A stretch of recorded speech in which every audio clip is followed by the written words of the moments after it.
narrow down, slightly better look. It's right on the edge of our radar, probably going to be in here somewhere. But again, that's kind of on the right on the outer ranges there of ours. So we will stick with Lake Charles for now.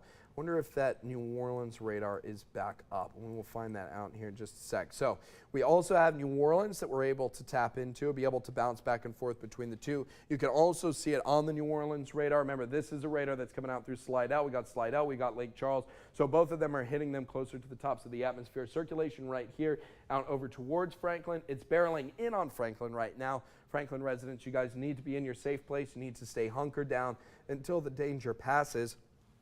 And the same for Baldwin residents as well. Baldwin residents, get in your safe place. Sharonton residents, get in your safe place. If you live here close to LA 182 north of Franklin, LA 3211, if you live along LA 3069 near Franklin, you need to make sure that you're in your safe place.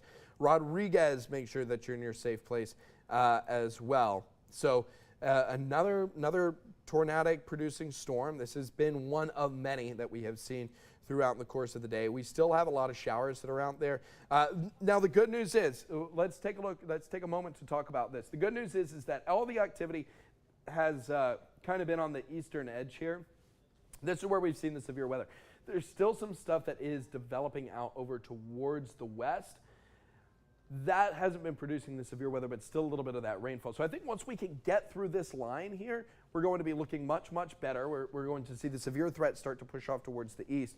But small comforts for what we're seeing right now. What we're seeing right now is yet another storm that is likely producing a tornado, and that is making its way towards Franklin, if not in the Franklin area as we speak. Same with Baldwin as well. Hopefully those residents have all sought shelter. We are going to pull up this radar where you can really kind of see it. So just outside of Franklin right now, looks like it is moving through Franklin currently, crossing Highway 90. So again, another tornado impacting Highway 90, moving its way towards Baldwin. Sharonton, which sits up towards the north as well. Sharonton, you guys have about, call it 6 to 8 minutes or so to get into your safe place. Baldwin, you need to be in your safe place right now. Again, Sharonton residents, please make the move now so that you don't try and do it 5 minutes from now as it's kind of working its way through.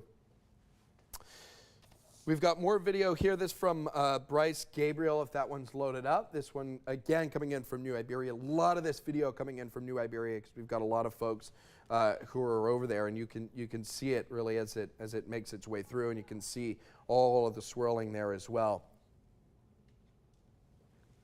We've had a couple reports of some damage out over towards the Iberia Medical Center.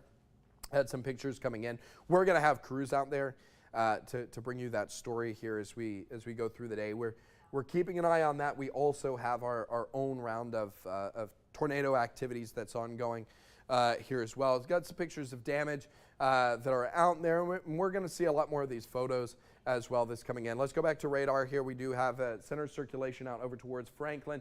This is coming up over towards Baldwin right now. Again, Baldwin residents, you should be in your safe place. Sheraton residents, you need to be making the move sooner rather than later, please. Making its way through Franklin currently. A lot of rotation out over through Franklin, and I imagine probably going to be getting some videos and stuff from there as well. You start getting it around these population centers, you start to see it a little bit more, and it feels more real. I mean, I know that it can be tough to picture what's going on down there to folks who aren't used to looking at this, but when you see the bright colors getting bright like this, that means that something's going on, and certainly going to be something spinning out there, and that's out over towards Franklin and Baldwin. And we can kind of jump back and forth between Lake Charles radar, and we're even picking it up from the Slidell radar as well, and you can really see it showing up. So moving through Franklin, Baldwin residents, again, make sure you're in your safe place. Does look like it is north of 90 now. So if you're south of Highway 90, between Highway 90 and the coastline, you're in the clear. I think you'll be able to kind of emerge from your safe spot. If you are in Franklin, though, you want to make sure that you are seeking shelter, that you are hunkered down. The same for Baldwin. And remember, you can look at this map and try and draw a straight line, but these things don't move in straight lines. They wobble, they move to the left, they move to the right. a little bit. That's why we have a big box and not just a straight line going in one direction. So just because it looks like maybe it's not going to go through your area, you want to take it safe in case it does kind of move through. This is Katy here, community of Katy up along LA 182. You need to make sure that you're in your safe place right now because this is barreling down on top of you. You guys are next in line. It is moving through Franklin and it's getting up over towards Katy kind of as we speak, eventually getting on towards Sheraton. So folks who are just joining us, this is a tornado warning. This is a tornado warning that's going to go for about another 23 minutes. You've got a likely tornado on the ground here moving through Franklin into Katy in St. Mary Parish. This is moving at about 35 miles an hour. That tornado warning is up. It's been one of many today. We've been on talking about these things really all morning long. It's been a very, very busy morning in the weather lab. Rotation right now does look like maybe just to the east of Baldwin. Baldwin residents, stay in your safe place just a little bit longer in case this thing does take a wobble. But I think you're probably looking at something right here. Just to the east of Baldwin, right around Campertown. This is right in the Katy neighborhood. Katy is right here.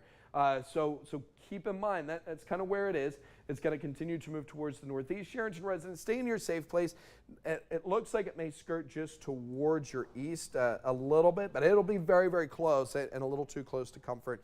So not something that I would be wanting to take a risk with. This is north of Highway 90 right now. So areas in St. Mary Parish that are south of the highway, south of Highway 90. You guys are in the clear as of now. This is now north of you. It is moving through Franklin. Looks like it's just north of Franklin, getting just to the east of Baldwin. So in between Franklin and Baldwin and Campertown, they're up towards the northeast. Katy is right here at the bend, and that's where the center of circulation is currently. And we've been bouncing back and forth between a couple different radars, but this is the one that's giving us the best look. This is going to eventually move on just towards the east of Sheraton. And something to be taken seriously because we have seen a couple different times already today signatures that look like this, and then you start getting some of the reports that there have been tornadoes on the ground. We've had a couple of them. Here's another one. This was also down from that system that made its way through Iberia Paris. This was as it made its way through 90 and Lewis. That's what we're looking at here. And you can see that tornado there off in the distance. It looks like a couple of them. What is that? Two different that are pushing through there. So it was a very, very strong storm, twin sister storms, and maybe a third one there. Remarkable. That tells the story right there of just how dynamic everything has been out there, how dynamic everything has been out there today. Not just out through Iberia either, lest we forget, we did have some likely tornadoes out over through the Ville Platte area, but we haven't gotten the reports on that one yet. We're getting a lot from here. Where's that flooding video coming from, Heather? Okay, so we're working on getting some video from Ville Platte. While we work on that, Reggie, let's pull the radar up. Thank you. We're still kind of monitoring this system right here. Tornado warning getting modified a little bit. Again, it's now everything from 90 northwards. This is the center circulation. So coming outside of Franklin right now, Franklin residents, hang in there just a little bit longer before you come out. Just let it get a little bit further down the road. This looks like it's going to slide just east of Sheraton, but it can wobble westward. So Sheraton residents, you need to stay in your safe place. I know you've been hanging out there hopefully for a little while now as we've been telling you to get down in there, but it's coming into your neck of the woods right now, and that's the best kind of look at it. Here, let me turn the New Orleans radar off so we don't keep jumping back and forth. We can stay with it. Moving through Campertown right now. This is very close to Irish Bend. Irish Bend right here, if you're familiar with the area, then Campertown right here outside of Katy. This is going to be getting on very soon out into the Atchafalaya Basin area. This is the Atchafalaya River that runs right there. So it's going to get into a more rural spot, but right now that's not the case. Still in an area where there's a lot of folks got homes, got camps, and a lot of people like to go to. So I'm going to be sticking with it here and kind of monitoring. This warning going to be up until about noon. If you're just joining us, we've got a tornado warning that's down through St. Mary. Had some flooding reports as well. This is coming in from Ville Platte. So some flooding there out in Ville Platte here this morning. They got the flash flood warning that was going on. A lot of rainfall out there earlier today. So a couple different pictures that we've had coming in. And the good news is that it does look like some of the showers that were out there through Ville Platte should be coming to an end. They still got a couple that are hanging around the area, probably another round of rainfall, but that's the last of it, kind of back behind it. That's going to be the end of it. So it's been a busy day. It's been a very, very busy day here in the weather lab, and we've been talking an awful lot today, and we've been watching this radar an awful lot today, and looking forward to it coming to an end, and we can all kind of not have to sit around and worry about it much anymore. So this is where the circulation is. Let me turn that New Orleans radar off one more time. This is where it is. It is not looking as impressive. Now remember, we're still shooting it fairly high. Not as put together looking as it was just a little while ago. Looks like it's going to stay just to the east of Charenton, and then eventually kind of move on out of St. Martin Parish on into the basin.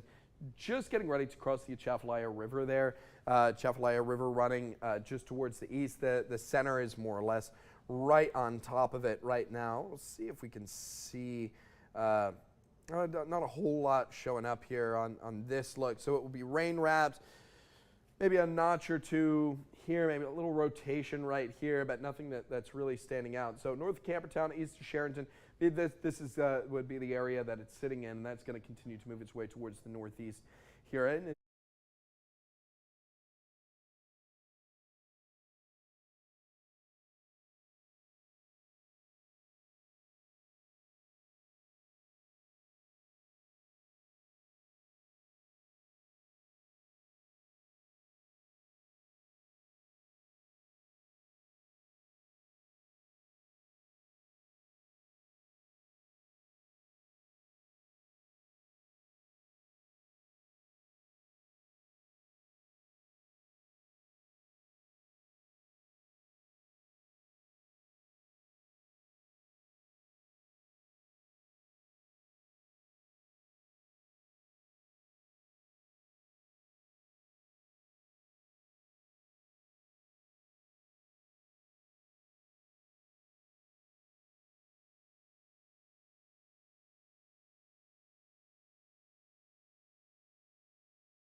doing so fairly quickly. Gonna stay with it just a little while longer and just kind of to keep an eye out. But again, this is gonna get into an area. We'll turn the when you see the velocities on the radar, sometimes they're very clear, sometimes they're not so necessarily clear, but as you pointed out, when that warning came down and you pulled up that velocity map, the first thing we do is, whoa, yeah, that's a real one. I knew exactly where that was. We had a post from Iberia. Was that Iberia Sheriff's? Okay. This is from the New Iberia Police Department that the tornado did cause some damage in the Southport subdivision area. Rescue efforts are underway. They're asking that civilians need to avoid this area if they can. So again, that there have been reports of some people trapped in homes in the Southport subdivision. New Iberia Police Department aware of this. They are working on it. They are asking civilians to avoid that area. And we still have, let's take radar full here real quick. We still have some circulation that is out there, and this is kind of what we're looking at right now. Is going to be this area right here. It is crossing the Atchafalaya Basin, and I know that the Atchafalaya Basin is very, very rural, but there are people that are out there, and there are people. They got houseboats out there. They got camps and stuff out there, and so we're going to stick with it until it either fizzles out or until it gets out of the area. It's kind of changed its course a little bit. It was moving pretty directly towards the northeast, but if we put this into motion here, maybe it's starting to move a little northerly again. This is getting through St. Martin. It's going to be getting up into far eastern Iberia Parish now. This is that little part of Iberia Parish that juts out into the basin. So getting ready to cross over into Iberia Parish. It is out over in a very rural, kind of remote part of the parish, but not entirely unpopulated, and so we'll kind of keep an eye on it as well, because we've seen what these things can do. And we have seen a couple different times already today that you start getting that circulation going, and you do kind of end up with some stuff that's on the ground here. And this warning is going to go up until about 11:49. So we will see how long that kind of hangs. Excuse me.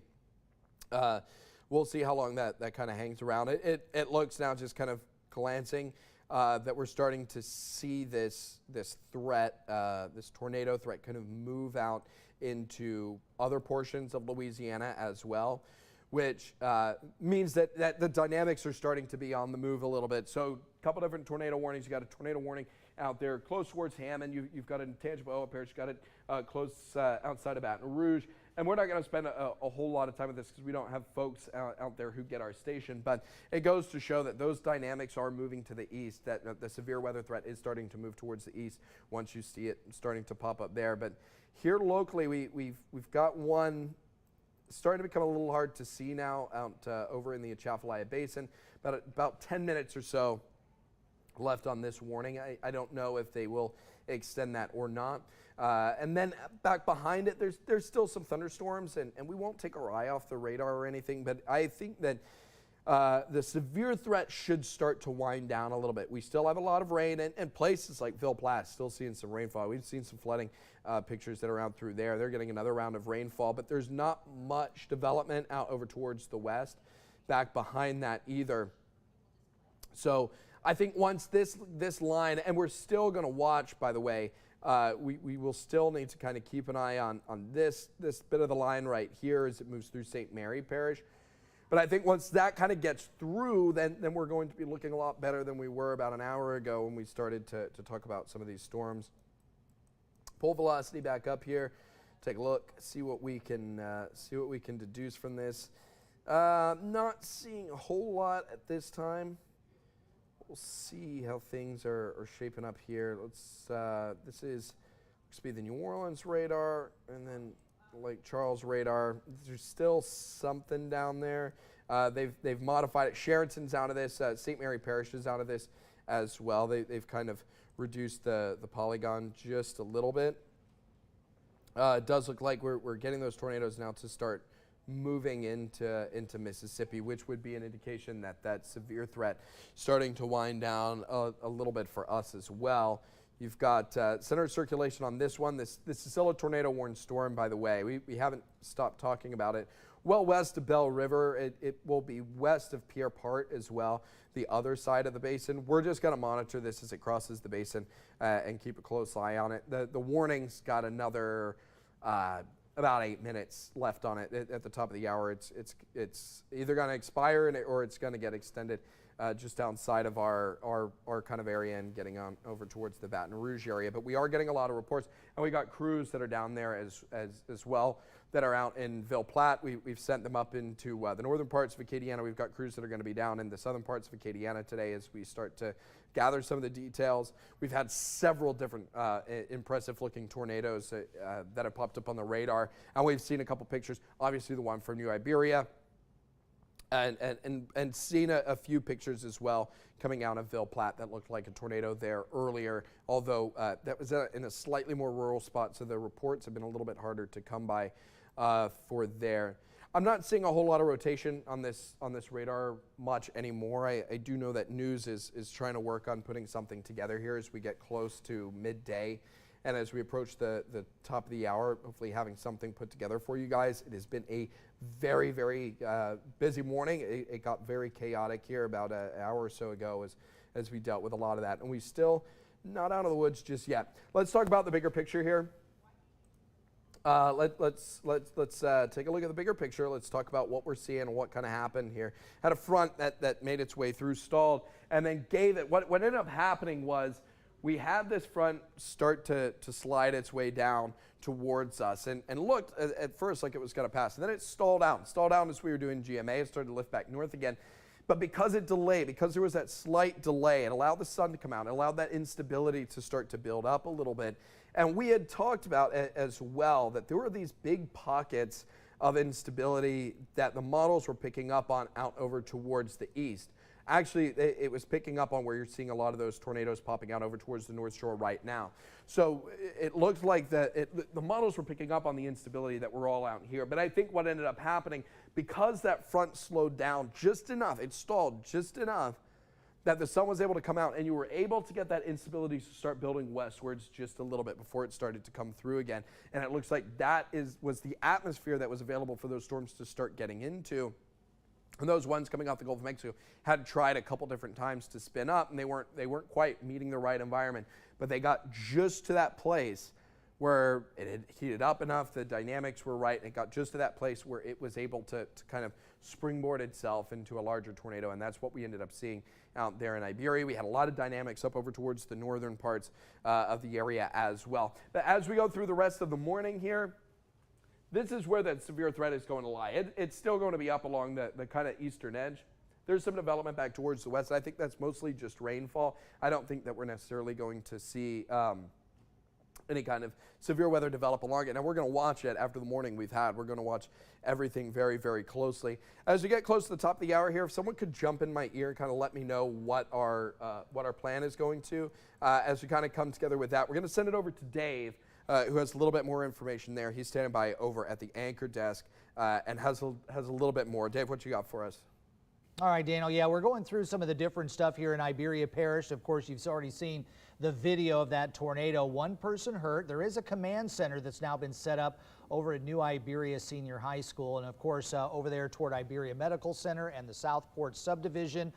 There's also the Bel Air subdivision that's out in that area, and they've got a newer subdivision that's out there along the highway there. So you do want to watch out for those areas. Please avoid that area and let the official crews get in there and see what we got. I've seen a ton of pictures that are starting to come in. I know that we've got video back there. A lot of that I've already edited, so if you just want to throw video up there, we'll just go ahead and talk about it. But Daniel, this is one of these rare tornadoes where we have so many different videos of the same tornado from a whole bunch of different vantage points at the same time. And obviously you could see the circulation there. That coming from Bryce Gabriel. We talked to Bryce just a little while ago on the phone, and he was talking about the tornado as it moved on through. I'm just getting here from the governor. Acadia, Evangeline, Iberia, St. Mary, and Vermilion parishes are now on a list of parishes where state offices will be closing at noon because of severe weather. That's on top of a lot of the parishes that were already closed for the day. But again, looking at that video there from Bryce, when we talked to him, he said it got pretty loud there for a while. The tornado passed there in front of him, and then moving off, he was about a mile and a half, he said, away from the tornado itself. Unfortunately, he doesn't have any damage around his home, but he is saying that that he is without power. Also getting other reports that there is no power in other parts of Acadiana. This video taken from Kaylin Godin. Now this one looks like it's from the Chick-fil-A there in New Iberia. So you're looking across the parking lot. Again, just another vantage point of the tornado as it continues to drift there. That is coming from the southeast and moving toward the northwest as that goes there. And you can see the swirl of a tornado. That's got to be some scary situations there. And I know we've got another video that really has an interesting vantage point, and it looked like it was coming from Highway 90, and that's a much, much longer video. I think, Reggie, that is in VO5. I think that's where I dropped that in there, was VO5. And again, we are looking at that tornado there. This is the one that looked really interesting, and I think Daniel probably showed this video earlier. Claudine Iber, you can see the tornado there going across the highway. We're assuming that's Highway 90 there, and then continuing to move off. So what I'm assuming is we're looking toward Morgan City on the highway there, and then the tornado crossing right in front of those drivers and continuing off toward the west, or rather toward the east there, and very well defined. And again, we were seeing the rotation on the velocities there on Power Doppler 3, as well as other radars that we're able to utilize, but that's staying on the ground for a considerable amount of time. We're getting the reports of damage. We've also got reports of an injury. We've got a command center that's now been set up over at New Iberia Senior High School. And again, that definitely a tornado on the ground earlier this morning and moving off toward the east, crossing Highway 90 there. Claudine Iber, thank you for sending that in. And of course, we have crews that are on the way. We've seen pictures of a lot of windows damaged over near Iberia Medical Center. Some of those old mossy draped trees that are there in the front really twisted up from the winds that came through. And again, that area there was another tornado. Daniel and I were talking earlier in December. While it's relatively unusual, it does happen. My mother-in-law lives in the Bel Air subdivision, which is across the bayou, but very close to Iberia Medical Center. And that neighborhood along there in the old Generette Road got hit by a tornado in December. I want to say maybe it was getting close to 20 years ago. Coming through. So this isn't something that is super rare. It does happen in December, but I know there are a lot of folks that have been prepared for the severe weather today. But really incredible that we've got this many videos of the same tornado from all different directions, huh, Daniel? Yeah, and unfortunately, I think that kind of goes to the fact that it hit a very, very populated area. New Iberia, one of the more populated areas that we have. There's a lot going on there, a lot of eyes there. You've got the very busy Highway 90 that's rolling through here as well. Top of the hour here now. The Weather Center has expired that warning that was ongoing. So that one that we were watching, I believe, is going to be allowed to expire. There it goes. It is going to switch over towards Donaldsonville now. That is the Baton Rouge stations that are going to pick that up. We are going to continue to cover this story here today. There are no more active warnings that are going on. We can continue to watch the radar. I think we'll probably go back to regularly scheduled programming right now. Now, we do have crews that are out and about. We're going to talk to Darcy in about 5 minutes. Okay, we're going to talk to Darcy in about 5 minutes. So we do have crews that are out. So we got a live shot that's going to be coming up. And so let's take our time here in the meantime while we work on getting that live shot up. Let's take a look at what we've got going on. And we'll go through the radar real quick. This is where you're going to have the severe threat. I do think it's kind of moving out towards the east now. You can see that.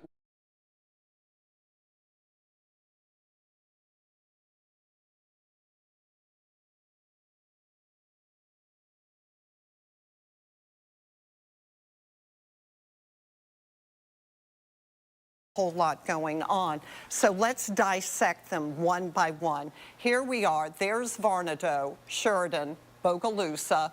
This is our tornado warning that's in effect until 12:30. Let's look at the rotation. It doesn't look quite as strong. Could I see our other rotation tracker, please? Yeah, I like that one better. I think it shows it a little bit better. But here's where the rotation is showing up. Here's Sheridan. There's Varnado. Let's zoom in for a second, and we're going to look. Meteorologist Stephen Lucy is amazing. So is meteorologist Lee Southwick, really giving us all the information we need to know. So I'm looking for streets. This is Skeet State Line Road right here. Looks like the circulation right in here. Let me see. Lee, can you see what those streets are right there? Berry Road, Mac Adams Road.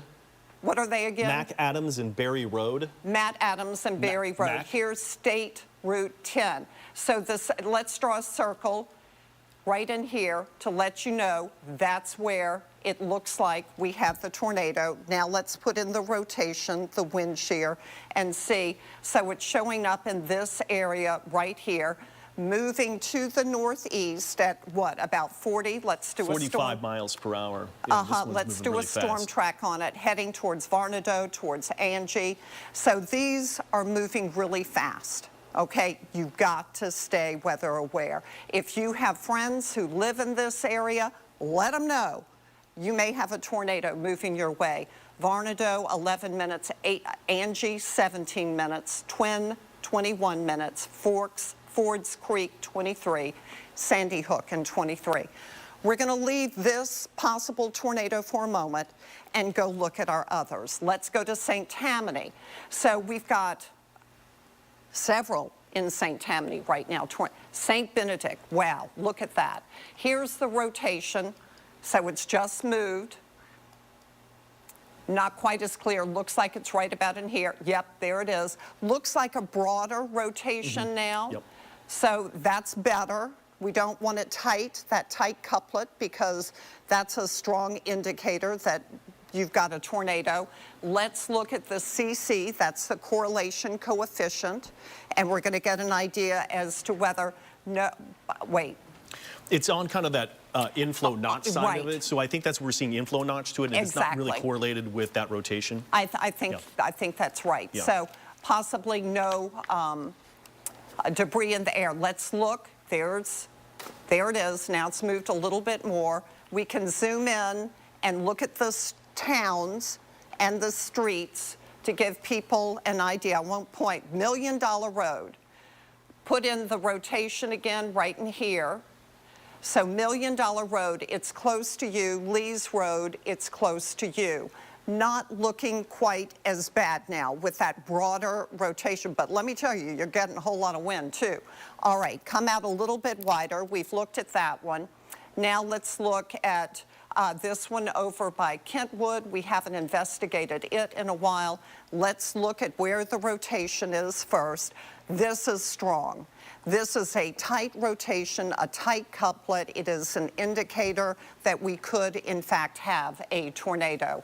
Here's State Route 10, Arcola Road right here, Highway 31 right here. Let's zoom in and see if we can pick up on any other little streets. No, really not seeing it. So Deer Creek, that was Deer Creek Street. There it is, right there. So here is where we've got a very strong rotation, come out a little bit wider so everybody can see exactly where we are. State Route 10, right there, Fluker here, Arcola, Roseland, so to the west of there, but it's moving to the northeast, and the warning extends all the way to Tangipahoa and to Kentwood. So we do a storm track, great job. And Fluker, 5 minutes, Bolivar, 19 minutes, Osika, 24 minutes. Call your friends, let them know that we may have a possible tornado.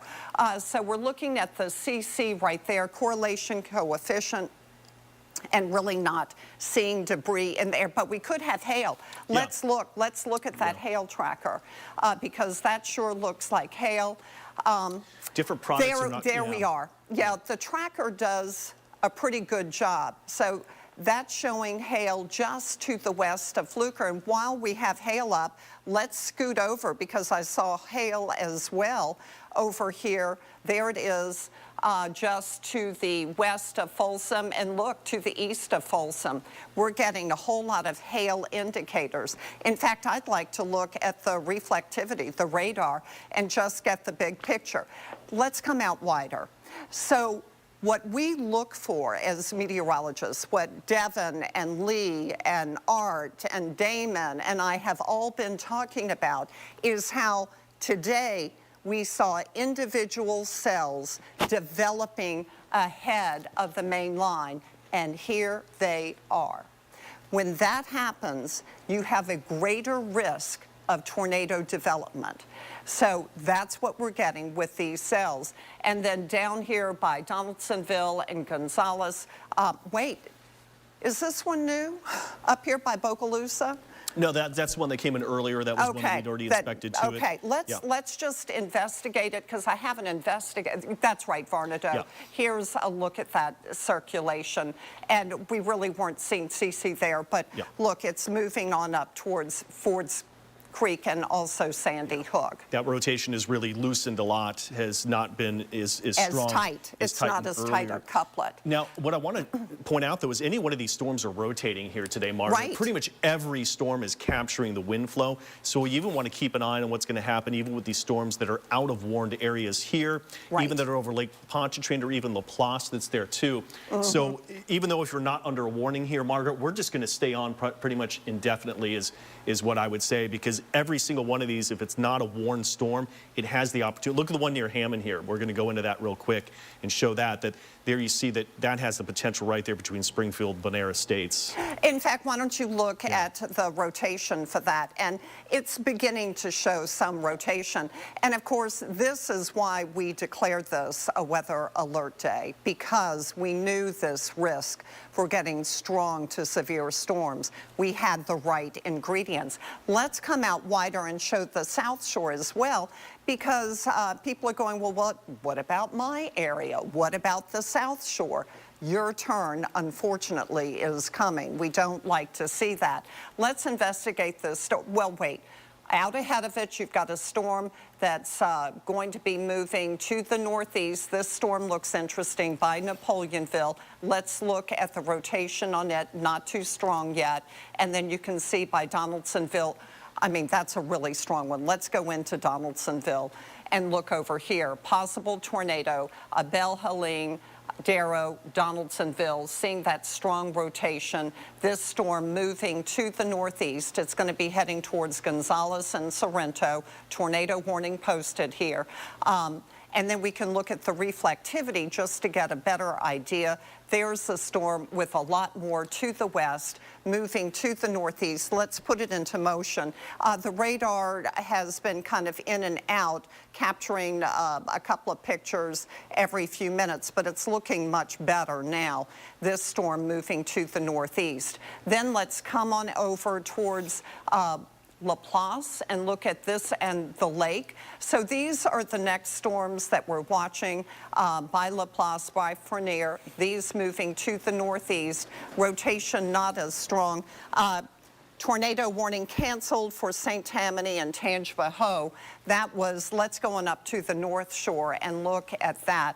So what we're seeing are these storms right in here that we're watching. The one east of Folsom, look, you could see it just canceled. Looks more interesting, and then over Tangipahoa. So let's look at Tangipahoa. Yep. Yeah, that's the one that's probably the most worrisome right now. It is. Yeah. Let's do a storm track on it. So that's by Fluker, moving northeast. They're moving fast. Yeah, 35, 40 miles per hour. Tangipahoa, 4 minutes. Mount Herman, 27 minutes. Let's look at the correlation coefficient. That's indicating whether you've got debris in the air, and it's not. I'm not seeing that. But back to the rotation, and we'll investigate the streets. And it looks like we've got something else to the southwest. But here we are, State Route 10. There's Tangipahoa. It's going to be moving your way. Fluker's right here. I can't see that street. What do you see right there? That's going to be Easley Road. Easley Road. Easley Road. Confirmed tornado near Folsom, 13 miles east of Amite, moving northeast at 30. Confirmed tornado near Folsom. That's it right here. We're on it. No, Folsom's down here. There's Folsom. There's Fluker. There's Tangipahoa. Folsom's in St. Tammany, right here. Confirmed tornado near Folsom. 13 miles east of Amite, moving northeast at 30. 13 miles east of Amite, moving northeast at 30. So let's put up the rotation.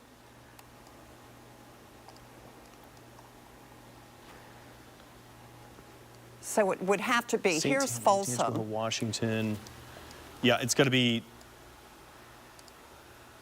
Observed tornadoes, St. Tammany, Tangipahoa, Washington. It's got to be for the one right here. Located near Folsom. Okay, yeah, so it's this one. It's going to be east of Folsom. So let's in between, look at, there's Folsom. Let's look at the, there it is. So this is a very broad circulation. Oh, but look at that hook. So right there. Look, let's zoom in. Let's give the streets. We want people to know exactly where this is. Shortcut Road, Fairhaven Road. Confirmed tornado. There it is. You can see it right here. State Road 40. Let's zoom in a little bit more so we can see these streets. Fairhaven, Warrior Trace here, Shortcut Road. There's the tornado. Dakes Road, State Route 40. Confirmed tornado on the ground. Okay, we've got a confirmed tornado.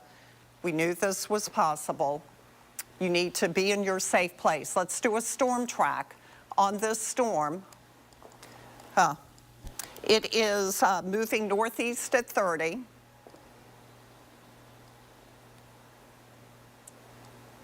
Okay, so Plainview 19 minutes, Lees Creek 26 minutes. Call your friends, let them know. Tornado on the ground. This is St. Tammany. Here's Folsom, moving northeast at 30. And, you know, we do have that risk to get a strong tornado today. There's a look at the wind shear, looking pretty intense. You get to your safe place, not really seeing debris so much, but that's a definite hook, and it does look like debris. And then you look at everything else that's happening. You've got this tornado warning over here in the northeast portion of Washington Parish, this one for Kentwood, Tangipahoa, over by Roseland, but a confirmed tornado on the ground right here over the north central portion of St. Tammany. Here's Bush, here's Folsom, right by Shortcut Road, Fairhaven Road. There's the circulation right here, moving northeast at 30. Could have some hail with it as well. You know, this is always our concern. Where's your safe place? You get to the interior portion of your home, you get away from the windows, you put as many walls between you and the outside. And, you know, you can put a helmet on your kids, you can put a helmet on you. In doing my damage surveys, I've often found that the bathroom has survived a house being destroyed.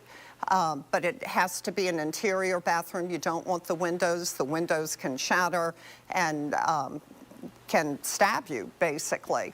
So interior portion of your home, a small closet. You can put a mattress on top of you. In my house, when my kids were little, we had a downstairs bathroom, and I kept a mattress in that bathtub because we didn't use that bathtub. And so, you know, this really isn't the time to think about where's your safe place. You needed to think about that ahead of time. But for these people, it's happening right now. A tornado is confirmed. Yeah. So we are going to have to call the people near Folsom. And you've got something else? So, yeah, this is the one I thought earlier, because the meat is right here, is going to be near Tangipahoa. So the confirmed tornado is this particular cell right over Tangipahoa right now. Okay, but then let's see the rotation. Yeah, this is the one right here, and there it is. That's the one we were on earlier. That's the one that we were looking at earlier. So this is 13 miles east of Amite. Confirmed tornado, now 7 miles north of Amite, moving northeast at 30.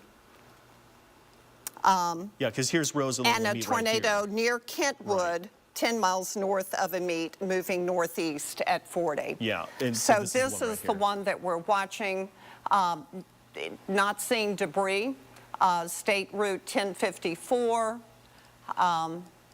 but that is very strong rotation that we have been watching. State Route 1054, here's Tangipahoa. So this storm moving northeast now at 40 miles per hour. Let's do a storm track on it. Oh, and you can see it moving. That's the problem with these systems. They are moving so quickly. Look at how the warning now extended well into Mississippi because it's moving so fast. So Lewiston, 5 minutes, Porter's Curve, 14 minutes, Gladhurst, 15 minutes, Mount Hermon, 15, Emerald, 19. Get to your safe place. Confirmed tornado. Give your friends a call if they live in that location. You know, we want you to stay safe, put as many walls between you and the outside. And wait, look over to the west. That's where you've got a flood advisory in effect. So we're looking at our cameras, seeing some rain coming down, but the big concern over here in Tangipahoa Parish with a confirmed tornado. Looks like it's heading towards Lewiston. There you can see the circulation on it. And then a severe thunderstorm capable of producing a tornado now near Walker. That's 10 miles northeast of Denham Springs. And that one is moving northeast at 40 miles per hour. So another tornado warning in effect for a storm moving really quickly northeast. We have it on camera. Oh my God. There it is. Which tornado is this? That's going to be the one here at This is in Tangipahoa. New Iberia. New Iberia. Iberia? That's what Amanda is telling me, our producer. Okay, so we need, okay, so we're picking up on somebody else. We have to get off. New Iberia is off to our west. Yeah. So that's not in our viewing area. That's over by Lafayette. But they've got an incredible tornado there. That was a wedge. And, you know, that really indicates the type of setup that we have today with these severe storms. I want to go back to this one. This is south of Bogalusa. You can see a very definite hook showing up here as well. Let's look at the rotation on that. It's still there. We can also check the CC and see if we're seeing anything there at this time. Not really seeing debris in the air. You look for the definite blue, but that is definitely a storm to watch. Then we come out a little bit wider, and we're going to go over here to Tangipahoa. This is where we've had a confirmed tornado. We can look at the rotation. It's showing up very strong. State Route 1054, River Road, Williams Road, this storm moving to the northeast at about 30 miles per hour. So it's heading towards Lewiston, and it's heading into, it could even hit Tylertown, moving up into southwest Mississippi. Very strong rotation. Let's do a storm track on it. So Lewiston, you are in this track, moving northeast at about 30. And Lewiston, 6 minutes, Gladhurst, 17 minutes, Mount Hermon, 18 minutes. That is where we have a confirmed tornado.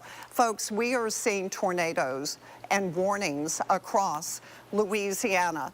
The tornado warning now canceled for St. Tammany and Tangipahoa, but we continue the tornado warning for Washington Parish that was near Folsom, southwest of Franklinton, moving northeast at 30. So that's the one that we've been watching. We've got one right here, and then I need you to come out a little wider. No, we do not have one for here. But up into northeast Washington Parish, that's where you've got a warning. And then there it is by Angie. We can look and see the rotation on there by Angie. And it's not as clear in this one, but here it is. Look, if we come to the south central Washington Parish, that's where you've got a tornado possibly. So a tornado watch until we've got another tornado watch issued that's probably for our entire area. That's going to be coming up in a moment. So, folks, tornado watch in effect until 8 o'clock. We are going to be here off and on through the afternoon and evening as we have that real risk for tornadoes developing, and we've already had a confirmed tornado up here in Tangipahoa Parish. So let's go back up to Tangipahoa Parish, and there is the rotation still showing up. There's Lewiston, Mount Williams Road, River Road, Highway 1054. This is where we have that circulation. Let's circle it, and then we can put the reflectivity up and see if we can see that hook. So right in here, I'm curious what the Barron button shows. Let's stick that up. Yeah, so it's showing here with hail risk. I'm wondering, let's show the hail tracker too. And it's not showing hail, but we can look at where the rotation is. And here it is right here, River Road, Highway 1054, Williams Road, State Route 1054. So if you live anywhere in that area, you need to be careful. And as you know, the tornado watch has been extended across Jefferson, Lafourche, Orleans, Plaquemine, across the entire South Shore and South Mississippi. And that's in effect until 8 o'clock. So we have a tornado warning for Ascension and Livingston. We also have tornado warnings all the way into Tangipahoa Parish, extending into South Mississippi, the north central portion of St. Tammany into Washington, the northeast portion of Washington Parish down here by Gonzales, and that one's going to be moving northeast into Livingston. If you will, I'm going to take a quick look here because we had a tornado warning earlier, but this is a storm that's showing some signs of rotation clearly just with the reflectivity, Margaret. Yeah, you can definitely see that hook. Let's look. Yeah. So what we have is likely a water spout. That's right over the lake. It's moving to the northeast. Let's do a track on it. Moving, I would say, northeast at least 30. So this is a water spout that will likely move on shore, heading towards Madisonville and Covington. So Madisonville 9 minutes, Covington 20, Abita Springs 25, St. Benedict 26. Now I was conservative with that 30 miles per hour. It may be moving faster, which means you won't have that much time. So in Madisonville and Covington, go ahead, take shelter now.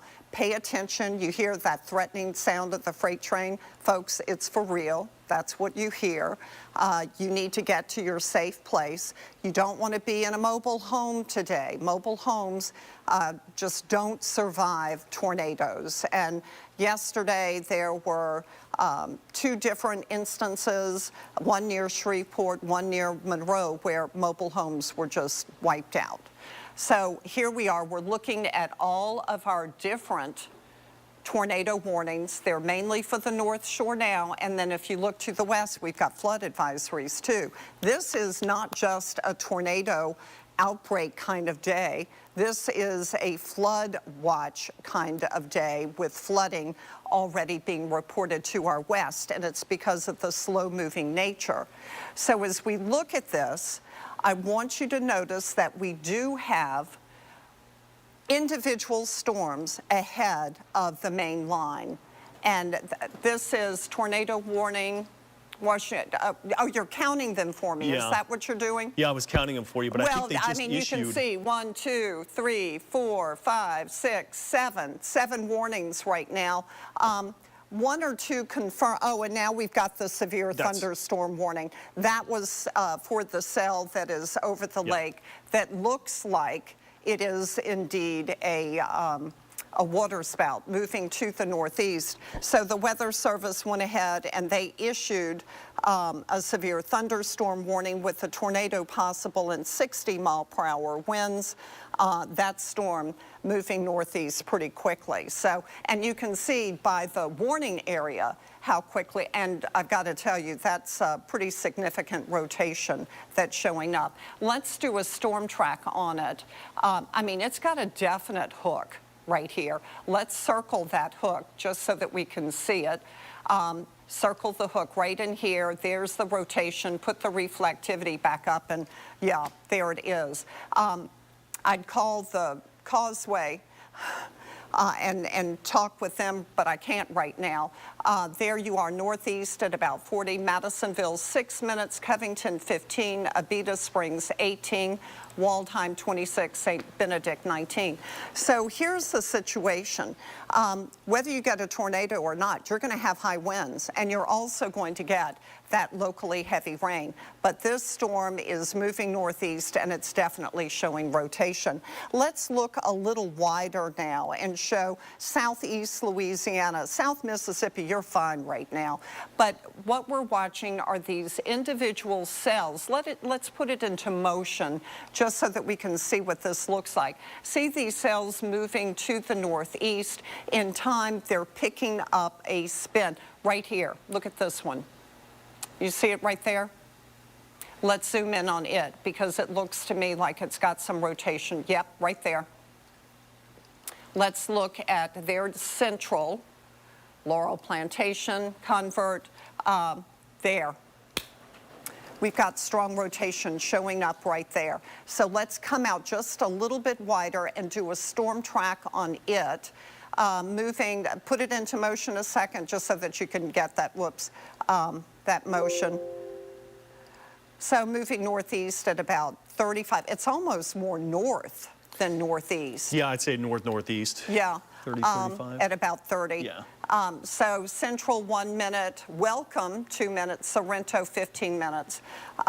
So that storm looks suspicious. And the reason I'm pointing it out is you're thinking, oh, it's just on the North Shore. No, it's going to happen on the South Shore too. So we look at all of these cells that are unique, that are by themselves, that are isolated, that are not in a squall line.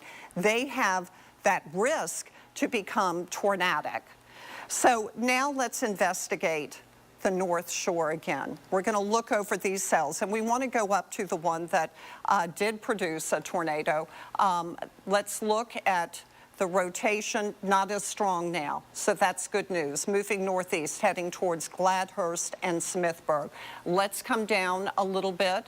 We're going to look at our next. So this one by Montpelier looks interesting. There is a flood warning there. Look at the rotation on that one. So that's pretty serious. Let's circle it. And then we're going to look at the reflectivity. And not as clear, but a bit of a notch. Also hail potential in there. And did you notice that there is a flood advisory also in effect? So yeah, there's the hail, that pink that you're seeing. So let's come out just a little bit wider. We want to do a storm track on it.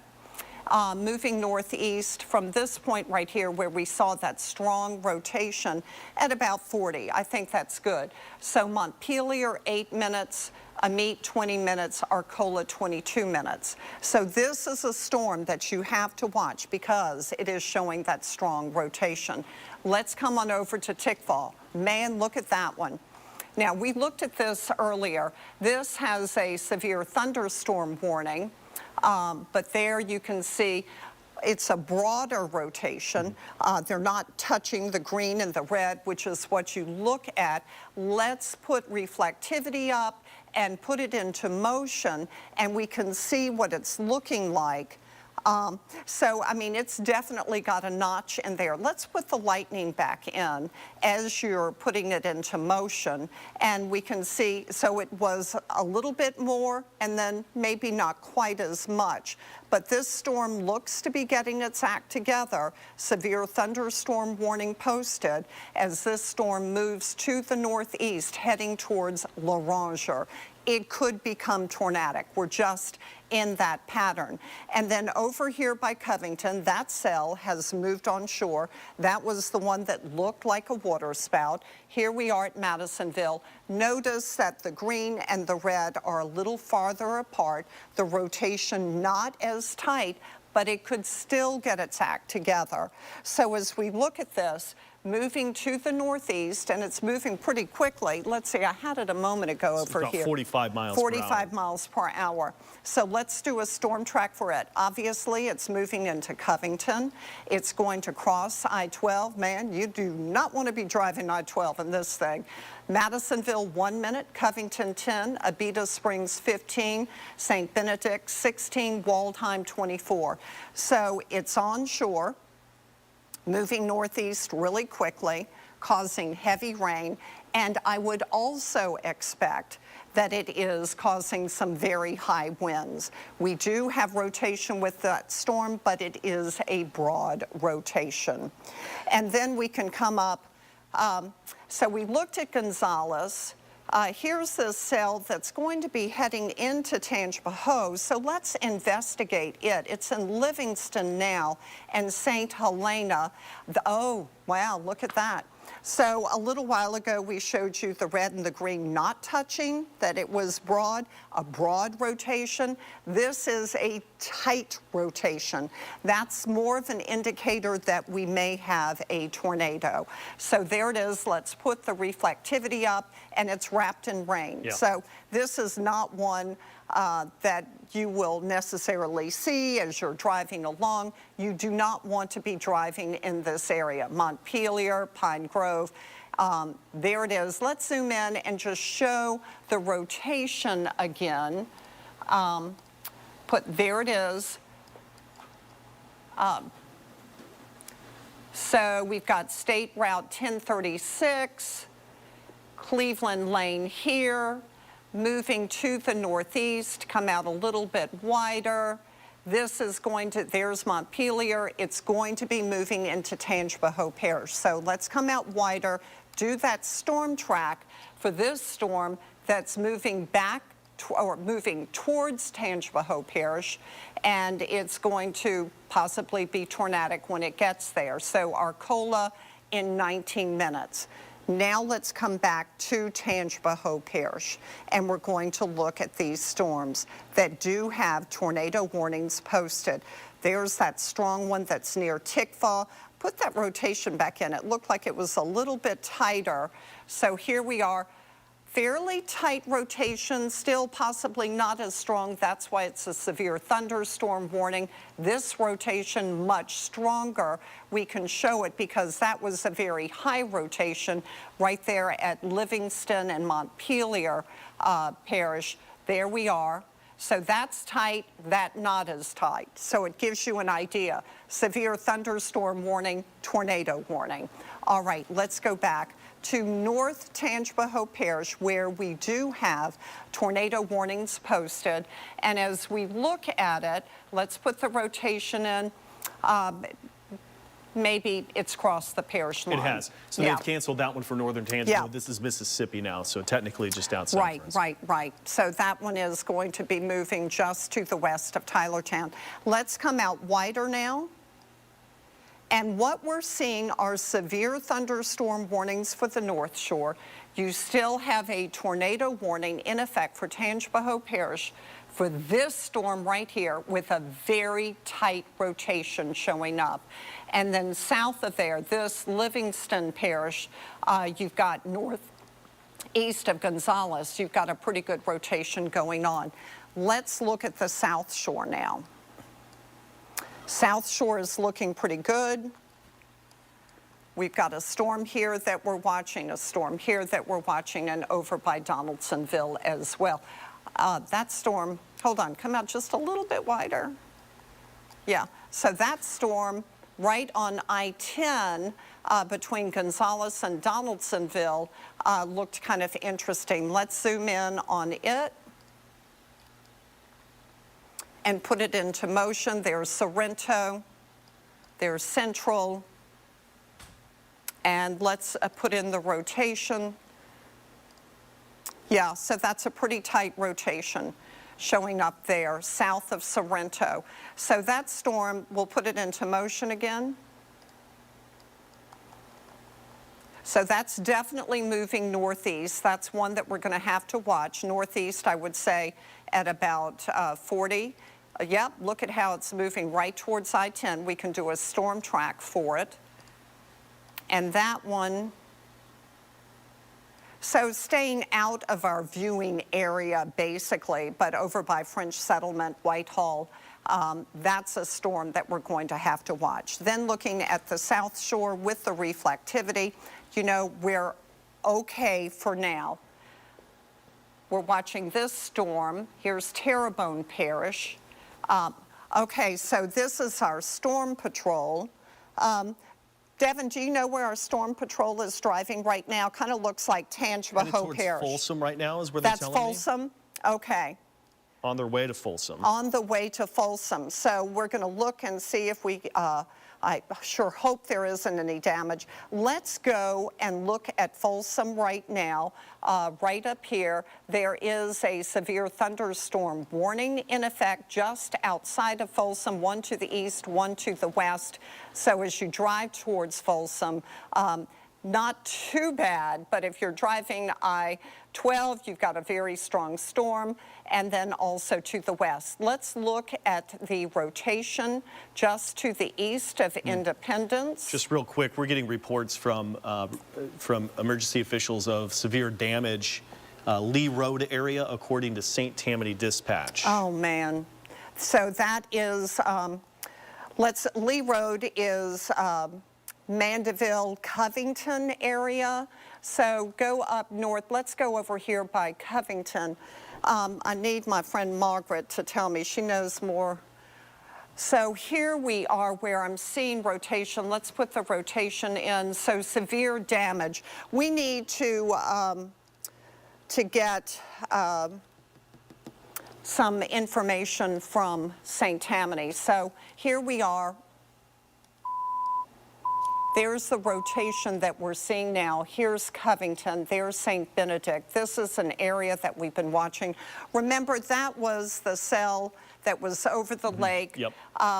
Looked tornadic, looked like it was a water spout, moved on shore. Here's the rotation now. It is a broad rotation right here at Covington. There is our storm patrol. It's on the way to Folsom. You know, I almost want to turn them around and send them. They're turning around. Okay, they are. They're turning around. They're going on over towards Covington and Lee Road, where we're getting reports of severe damage. So, Devin, can you take over for a second? I want to go make some phone calls real quickly. Lee, if... Yeah, we'll have her get to radar and we'll jump in here real quick. That's great. That's great. I've got good friends who live over there. I want to get them on the phone and get the latest information on what's happening. But severe damage reported Lee Road in Covington. And of course, we've got these other tornadoes. This one that's heading right now into Tangipahoa Parish. We had a whole lot of rotation showing up with it as these storms move up to the northeast. You've also got what looks like rotation just to the north of Bogalusa. And then here's this cell that's going to be moving right on over towards I-12. Okay, yeah, we'll take it over from here, Margaret. We'll make those calls, but I'm watching that one really close. The one tornado warning we have at this time is going to be for the cell that's technically just outside of Tangipahoa Parish. And that rotation had been showing up, it had been rain wrapped at one point. And if we hold that together, it'll be making its way eventually Tangipahoa to Fluker, in between Roseland and Tangipahoa here. So you see that rotation being very tight, very significant, coming between Hillsdale and Montpelier. And at that rate where Lee's drawing that track, it wouldn't put it really in Tangipahoa Parish for about another, it looks to be 10 minutes here, 10 to 15 minutes. So we've got 10 to 15 minutes before we have the rates that'll move to Tangipahoa to Fluker that's there. Zoom out a little farther here since we haven't heard a tag on that. Lee, real quick, let's just see what we've got for our other storms, since these are all just spinning in the atmosphere with all this energy and all the wind structure that we just looked at the last couple of days. Just want to look at every individual storm here to show that we've got a lot of these severe thunderstorm warnings can show that a tornado is possible with it. Broad rotation shown with this particular cell that's in Tangipahoa. They'll be eventually moving in towards Washington Parish, just clipping towards St. Tammany Parish. We zoom in here. This is outside of Loranger, so you're in the clear of this one. But if you're south of Holton and you're looking up to be about, oh, it looks to be Snow Creek Road here, this would be the area of concern. It's right coming into about State Route here. 445, is that what it says here, Lee? 445? Yes, that's 445. 445, State Route 445. So it is right over State Route 445 in And the also, if northeasterly we could- direction that's there. If our producer Amanda or Romney would mind calling Shay, I believe Shay and Doug were driving down that road, so I just want to make sure they're not driving into it. Yeah, that's a very good call. So that's got a tornado possible with it, but it doesn't have the actual tornado warning. Let's zoom out a little farther here for us. We've got a new tornado warning that has just happened here. That is going to be for Gonzales, producing near French settlement. So that's the one that we had a little bit farther south. That's the one here. So it's just outside of our viewing area. However, at the current rate and movement, it will eventually be moving in towards parts of Tangipahoa Parish. So that newest warning is about 20 minutes or so, 15 to 20 minutes from Tickfaw to Hammond, as you can see at the rate of movement. So yeah, even at 40 miles per hour lead, you're doing that just by the rate of speed. That's about 20 minutes away that's there. So right now, let's check what we've got technically outside of the viewing area. No tornado warned parts of these storms in towards when we go to Tangipahoa, Washington, St. Tammany. That's technically within what we say is our viewing area for what we call as the designated area here for New Orleans in our viewing area. But this is almost to Tangipahoa, and then in another 20 minutes we show that storm that's over towards the Baton Rouge area will be in towards Tangipahoa as well. The good thing that I am seeing with all this is that's not good news for Hattiesburg going in towards Southern Miss University in Mississippi, but that's just outside of our area too. Every single one of these storms, Lee, that we pointed out earlier, this particular storm near Bogalusa had shown signs of rotation.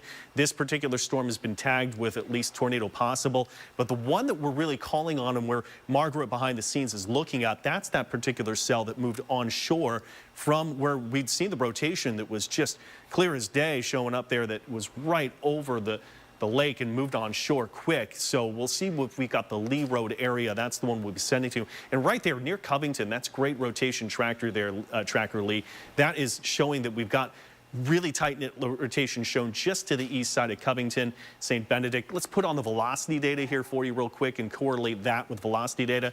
And there it is, right between Abita Springs, State Route 36. That is an area of concern where it says tornado possible to this, but we'll watch it any moment again with the radar coming kind of in and out in data. And I know that it was not the most ideal time to have some maintenance to it, but we got to get those things done at times to keep things going. Rate of movement here is northeast. There will be to Waldheim before too long. More or less, it's about 3 to 5 minutes away at the rate of speeds anywhere from 35 to 45 miles per hour today, generally a northeastward movement to it. So right now we're in St. Tammany Parish here. Abita Springs, North Shore to Waldheim. This is a severe thunderstorm warning at this time, not a tornado warning, but the reason why we're going to stay on with this and watch these is because they do have tornado possible signatures to them, is what we're showing with that rotation. You know, that's great news, Lee, is that just really broadened out in that latest scan. So let's go ahead and zoom out maybe a little farther. Let's check out more storms that we have within the area for us. And Margaret's going to chime in real quick with some info, or at least giving us some info here that what she wants to say. Cameron Dotrieve used to intern with me. She's a meteorologist. She said that a tornado did touch down briefly near Robert, and she is on her way there to investigate. Okay. Okay, so that, yeah, Robert, I know there is in the North Shore. There was a gentleman last night where we were doing Facebook Live late was asking about Robert, so I hope our viewers there are going to be safe for that with that damage. So the tornado warnings we have at this time are still for warned storms that are technically just west and southwest of Tangipahoa Parish. Lee, let's zoom out a little farther, just see what we've got here for South Shore. Just want to make sure that more of our large populated areas to the New Orleans metro, it looks to be we're in the clear right now, that we don't have any storms within that are leading out and ahead of it, and nothing that's developing so far. This has really been North Shore. So we're just starting to get leading cells coming out here as we get in towards, it looks to be New Orleans. That's Lafourche Parish, a couple storms firing up here. Let's go ahead and take a look at that, Lee. Let's zoom in real quick just to look at these storms that are in the leading edge.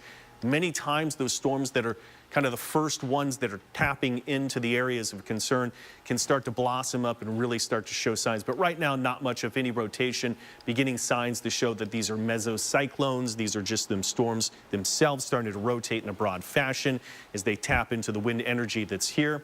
Also have more expirations, more tornado warnings that are expiring. That's good news here. Even with other of our rotation data that we're watching, that is really, really loosened up. So the only tornado warnings we have at this time are for two storms that are just west and southwest of Tangipahoa Parish here. And those are the ones that we will continue to track because they do have the chance to be tracking into our viewing area and affecting some of the cities and towns that are here, especially all the way from around Tickfaw, Hammond, all the way up to Roseland, and all the way farther north from there as you head to the state border with Mississippi to Tangipahoa to Kentwood that's here. So there's one area of concern and rotation that's pretty broad in nature, but still showing that it's got its act together right over Hillsdale that is just west of Tangipahoa here. So outside of Greensburg to Hillsdale, that'll have its rate of movement northeast and hitting Tangipahoa, Fluker to even Kentwood here in the next 15 to 10 minutes, it looks to be. And then we've got another storm that is south of here, and that's the one that is also showing that sign of rotation that was near French Settlement a little while ago, and that's down the direction here. Right now it's closer to Neal Landing, south of Springville, and that is also showing some kind of gate-to-gate shear as we show the wind speeds moving to and from Doppler radar that's there as well. So we have just continuation of more severe thunderstorm warnings. Still, the 2 tornado warnings that we have will keep us on because they will eventually be moving in towards the areas here in the North Shore as well. Each one of these severe thunderstorm warnings that as we draw the track on, especially from where we are here outside of Tangipahoa Parish right now, but the cluster of our cities and towns that will include southern Tangipahoa Parish, we're still at about 10 to 12 minutes away if that storm will keep its current track, if its current speed will stay available here too. Storm Patrol, we're sending up the North Shore to make sure we're staying safe, that we're keeping in line with out of those storms and we're at a safe distance from that so we don't get into winds or even blowing out. So that's the thing to think about here too, is that we do have the tornadoes that we're on for right now, and looking and watching near Robert Lee Road area that we've heard of damage reports coming in. That's where we're going to be sending crews, and we've got people and information there. That's the only area right now that we've heard of possible damage. There was confirmation visually of a tornado about 45 minutes ago that was northern Tangipahoa Parish that was just north of Amite. That moved out. That was now moving into Mississippi, and that storm is gone. So right now, the storms that are showing signs of rotation but very broad in a weaker end are right here, and you can see that this one is from Tangipahoa to the parish borders here between, it looks to be St. Tammany, Tangipahoa, and Washington. So Franklinton, that area of concern will be moving towards you in about another probably 5 to 10 minutes at the current rate. But this has a severe thunderstorm tornado possible tag to it, is that rotation's pretty broad. So these are classic storms in the setup that we say these are mesocyclones coming in, that every storm today has the opportunity that is just tapping into the winds that are very strong from the south. You felt them much, much stronger above us and causing these storms to, when the air flows into it, rises up into the updraft, starts to spin, and gives us this tornado potential to it. The entire system in storm itself is rotating around, and eventually if it starts to tighten up like you get as you would start to do if you're ice skating or you're getting into roller skating, then you start to tighten up and speeden up, and like that. That's that process that tightens things up and can drop those possible tornadoes. But severe thunderstorm warning near Waldheim, severe thunderstorm warning, tornado possible near Pine Cliff and Franklinton, but the tornado warned storms still just west of Tangipahoa Parish, and another one, and this is probably the more significant rotation that we're showing Lee driving Doppler radar right now behind the scenes, just southwest of Hammond, Tickfaw, and Ponchatoula right here. So this to me looks to be the most impressive storm that we need to really watch very sharply here to us. We've got Springville, Wall Settlement to Albany, Springfield. Those are all just outside of Tangipahoa Parish right now. When we get to Tickfaw, we get to Hammond, then we're in Tangipahoa Parish as well. There we go. Latest tornado warning has now been upgraded here, and that's what we just saw here for that Margaret was showing me here for the storm that is moving now 40 miles per hour, and we've got there with radar indicated rotation. So the rotation started to tighten up here, and now moving to Franklinton, you can see the speed and time here in 15 minutes. Sheridan, 27 minutes. Pine will be a little bit more than that at about that rate. That's going to be at about 40 miles per hour. So the latest tornado warning that we just seen coming in just to the outskirts in the parish areas of 3 junctions between Tangipahoa, St. Tammany, and Washington. Really, it's Washington Parish. If you're in Washington Parish in the southwest side, you're in Turkey Road. We get State Route 15. We get to Wilton Cole Road. Those will be the areas of concern right in through here, and more maybe even neighborhood roads in between. That rotation will be moving right over you in just the next little bit. This is going to be Dougal Road, Lee. Did I read that correctly right here? Dougal Road? It looks like it, yes. Yeah. So this is Dougal Road, State Route 15. 16. 16. Wilton, Beale, Turkey Road right here. There's the area of the rotation that'll be moving 40 miles per hour. And the way the radar scans are going to go is they come in every about 2 to 3 minutes. So that's where the storm was at that update. I can tell you it's just out ahead of it right now in the northeast fashion. So if you're in, it's Franklinton, correct me if I'm right. Yeah, there it is. Franklinton to Pine Cliff, those will be the more populated areas that tornado warned storm is moving right towards you at this time. Let's look at correlation coefficient, see if we have that data in here for us, Lee. Do not see any CC coming into it that would indicate that we've got debris in there. But boy, look at the rotation showing up when we put together other information of showing the wind speeds and the structure to it. This is the rotation tracker that we have, and it is dead on showing that it's more Washington Parish. If you've got the tornado warnings going off your alerts coming in towards Tangipahoa or even going into St. Tammany, St. Tammany's not technically in there, so it's going to be Washington Parish, Clifton, Franklinton to Pine Cliff. Those are the 3 areas of concern, and I'm looking at where the rotation's moving right towards you at about a northeast fashion. 40-mile-per-hour movement out of these strong storms here today. Winds moving so fast, pushing these storms in that direction that we've got south winds here at about 20, 25, and gusts even higher to that. When we go up in the air, we had reports earlier. I looked at the data that was showing behind the scenes, Facebook Lives last night, that showed we had winds that were 70, 80 miles per hour, Lee. So these storms are just screaming. They are just moving really, really fast here.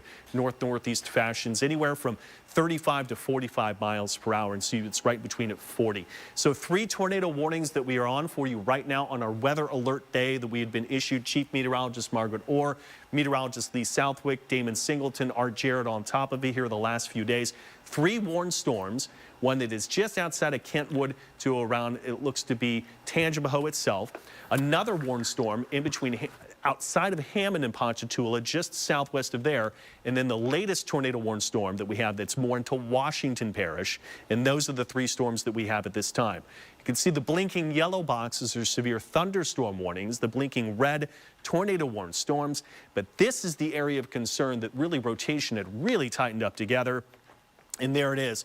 We've got that almost a bounded weak echo of the updraft that surrounds right in where the rotation's showing and dropping the air on the backside of that storm. So if we are on Parish Road, State Route 16, Highway 150, 450, right here, and there's 16, Parish Road, Turkey Road, there it is. All within here, and you can start to see when we get that map, the rotation's just crossing over. I want to get you out ahead of here to take your safety space, which is lowest level of the home.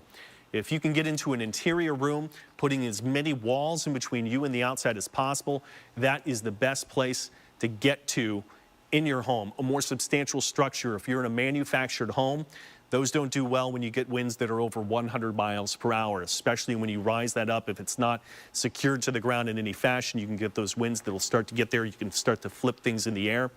40-mile-per-hour movement north-northeast puts it in Franklinton in 12 minutes. Pine Cliff in about 10. Pine Cliff is just outside, and it looks to be where the rate's showing at the north-northeastward fashion. You're just outside of the possible movement. Yes, it could vary in one direction or another.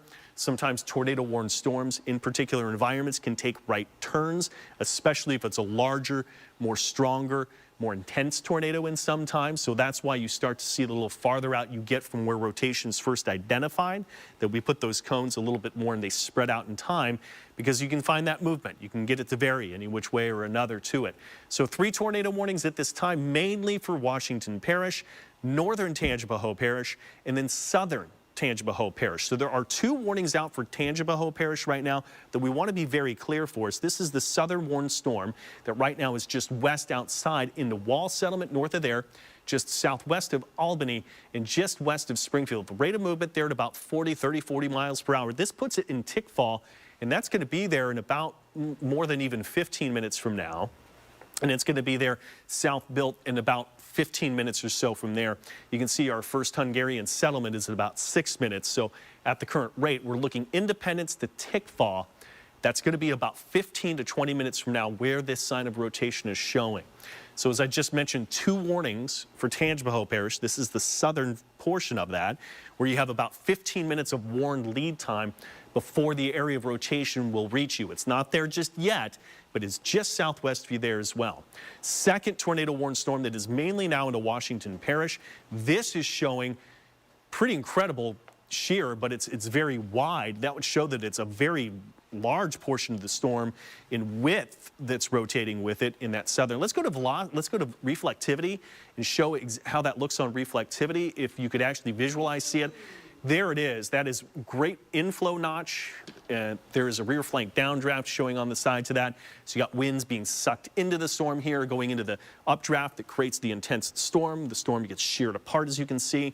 Bounded weak echo region is what we see is in between here. And then you have what goes then farther south of rear flank downdrafts that you have from that coming up to Franklinton to Pine Cliff.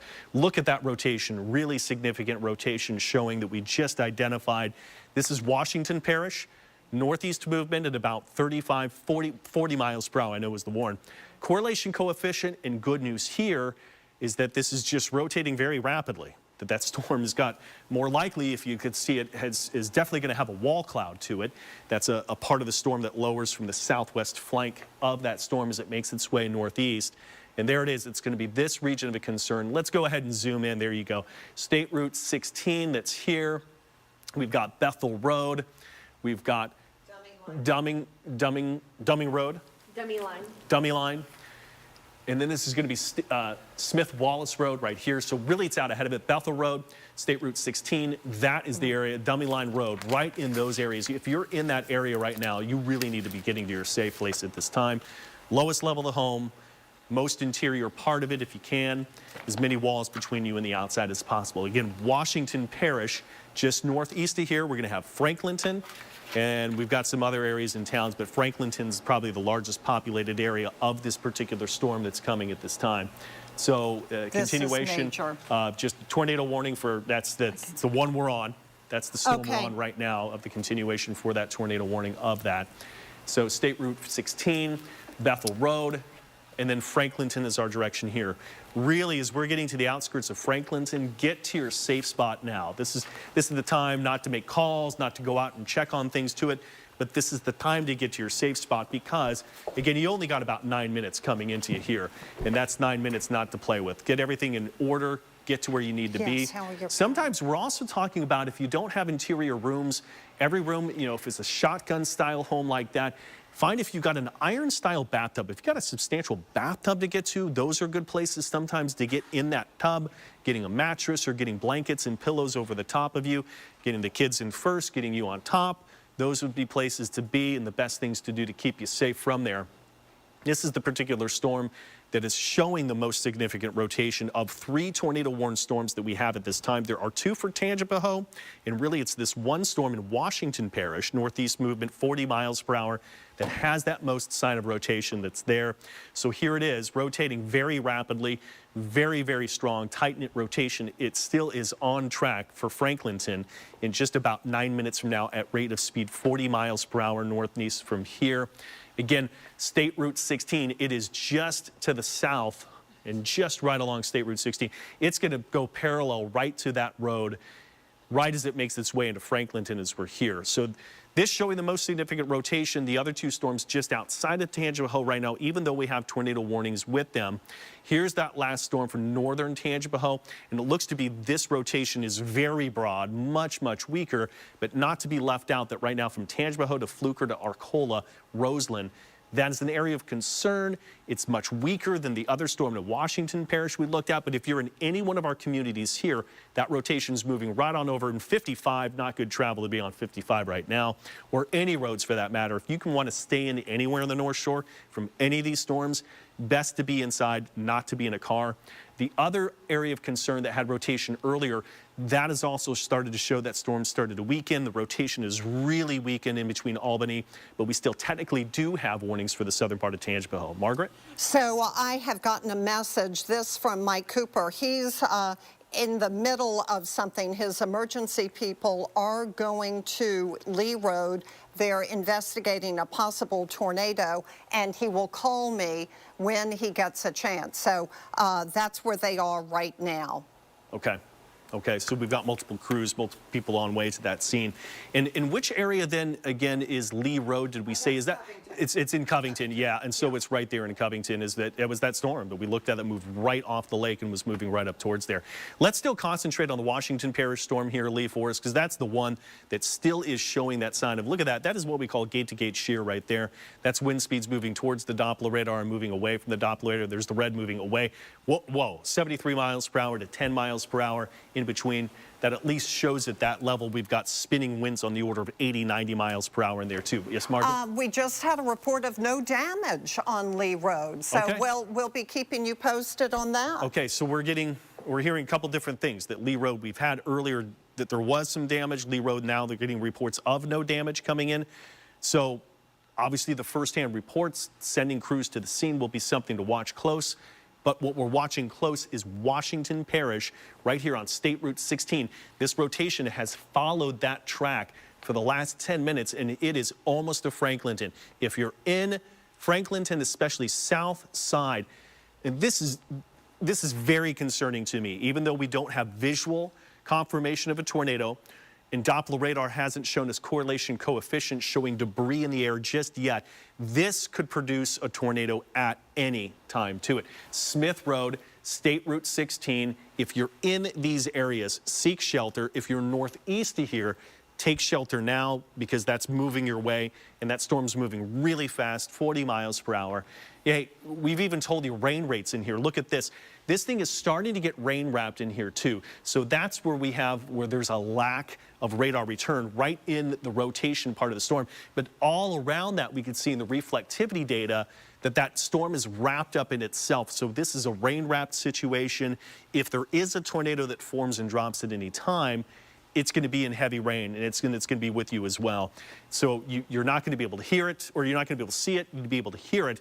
But when you hear those winds picking up, that notes that you've got something moving your way fast. 40 miles per hour movement puts it Franklinton. We're only at 4 minutes now from at least downtown Franklinton in the center of the town. It means if you're on the west side, southwest side, you're even 2 and 3 minutes even earlier. So if you're in any part of Franklinton, west, southwest to the south side, seek shelter now from it. This, if it keeps its track, will be outside of Franklinton, would make its way to possibly Pine, then to State Line from here, Washington Parish, then eventually crossing over as we get into the Mississippi River, then eventually heading to Mississippi itself. So it's still a while there. Clifton, you look to be just outside of the rotation to it. Pine Cliff, you look to be outside of it too. So if you're in Pine Cliff South, I think you're looking pretty good. If you're Clifton North, you're looking pretty good here too. I'm looking at some information here behind the scenes. Just the environment is here. Everything is showing that we've got incredible energy in the atmosphere. Spin is what we've been talking about here too. The continuation, the tornado warning is coming in near Albany, and that's for Hammond. So this is for the storm that's going to be into Tangipahoa there. That's the latest information I was just seeing. There's weak rotation, very broad in nature. It's right over Albany right now. Here's Tickfaw, here's Tangipahoa Parish, here's Hammond. At the rate of movement and where that storm is headed north-northeast, that's just going to miss Hammond. We're really looking at Tickfaw here at the rate there, 35, 40 miles per hour there, Lee. Great track, great information here for you. So it's over Albany right now. We're looking at, it'll be Woodbridge in about 10 minutes from now. So Woodbridge is there past Independence. That's one of the more northeast parts of the cities. Gamble Spur is where it is at this time. Right here, Albany, Gamble Spur, Kintally. That's where we're looking at 5 minutes here. So between 5 minutes, Tickfaw is more about 10 minutes away, even though you're not on that list. I can tell you at the rate and where these location identifiers are, that's about 10 minutes from there too. So tornado warned storm for now, southern part of Tangipahoa Parish is the storm we're on looking at. Sometimes when you get in really close here, sometimes we kind of lose that focus of exactly in perspective of where we are. But we're just west of Tangipahoa Parish right now where the rotation sits. That's a good view for you there, Lee. Appreciate that one. So we're still about 5 to 10 minutes from crossing parish border, getting in towards Tangipahoa Parish here for us as well. And then we're also looking at the one that we've been on that is moving almost into Franklinton right now. Let's just concentrate on that. That rotation is now pretty much in, it's in Franklinton. So right now when radar was catching the rotation, there was Boat Ramp Road, Manning Road, Harrison Street, Cray Street, Clay Street. We also look here at State Route 16 coming in. There's Bruce Street. I want to look ahead of this here, Lee. Let's move this a little bit more southwest. Let's look at the roads ahead of it here. So you can give me that perspective in, but let's show people within the city roads here. 13th Ave, Greenview Ave. We get State Route 16 anywhere within this side of the city on the south side. John Walker, yes, here we go. If you're in Loblolly Lane, okay. Then we get into the highway town. We get the main road that's then east-west through town. Here's going to be Greenfaw Avenue, Loblolly Lane. Those are the ones right in this distance here where that rotation will be moving. Those are the areas where you need to be taking, you're seeking shelter right now and getting to shelter. And then as we get northeast of here, you go from Greenville, here we go. Here's going to be, which one is this, Lee, coming in here? Section Line Road. Section Line Road. So Greenlaw Avenue, Section Line Road are your main streets. Any of your neighborhood streets in between the two, those are going to be the areas that I want you to seek some shelter right now. The rotation, as we can zoom out a little bit more here, Lee, for you, show the rotation is just going to be southwest of you here. So not quite the downtown Franklinton, but that was the latest scan that just came in. So it's more likely you're going to see it over that area that's moving there right now. Look at that rotation, which is very, very significant, tight-knit, that we're showing the winds coming to the radar, moving rapidly away from the radar. And then you've got that northeast movement. We look at the debris, that would be that radar is able to see the difference between what's in the air between a raindrop, or if that's even going to be just something that's not the ordinary shape of a raindrop. That means it's something else that the radar's seeing. That'd be the debris. We're not seeing that. So that's why we haven't had the confirmation of a tornado just yet. So there it is, latest scan that just came in, right over the south side of Franklinton, Lee, that you can find. And there it is. If you're within, going to be the highway that leads into and from north and south, the highways that are leading to east and west just outside of town, that's it. So that's the tornado warning for the Franklinton, moving northeast at 40, so we can do a storm track on that. So from that right there, right over Franklinton, northeast from there, we can say everybody in those city streets. There's the latest scan where we just had the streets that we were just showing for you to seek your shelter. It's now moving out of Franklinton, 40-mile-per-hour movement.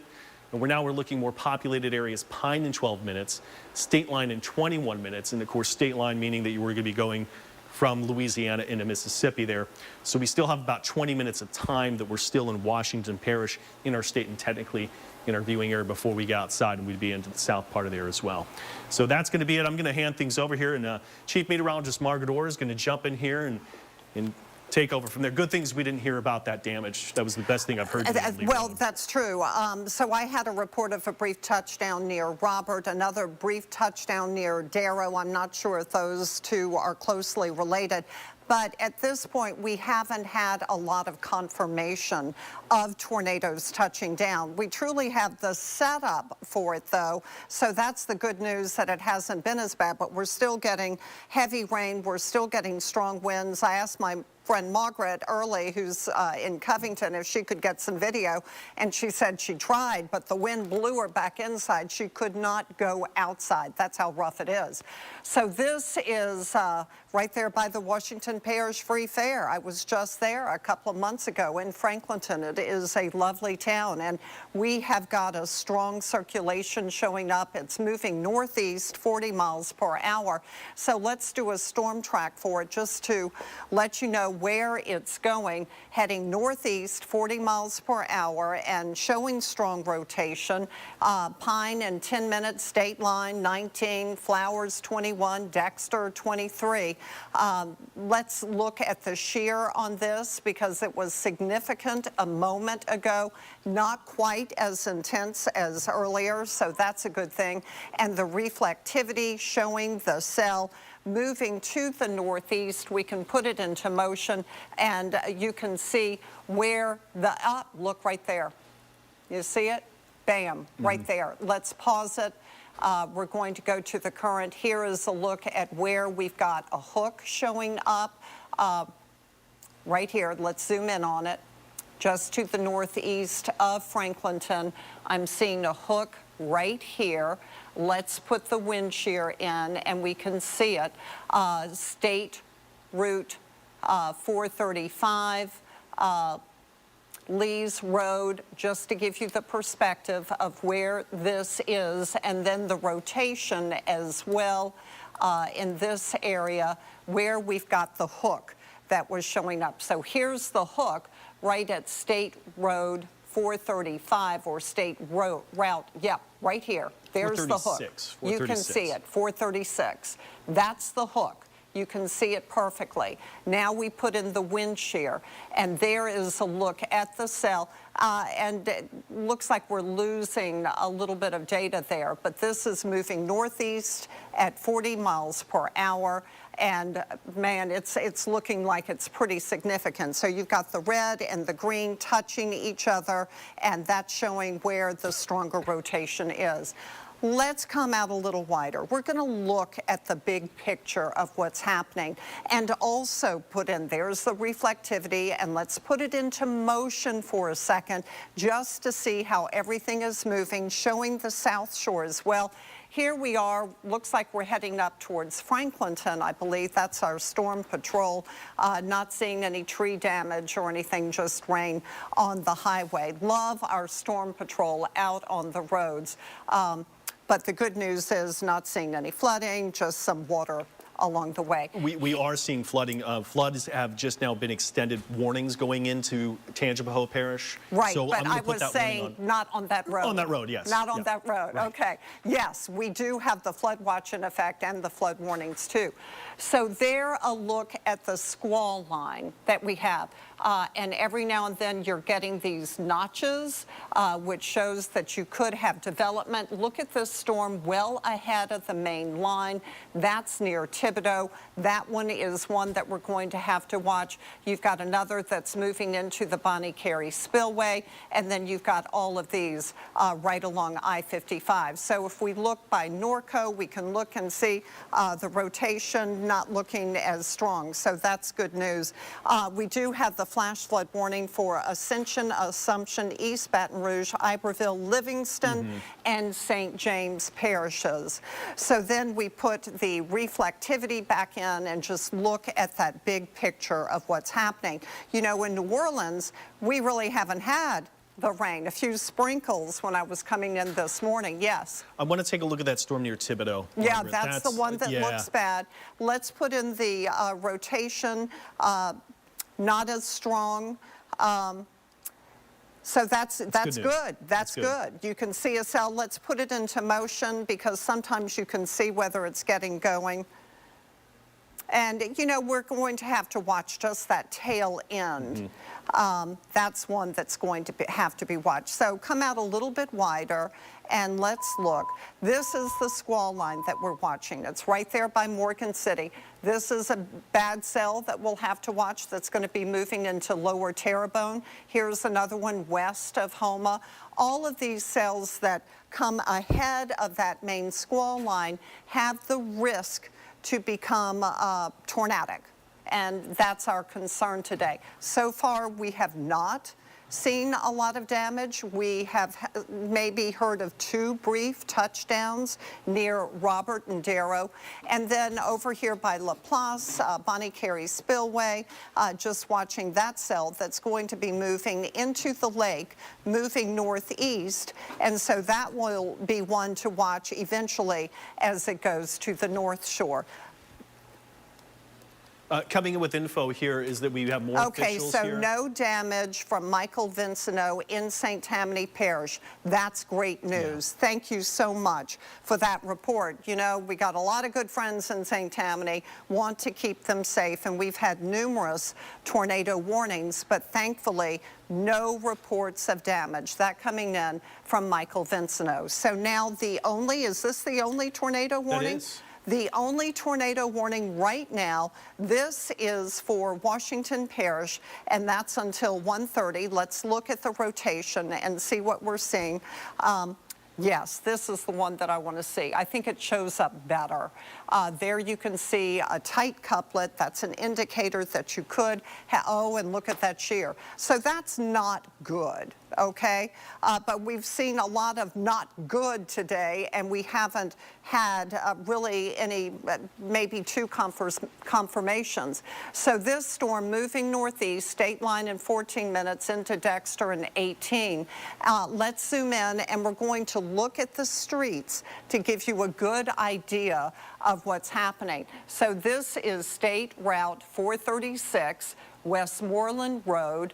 Oh, now we're seeing more water on the roadway in our storm patrol as it moves northward into Tangipahoa Parish, investigating what's going to be happening to the north. So then when we look at the rotation, we see a little bit better the couplet that is occurring at this time. There it is. That's a very tight rotation. And then this looks like it's Buford Crete Road, Creel, perhaps? with an L? Creel? Okay, Buford Creel Road. There's Westmoreland, and then Brumfield Road. Let's come out a little bit wider, and we're going to do another storm track and just get a good idea of where it's going. So this is our only tornado warning in effect until 1:30. My goodness, we've been on since before the noon show, which of course was all weather. So 2 hours. 2 hours now. Moving northeast, again, state line 12 minutes, Dexter 17, Sandy Hook in 27 minutes. And that's a pretty good rotation that is showing up. So, you know, you have to stay weather aware. You get to your safe place. Let's put this into motion and just see what our reflectivity looks like. And I'm watching it with you as it moves to the northeast, and now put in the rotation just to see. That's our shear, which is really showing strong shear. Here we are. Look at that. That's a really tight rotation. So here is Pine. It's moving just to the west of Pine, to the northeast. Here's Clifton. And Storm Patrol is on the way to Franklinton right now, because here's Franklinton. You can see that that cell moved right through Franklinton. So we want to know what happened in Franklinton. You can see all of the water on the roadway now. It's raining right now.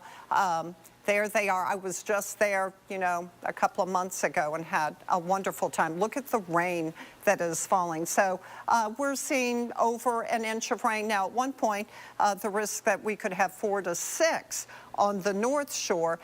Thankfully, have not seen that yet, but points to the west have had very heavy rain. And if you look at the big picture for a moment, you will notice that there is a lot more rain to the west, and this is all moving northeast. So there is still more rain to come.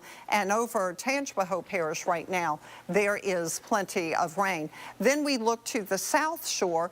We really haven't had much yet, but we're watching these cells out ahead of the main line. There are 4 of them right now. There is the squall line that's over in St. Mary Parish up towards Donaldsonville, Gonzales, Hammond, and into Kentwood. So let's also investigate these cells that are moving into our viewing area. Here's one. We've got some lightning with it now. That's at La Branche. Yeah, it's showing some pretty good rotation at this time. Back to the reflectivity. And there it is. It's moved over the Bonnie Carey Spillway. So this is a cell that could become a waterspout and will be heading to the North Shore. Now let's scoot farther to the south and look at the next storm that we're going to be watching. Here it is by Thibodaux, Choctaw, Kramer, Bayou Boeuf. Let's look and see if we're seeing. So it does not have really strong rotation. It does have some shear showing up at Thibodaux. The lightning is more so to the north. So that's the good news, not really seeing much rotation now. We look at this storm. Here's Amelia, there's Donner, and there's Bull Run. Oh man, look at this. Where is this location right now? This is just outside of Morgan Okay, City. this is I-10 at Bonnie Carey Spillway. Oh. So we can go back to the Bonnie Carey Spillway, and we can compare what's going on with the radar. Here we are. heavier rain is beginning to move away from the Bonnie Carey spillway, so that's good news, but you've got more to come. Obviously, that camera is shaking. The wind is really blowing. I'm going to have to put the wind up in just a second so you can see it. But there, look at that storm that is moving into the lake and will eventually head to the North Shore. Concerns that it could become a water spout and then possibly a tornado. So it's got pretty good wind shear that's going on at this time. Back to the reflectivity, let's go to the south. These are storms that are going to be moving our way. There's Morgan City. This is Terrebonne Parish. Here is a cell out ahead of the main line, so we can look and see whether there's rotation showing up with it. And at this point, doesn't look like much. That's great news. Let's go to the storm that's to the south. This one looked a little dicey when it was offshore. Certainly looks like it's got some hail, and it is showing some possible rotation. So that's a cell that we're going to have to watch. Yep, showing that potential for hail. Let's do the big picture, southeast Louisiana, South Mississippi, and that gives you a good view. Though, yeah, let's point that out. Let's put that into motion just for a second. So this is moving northeast. It's going to be heading towards Terrebonne Parish. Since we're looking at it, let's zoom in a little bit. It does look like it had a little bit of a hook for a moment. It's really too far out to show that shear well, but a little bit of that showing up. So certainly that is a storm we'll have to watch that could become a water spout as it moves onshore. There, the big view, South Shore, it's coming. So we're watching those individual cells ahead of the main line. Then we go back to this one. This is our tornado warning. Let's look at the rotation, and it is still there. So maybe not as significant as it was earlier. Look, that's the Bonnie Carey spillway again, really getting kind of dicey over there with the wind blowing. This is the Parish Road 4. Is that what it says? Parish Road? Parish Road 4. There's the rotation. Let's put the reflectivity up and see if we can see a hook on it. And this is a rain wrap cell, so you're really not seeing it very well. Let's put the, wait, maybe right there. There's the shear, the rotation, possibly. I'm really not, let's circle it. That's the better way to do it, right in here. And then put the reflectivity up. And it's just a rain wrap cell. It is real. The Barron button, I think, is also helpful, and that shows that you could possibly have some hail there. So the wider view of the North Shore is simply showing one tornado warning. How's that for a change? For a while, there were something like 7 tornado warnings. It was crazy, and that cell storm is getting ready to move into Mississippi. We've got a little bit more time for it, but otherwise, as you look at southeast Louisiana, you know what? No other warnings in effect, no severe thunderstorm warnings, but I got to tell you, this one looks significant. That's going to be heading towards Donaldsonville. This one looks significant over by Gonzales, and then that's some pretty heavy rain that's over by Hammond. And in fact, I'd like to look at Tangipahoa Parish for a second, and we're going to check out that rainfall. You know, we've got our storm patrol that is going right now up towards Franklinton, and you can see the rain is coming down. Rainfall totals have not been that great here, but now 2 inches north of Hammond, 1.5 inches south of Walker near Gonzales. That's over 2 inches of rain. Farther to the north up here by Kentwood, you've also got what looks like some pretty heavy rain that has fallen there and all across. Yeah, if we could just scoot up a little bit more to the north, there you can see that heavy rain. And then over the Bonnie Carey, the camera is truly really shaking. Nada in the city, though I did have a few raindrops when I was coming in. So let's investigate this cell west of Thibodaux, north of Morgan City. That's in the squall line, and you can see that, you know, that's a whole lot of rain coming down right by Attacompass Landing.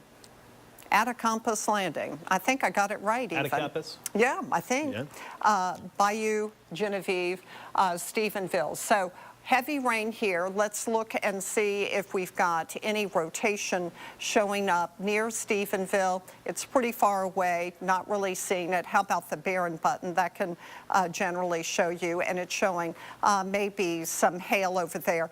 Let's look at the rainfall rate because it looks like it is really coming down in that area. So the rain rate, it's showing 2 inches. So yeah, you've got some pretty heavy rain. And not only that, what you also have is that wind blowing. So with the wind blowing and the rain, it's really hard to drive on the highway. So now let's look at the reflectivity. And we're going to just come out a little bit wider. Up by Sorrento, you've got some heavy rain that's falling. That's a pretty good looking storm, and we've investigated it earlier over by Morgan City. You can check and see the rotation to see if it's getting any better organized at this time, and really not. It's kind of far away. Now, reflectivity, and we can go back up towards the Bonnie Carey because you've got another storm that's going to be heading towards the Bonnie Carey as well. There we are. Looks like we're approaching Franklinton at this time, possibly. It's a pretty good drive up there. Beautiful drive. If you haven't been there, you should go, and you should definitely go for the Washington Parish Fair. So let's go back to our storm that we've been watching up here. This is state line. The rotation still there, not quite as strong a couplet as it was earlier. It's a little broader rotation. Let's zoom in. Let's look at those streets just to give you an idea. So there we are at Duncan Road 1, and then we also have looks like Nelson Road as well. But there is the circulation. Here's the state line moving into Mississippi. We can check that Barron button as well, just to, and it's not real bullish on it right now. What about the shear? Let's look at the shear. So there's the shear, which is still pretty up. Tornado warning is expired for Washington and Walthall. So real quickly, we're just showing you the big picture with our radar. And there it is, this warning now expired. There are no warnings in effect for our area. We still have the squall line to the west that's moving our way. In fact, we'll put it into motion for you just to give you an idea. We, of course, are going to be here throughout the afternoon, keeping you posted. Please stay safe, everyone. Thank you for being with us. Everything you do, which is a lot. So take care of that heart with Lipton, because sipping on unsweetened Lipton can help support a healthy heart. Lipton, stop chugging, start sipping. My asthma felt anything but normal. It was time for a new normal with Nucala. Nucala is a once-monthly add-on treatment for severe eosinophilic asthma that can mean less oral steroids, not for sudden breathing problems. Allergic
This is good news with that line, though, that I'm just talking about. I don't see any curvature, no signatures like couplets like we see with these other cells. Let me just stop it one more time, and you can really see the difference. You know, you have that couplet, red against green, little area, and up towards Bay Springs now, red and green.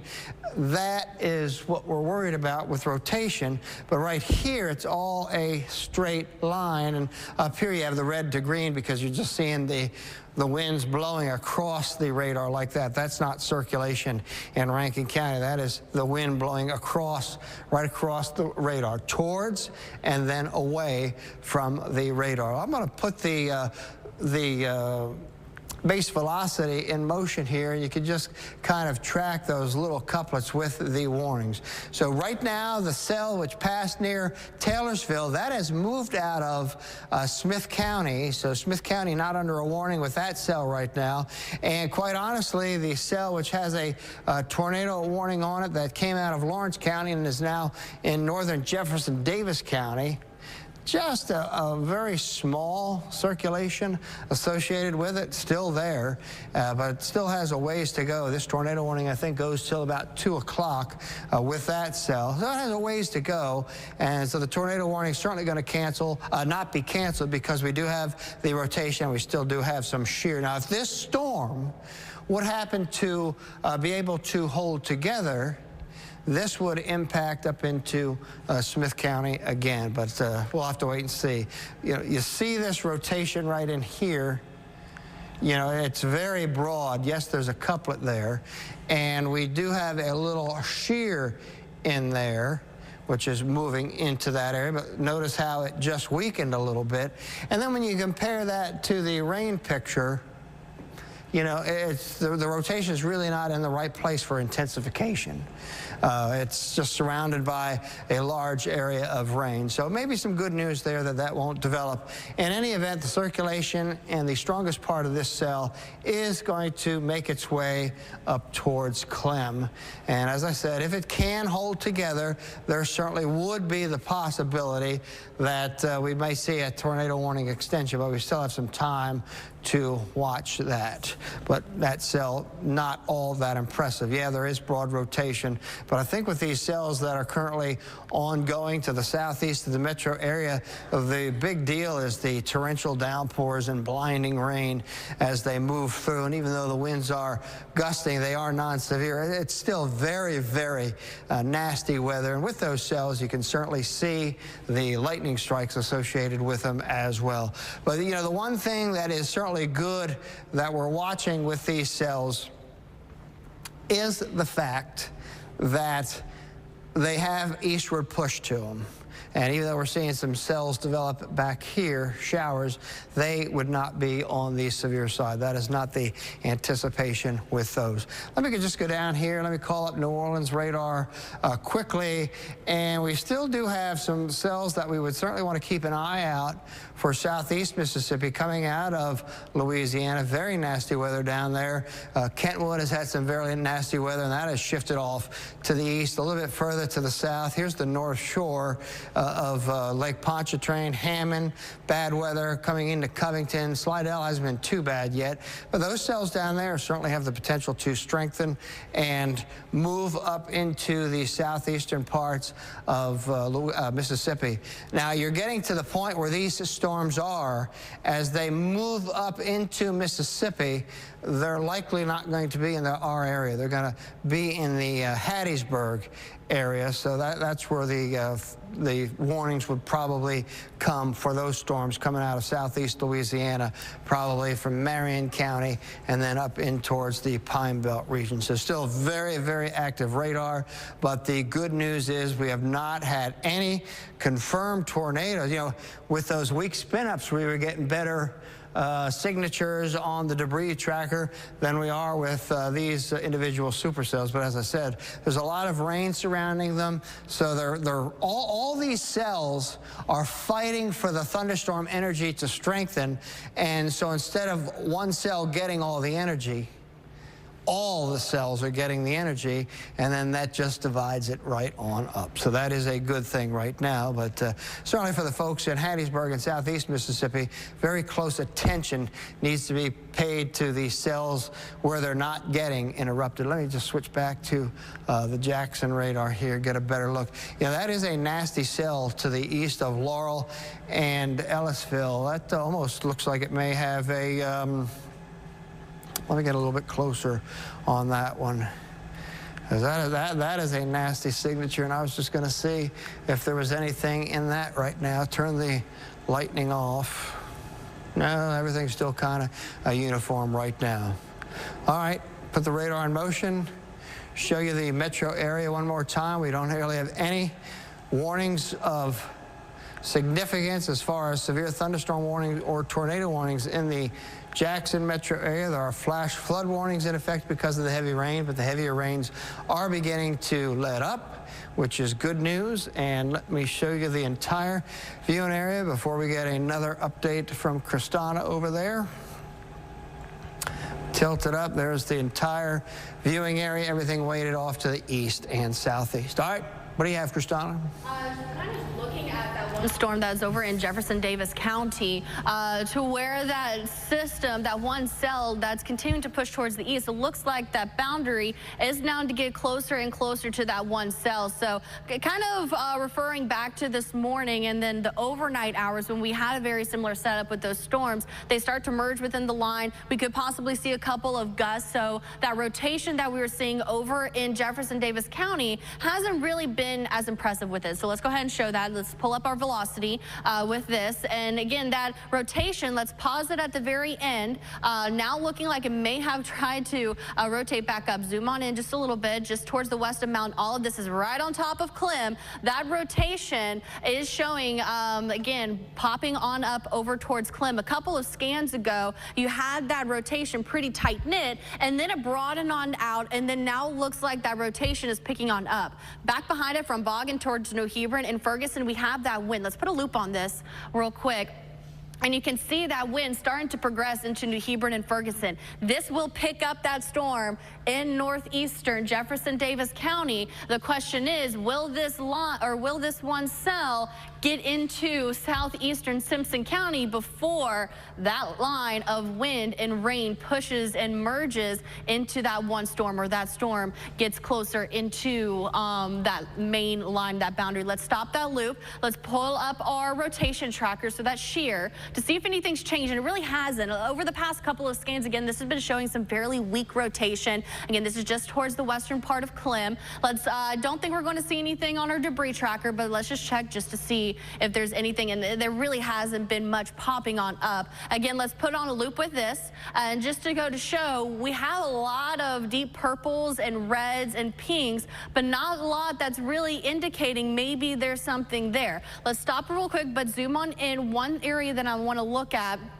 is zoom on in just along Highway 13, Isabel, right in between 13 and Clem. There's this one little spot that's a little bit brighter red. Do you mind circling that for me real quick? And it may not really pop up as much on your area. Yep, just right there. I want to see if anything kind of coincides. Let's pull up our velocity and see if we have any of that rotation. That looks to be just on the outskirts of it. And now let's pull up our shear or rotation tracker to see if anything's lining up. And then there's that rotation. So we may see something, again, maybe a brief touchdown. Nothing has been confirmed with it, but there is some questions going on when it comes to that one cell just west of Clem. Again, that's looking very, very weak at this time. But when you have those storms that try to recycle, again, it's like a living, breathing organism to where it tightens, it broadens out, takes a breath, and then it tightens back again. So let's pull up our velocity one more time, see if we have any new scans that are going on, and let's get rid of that circle.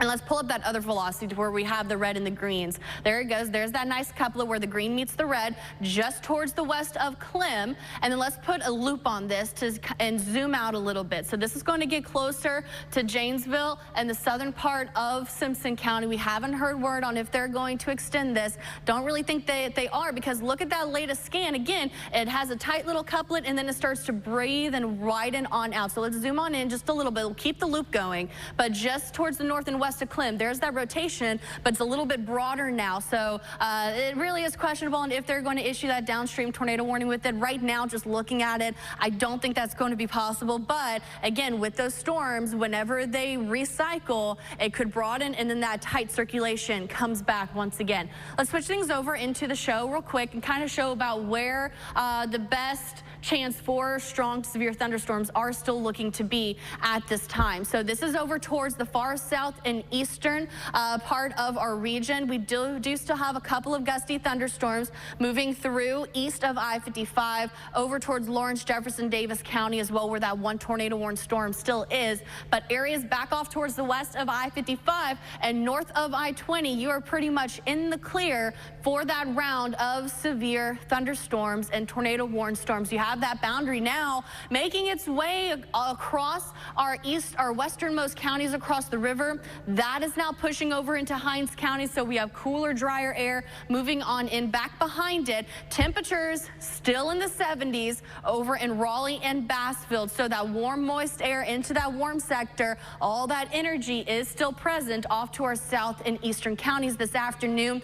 The most humid air is still down towards the south and east, so this is again where we are really looking at for that possibility of strong severe thunderstorms. We are looking at that coming to an end fairly quickly, so we'll start to see these dew points that are currently dropping along I-55 push eastward to include Raleigh, McGee, and Bassfield. I say give it about 30 minutes to an hour maybe, and we could see that back edge of that boundary start to push east closer to our easternmost counties, and then over down towards the Pine Belt. Continuing to see that as a main issue. Our rainfall totals again have really just been picking on up over the past couple of hours, but now looks like that rain is coming to an end back off towards Adams County and over into Franklin County. However, still a lot of rain. We've been getting a couple reports of roadways having rain on them and flooding conditions across the area. Roads are slick. We've had several accidents this morning as this system moved on through. Those rainfall totals not playing a joke at all. Around 5 to 6, even 9 inches of rain possibly being recorded in parts of Franklin County. David. Yeah, no doubt about it. The rain blinding at times, really coming down hard. Giving you the wide view off to the southeast. Several tornado warnings have been canceled here very recently. And in our viewing area, there's still one tornado warning here for northern Jefferson Davis County to the north of Prentiss. And quite honestly, there is a little bit of rotation, which is very broad and weak in there, but I'm not too concerned about that cell right now. That tornado warning right there does go up until about 2 o'clock for 15 more minutes. We'll see what happens with it. You know, right now, questionable to me whether or not a tornado warning gets extended upwind to that. Really not a whole lot of concern with that cell. Now, I will say I did see some reports in the Petal area. That was a confirmed tornado which went through a Petal, and there's been some structural damage to some houses down there with that cell, and that's the one I've been telling you about. That's kind of running parallel to Interstate 59 just to the east of Ellisville and Laurel. And eventually, if that storm can hold together and it's kind of in a position where it has the potential to intensify because it just warm air being fed into the supercell storm, that cell would continue right up and eventually move through Quitman and get close to or just past to the east of Meridian. So right now in the southeast part of Mississippi, that is the strongest cell that we are currently looking at. Flash flood warnings do continue around the immediate Jackson metro area, but the rain is beginning to lighten up significantly. The rain is not over. There are still some showers that are going to be coming back in from the west, but not expecting those to be severe. So let's go down there to the north of Prentiss and take a closer look at that storm that is down there right now. That is our one tornado warning, and put the velocity, see if we still have a couplet. Well, as I said, very broad and weak rotation with that. So right now, as it stands, this tornado warning may not survive. You can see how that couplet weakens a little bit. Still a little bit of it coming up on Janesville, exiting the box. So it's certainly possible we could see an extension of the tornado warning up into parts of Smith County. So we'll see what the Weather Service does with that. It may be a safety type tornado warning that gets issued with that, because there still is just a little bit of weak broad rotation, and we'll take the shear. There still is some shear rotating in that area, so still a little bit of concern with that cell. Already now getting ready to move out of northeastern parts of Jefferson Davis County, and that cell, let me just circle it right there near Janesville. It would pass to the southeast of McGee when it crosses interstate, not interstate, but U.S. Highway 49. So weak broad rotation does continue in that area. It's not something right now that we say, hey, you know, we're real concerned about it, but it is that area that we are watching. It has been having a tendency to weaken, but you can see on our rotation tracker, we're still a little bit. I think maybe when we get some new data, at least based on the latest picture of the velocity here, we may see that shear come down significantly. So that's what we'll just kind of watch. This is the only tornado warning in our immediate viewing area right now, but the weak rotation continues to look more broad and diffuse with time. Let's see, we get there. The shear just hasn't updated yet. We'll just continue to keep an eye on that. But right now, that cell exiting the northeastern corner of Jefferson Davis County, which did have a tornado warning on it as it crossed the county, because it did have some rotation as it was moving through. So we'll just, you know, keep an eye on that cell. It is on the tail end of a strong storm, but again, there's a lot of rain air that's being fed into that storm, so it's certainly having a lot of trouble intensifying with time. You know, really and truly now in our southeastern counties, down towards Mendenhall, McGee, this is really torrential rain. Shivers, New Hebron, it is just an absolute blinding downpour, and that rain is just slowly moving through. Now, these areas have not seen the totals that areas around the metro and to the west and north have seen, but they're going to be catching up with these downpours moving across. But of course, the good news is it is making eastward progress, and you look back to the behind this big, extensive area of torrential rain. We're just seeing the rain begin to, well, no surprise that that would see that come down, because we're just not seeing the rotation with it. So let's give you the wide view of what's going on right now across the area. At some point, we'll count up all the hours that started at about 10:30 last night and through the night. It might be easier to count the minutes that we weren't on the air since about 10:45 in the morning. Flash flood warnings continue for the metro area. Really looks like that tornado warning alley threat is going to be from near Bogalusa through the Pine Belt, east of Hattiesburg, Laurel, and maybe up close to Meridian. So that's where we stand right now. No tornado warnings and no severe thunderstorm warnings for the area. We'll continue to watch the weather, and we'll come back on if need be. Stay away from Jocelyn Jacks. Excuse me?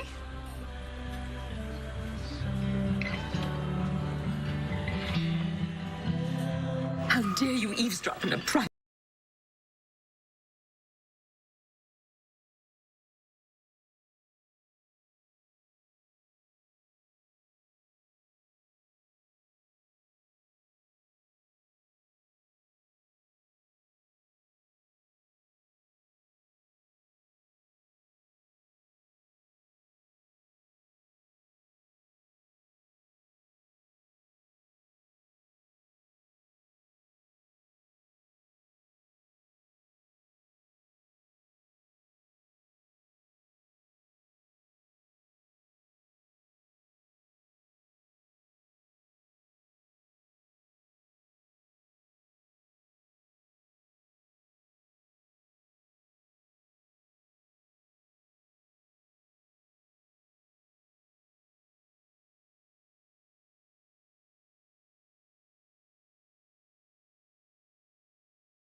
Morriston, safe place right now in northern Forest County, just north of the city of Hattiesburg, near downtown Hattiesburg. It's right over the Dragon area.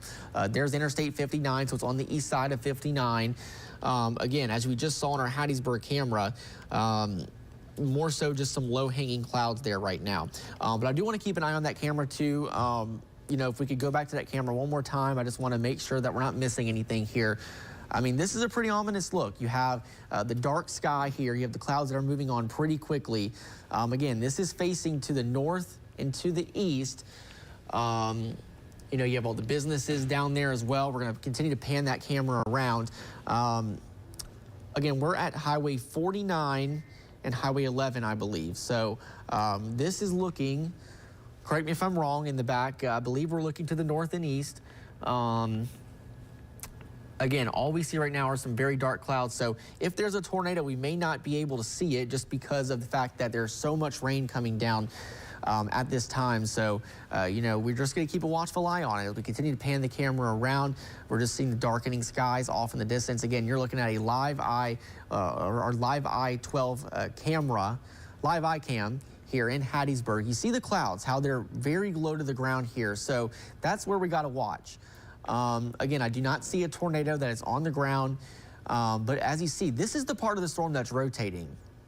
And you see how the clouds are just kind of dragging the ground almost. That's why these tornadoes are, they're so quickly spinning up and putting down a tornado, because the cloud bases are so low to the ground today. We have so much moisture in the air to work with, especially over in South Mississippi. So we're going to keep a watchful eye on that as we continue to show you. This is a live eye view in Hattiesburg right now, where we do have an active tornado warning. The circulation is just to the northeast of the city of Hattiesburg. It's near the Leeville area and tracking towards Morriston. Again, as we continue to pan our camera around, we're continuing to look at the storm that has very strong rotation right now. Very hard to tell, you know, exactly what we're looking at here. But we're watching for any signs that we could see of a potential tornado. Again, not seeing that exactly right now. And it may be very hard to see if there is a tornado or a funnel cloud, just because we have so much rain. So we can come back to radar now as we continue to track out this storm. Again, we don't have any new updates regarding that, but of course we're keeping a close eye on radar. Again, not seeing a debris signature. This is good news.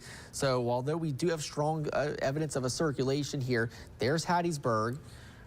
And it's now more so over the Dragon community, heading over here towards Morriston. Again, this could just be rotation that's in the cloud right now. It's not reaching the ground. So that is good news, but you know, this could change very, very quickly, as we've seen all day long.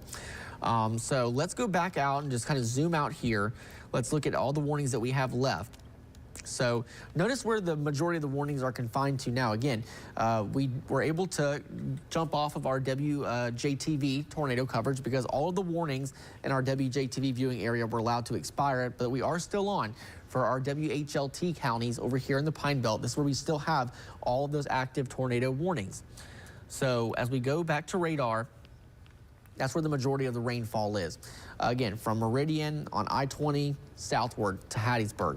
As these storms continue to push eastward, the severe risk will end from west to east, but until these storms move out, we're going to be in this for at least the next few hours. So I want to go back and make sure we're not having any new tornado warnings. We are not. So let's just go back and let's just go through each one again. You see, though, we are continuing to see just signs of very strong rotation here. This one is in northwestern Wayne County. This one is going to be just to the east of Pineview, northwest of Whistler. And again, this is all northwest of Waynesboro. So Waynesboro's in here. Waynesboro, you're not in the warning, but the active warning is going to include areas like Whistler. Here's West King. The area of rotation is just to the east there of Pineview, and that's tracking northeast. And that's a pretty strong area of rotation. Again, we're getting far from the radar, so we may not get a good depiction of this. This could be the beginning signs of a debris signature, possibly. Again, we're pretty far from the radar site, so we just have to watch it as we click around on our products here. Probably not a debris signature, but I mean, that's very strong rotation right now. So that tornado warning for Wayne County, that is going to continue until 2:15. So we have at least 15 more minutes to watch it. and that one I would very much expect to be issued downstream into Clark County. Elsewhere, again, the other rotation that we're watching very closely is here in northeastern parts of Forest County. Again, we've been watching our live eye camera there in Hattiesburg and haven't seen a tornado on the ground yet, but again, I mean, it is very close. You know, we've seen this all morning long, these areas of circulation spinning up very quickly, and they drop a tornado very fast. Sometimes it happens, you know, without much warning. So we're giving you the heads up. If you live over here towards East Abuchi, over here towards Leeville and Morriston, you've got to be in that safe spot right now as that rotation tracks to the northeast. Hattiesburg, you're in the clear for now. From this rotation, we have more storms to the southwest to watch that are all taking a very similar track here. But this rotation is northeast of the city of Hattiesburg right now, so you can come out of that safe spot. It looks like this one is going to track on the east sides of Ellisville, but it's going to be a close call. So if you're in Ellisville and Laurel, we still need you to be in your safe spot over here in Jones County. So let's stay in our safe spot if we're in Laurel, if we're in Ellisville, as this rotation couplet continues to track out of Forest County and into Jones County. Back to our debris tracker. Again, I don't see strong signs of a tornado, but this does not always mean that there isn't one on the ground. So let's just treat it as we would, because these are still very strong winds, at least, that are going to blow on through as this little circulation passes near Morriston and again toward East Abuchi. Elsewhere, we're continuing to watch other areas of rotation coming out of Louisiana, coming out of South Mississippi. Another circulation is developing southwest of Purvis. So this is to the east of Baxterville. Again, this one, again, not super strong, not dropping a tornado right now, but we've got to continue to keep an eye on it. I-59 right now from Purvis up to Laurel is just not a safe place to travel right now, with several circulations trying to spin up here on this Wednesday afternoon. Also noticing another weak couplet south and east of Collins. Again, not enough to issue a tornado warning, but this is near Seminary, so just heads up there. We'll have to keep an eye on that as all of these storms continue to push off to the north and east. Lastly, we do have another tornado warning that still continues for parts of Jasper County and then into southern Newton County. So this area of circulation, though, has dropped off here in the last few scans. But we'll keep an eye on it as the tornado warning is still in place. So we will respect the warning as long as it's in place. So still over here towards Chunky and Newton, safe place is where you'll want to be in Hickory. This is north and east of Bay Springs. So that's where that circulation is. So if you're in Bay Springs, you can come out of that safe spot also in the Lewin area. Let's go back down to Hattiesburg. And still, now that rotation is right on the Forest and Jones County line. So it's literally crossing into Jones County as we speak. I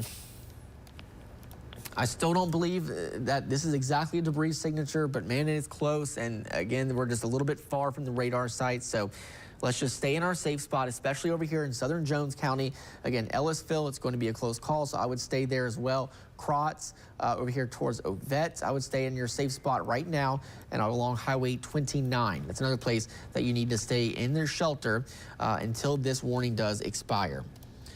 So that is the current tornado warning. Again, we'll also have another one that's, again, we're still watching in northern Wayne County. That one also producing some very strong winds. So again, when you start to see those very bright returns, reds, greens, and the blues coming together northwest of Whistler, that's a very strong area of rotation. Again, may not be reaching the ground. A lot of these storms seem to be producing wall clouds and funnel clouds, but it won't take much to get that wind all the way to the ground. Let's hope that it doesn't, but we're going to keep an eye on it as that continues to track to the northeast. Again, this is, again, in Wayne County. Does not include Waynesboro. It's northwest of Waynesboro in northern Wayne County as that tornado warning continues until 2:15. So just about 13 minutes left on that tornado warning. So those are the last ones that we do have in place right now. I do want to remind everyone that we remain in a tornado watch until 8 p.m. At this point, I don't believe that we have seen anything trimmed out of the tornado watch just yet. Well, it looks like Madison County was trimmed out. Copiah County, you're trimmed out. Franklin County, you have been trimmed out. Adams, Claiborne, Jefferson, all trimmed out of that tornado watch. Also in Atala and Holmes County, all of our Delta counties, you're trimmed out of the watch. So the tornado watch that is in place until 8 p.m. again is going to be for everybody essentially along and east of Interstate 55. So it still does include Rankin County, although in Rankin County, likely that tornado threat coming to an end. So let's go back to all of our tornado warnings. We have a new tornado warning that's in place for Clark County. Again, that's not necessarily a county that we cover. That's the Meridian market, but that circulation is tied to that storm that's coming out of Wayne County. Not seeing any brand new updates. Look at this though. See that circulation there southwest of Purvis? That one's wrapping up again. We just mentioned that a few minutes ago. So if you're in Purvis, I would stay in your safe spot. Do not be shocked if a tornado warning comes out here in any minute. This will also track to the northeast and likely take a similar path as these last two warnings have done. So Hattiesburg, don't be surprised if you go under another warning again as all of these track northeast. We're still in a very favorable environment. It's only 2 in the afternoon. We still have a few hours left of peak heating. The cold front's rolling in. It's going to clash in with that really warm, unstable air. The wind shear is higher.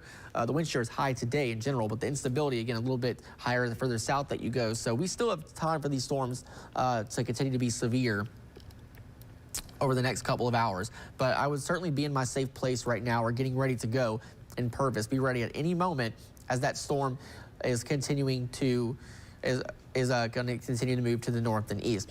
So let's actually go back to our Hattiesburg camera.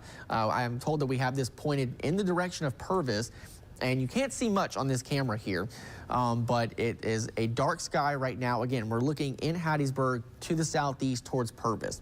So right now we're in the rain part of the storm. We're in the heavy rain part of the storm in Hattiesburg. So unfortunately, right now, we're not going to be able to see a whole lot, especially with the rain on the lens. But as you see, the clouds moving by pretty quickly indicates just how much wind shear we have in the atmosphere today. The winds are just ripping above the surface. So that is something that is factoring into our severe weather event today. Again, not seeing a whole lot, but again, this is looking from Hattiesburg towards Purvis. So we'll continue to watch that camera very closely as this is going to be tracking in that general direction here over the next 20 to 30 minutes. So there's that velocity couplet area of rotation that we're watching again near Purvis. That doesn't have a warning on it. But we do continue that tornado warning that is in place for Jones County. So Forest County is now out of that other warning that we had. That rotation couplet is now again into Jones County. So this is what we have going on. We'll zoom back out again. And let me go back to this storm cell over here, making sure we're not missing anything. So we have other areas of rotation that are pretty broad, you know, nothing that is alarming right now, but things that we'll watch, especially, you know, we have more of these storm cells that are developing over here towards McGee and Bassfield and Collins. Again, just something that we'll have to monitor over the next couple of hours. The good thing right now is that even though we've had a ton of tornado warnings, we have not seen, besides maybe 1 or 2 real significant tornadoes that have touched the ground and caused damage. Perhaps what has happened is we've had a lot of storms pop up all at once, so they were all kind of competing you know, against each other. Oftentimes when you see strong long track tornadoes, they're in those individual cells that are kind of out away from other storms. They're typically kind of in their own environment. They can soak up all of the, you know, the moisture and the humidity in the atmosphere. They can take in the wind shear. But typically when you have too many storms together, it creates kind of a messy situation where the storms are stealing energy from each other and kind of prevent storms from becoming too intense. So while it was a little hectic there for a little while where we had, you know, like 8, 9, 10 warnings, sometimes that can be a good thing because, again, those storms kind of steal energy from one another. Not to take away the fact that we still do have, you know, pretty strong storms out there right now, but, you know, that maybe has prevented so far from these storms reaching their max potential. This is a pretty significant storm, though. Again, I know this is more so about to move out of our viewing area, but northwest of Waynesboro, still looking at a very strong signature. This is going to track towards Shibuda. So if you know anybody around the Shibuda area, even over here towards Quitman, I would give them a call and let them know and make sure that they're aware of the situation of what's going on. Make sure that they know there's a pretty strong storm heading their way that could drop a tornado at any time. That's a pretty strong signature here. That could drop a tornado at any time that's about to cross over from Wayne County into Clark County near Shibuda. Elsewhere, again, we're tracking other areas of weak rotation, still that one near Purvis, another one in southern Marion County, but nothing that is jumping out as super, super alarming at this time. So we do continue, again, our team coverage here. We're going to be with you all through the afternoon and evening until this event is over. But so far, again, no reports, at least at this exact moment, that we have anything on the ground. But I'm going to continue watching that, Gracie, as I toss things back over to you.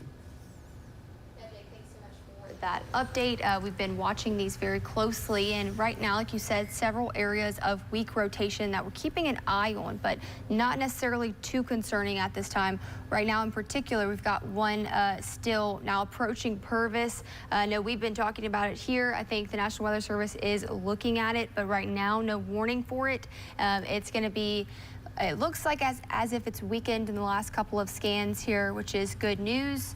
But this is in southern Lamar County, moving into areas, once again, the same path that we've been watching all day into Forest, not all day, in the last couple of hours, but into Forest and up towards Wayne and Jones and Wayne County. So going to watch this very closely. It looks like it's a cycling, as we've seen once again. So we've got a decent couplet here on the velocity, not warned at this time. The ones that are warned, I'm going to go ahead and take an overview of the last warnings we have in the viewing area right now.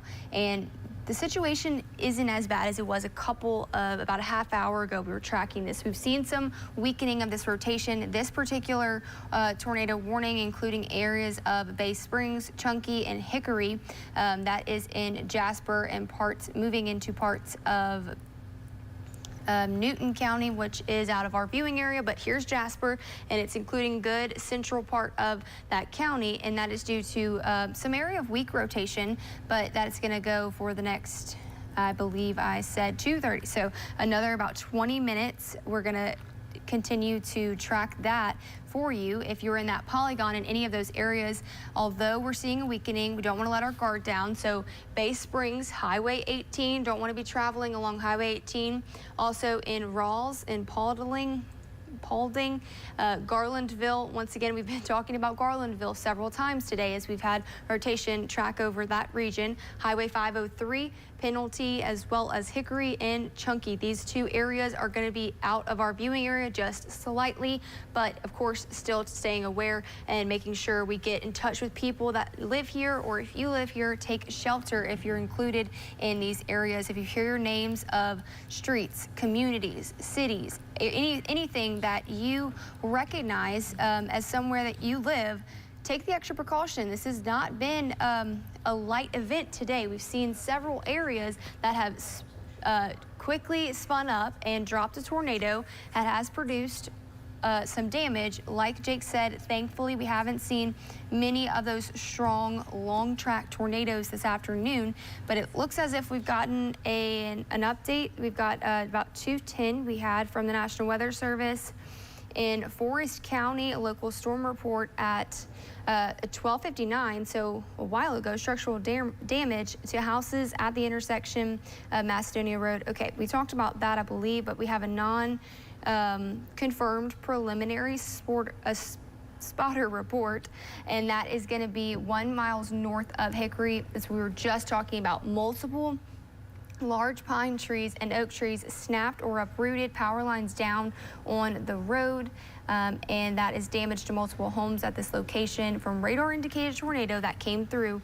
Injuries unknown. Okay, that's good news. We don't have any injuries at the time, but we do have some snapped trees. So this is all gonna be surveyed tomorrow as the National Weather Service goes out to look at all of these local storm reports. But as of now, we're still tracking areas that are under this warning. So till 2:45 in areas of Ellisville and in Laurel, that's in Jones County right here, moving still about northeast, heading towards the Highway 84 corridor, and also into parts of Wayne County and eventually out of our viewing area, continuing to watch that. And our biggest concern is this rotation that is approaching and just now leaving, I believe, the Jones County line and into Wayne County line, excuse me, into areas of Shibuda and possibly up towards Quitman as well. Highway 45 is right there, and it is a strong circulation velocity signature right now. We're continuing to watch it. I've not seen anything in the way of a velocity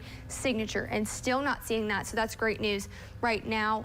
This could possibly be it right there, but I'm not seeing. It's very noisy. Of course, we know we're far away from the radar. Anytime that's the case, it's hard to see any kind of tornado debris signature. Regardless, we know we've got very strong inbound and outbound winds right now, moving into areas like Shibuya and Equipment. So zooming out, let's take a wide view. So that's just outside of us, our viewing area in Clark. We do have more updates. I don't believe there's anything in the way of updates for these storms that we're tracking for our viewing area in WHLT. But let's take a closer look into this rotation that we're looking at in I believe this is Jasper County. So closely watching this storm, and we're going to go to some of our other velocity products to get a good idea. So very broad rotation we're seeing. I would not be surprised if they let this expire.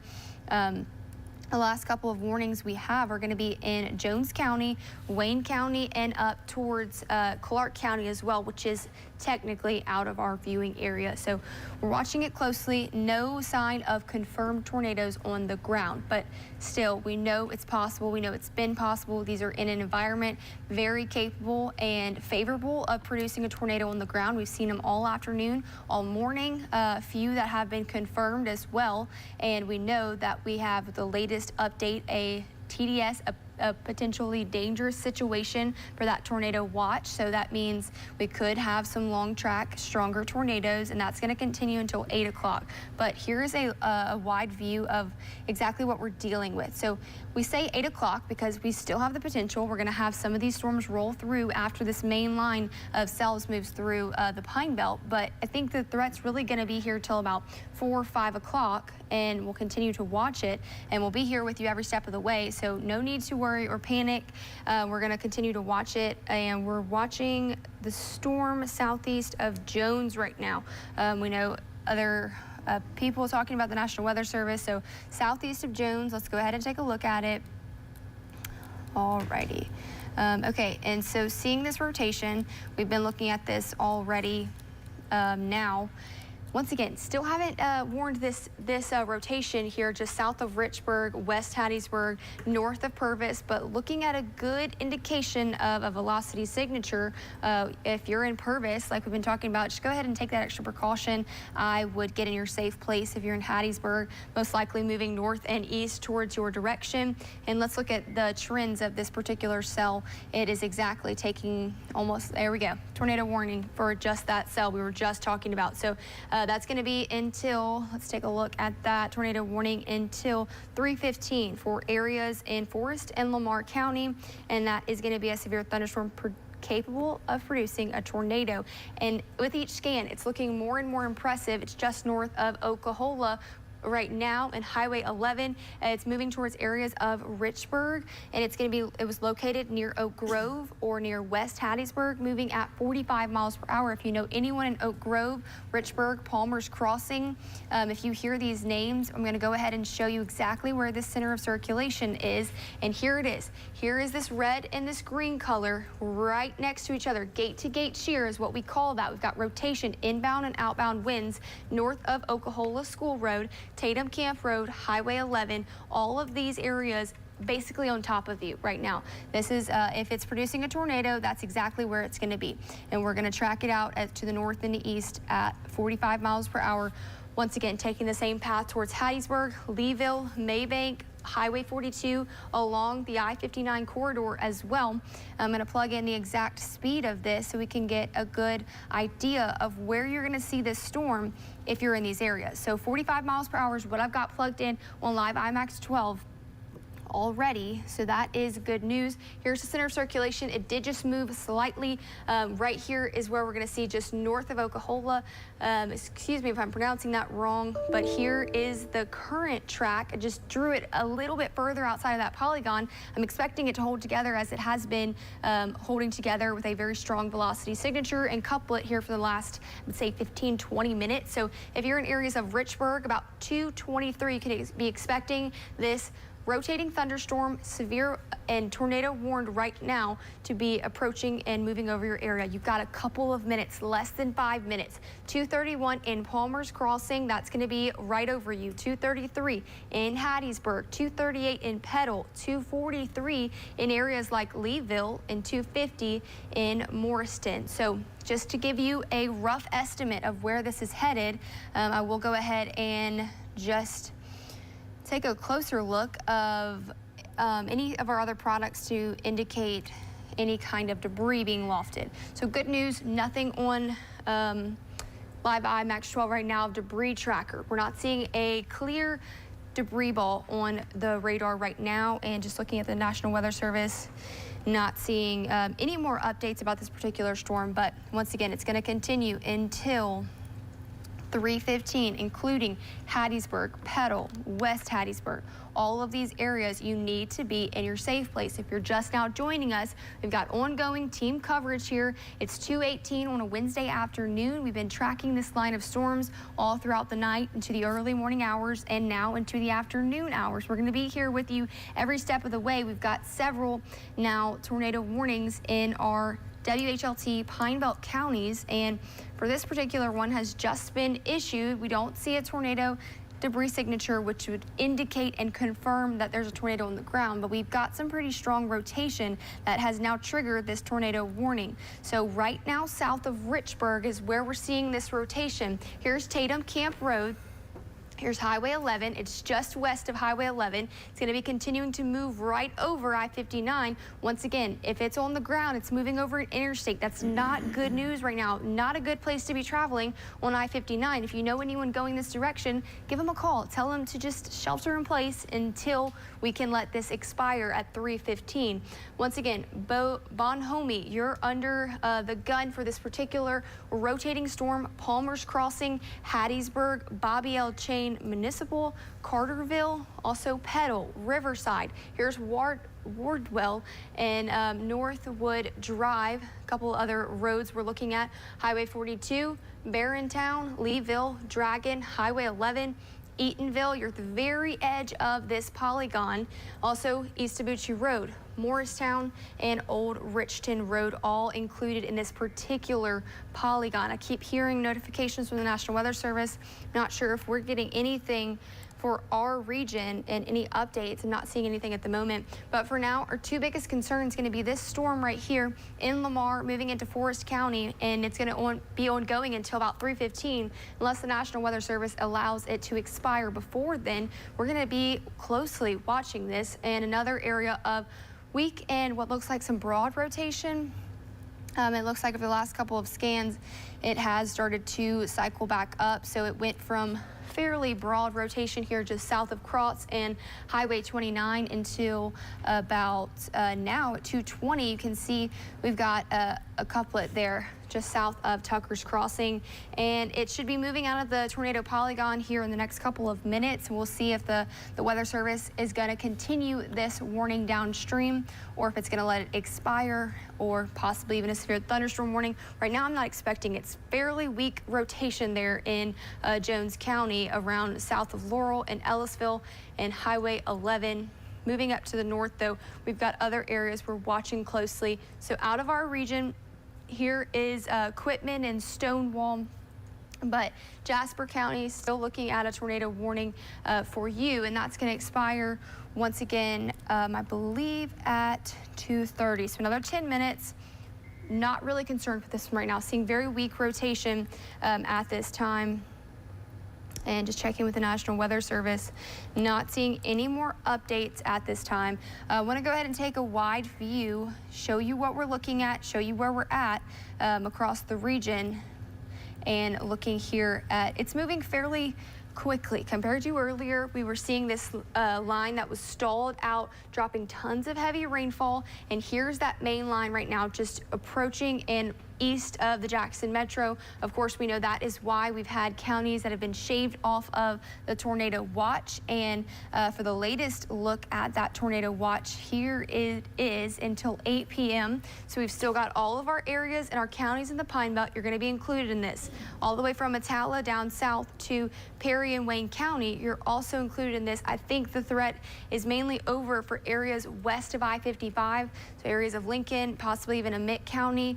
Hopefully Pike and Walthall County as well. But here's where the storm is, and we could see this favorable environment continue. We've seen this, a few of these discrete cells come out from this line and rotate. We've seen some even produce tornadoes that have touched down. But as far as any other threats we've been looking at, we've been talking about flash flooding and still seeing that threat. We've got a tremendous amount of rain accumulation across the region, and I want to briefly touch on this. Although we have tornado warned storms, I want to go back to that, but just a quick look. Upwards of 7 inches in Franklin County. That is why we're seeing flash flood warnings ongoing. So we could be seeing ponding on the roadways. Also in Adams County, 4.5, even close to 5 inches of rainfall. And south in Copiah County, look at that, 6 inches of rain. So that's going to continue to push to the south and east. Wouldn't be surprised if we have more tornado warnings, flash flood warnings issued just due to that heavy rainfall. But ongoing tornado warnings, we know that. So where do you go? We want to go inside the most interior room in a sturdy structure. That could be a hallway, stairwell, that could be a closet, a bathroom, anything without a window. So you want to put as many walls between you and the outside as possible. Best place to be would be a basement. Many of us don't have that available though. So we want to get you out of cars, get you out of mobile homes, anything outside we want to get you out of. So if you are in these areas we've been calling out here in the last couple of hours, we want to get you in a safe place now. For any more updates, I'll send it back over to meteorologist Jake Dalton at this time. All right, thank you for that, Gracie. The most pressing situation we're going to keep our eyes on is the Hattiesburg storm. I believe we have a live camera shot back in Hattiesburg. So whenever we get that back, we can take it whenever, because that rotation is moving right into the city. So, all right, this is a great shot. I believe this is looking to the southeast. Correct me if I'm wrong, or to the southwest, excuse me. But all right, so this is looking towards the storm. If we have a tornado, this is where it's going to be. It's a very messy shot because, you know, we're in the rain and the hail part of the storm. You see the heavy rain coming down. The camera is shaking, all right? So our camera is right there in the middle of Hattiesburg. So this is looking right into where we would have a potential tornado. And as you see on our camera, we're not going to see much. But what you can see are the sheets of rain coming down. You see the lightning flashes there off in the distance. The camera is shaking in the wind. So I want to hold on this shot for just a little bit longer because, man, this is going to be very close to the camera. If there's a tornado in here, which is possible, it is going to be close. We have very strong signs of rotation. Look at the sheets of rain coming down as this is, we're looking towards the storm. You see the rain is coming in from the east, all right? So this is funneling into the storm.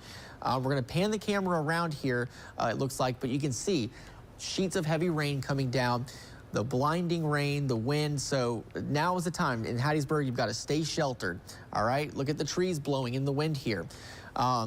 Again, if there's a tornado, it's going to be rain wrapped, so you're not going to see it. If you're in Hattiesburg right now, stay sheltered because this is what you're going to be looking out into, a whole lot of nothing, because you're not going to be able to see it because the rain is coming down so heavily. So we're tracking that area of rotation on our live eye camera in Hattiesburg.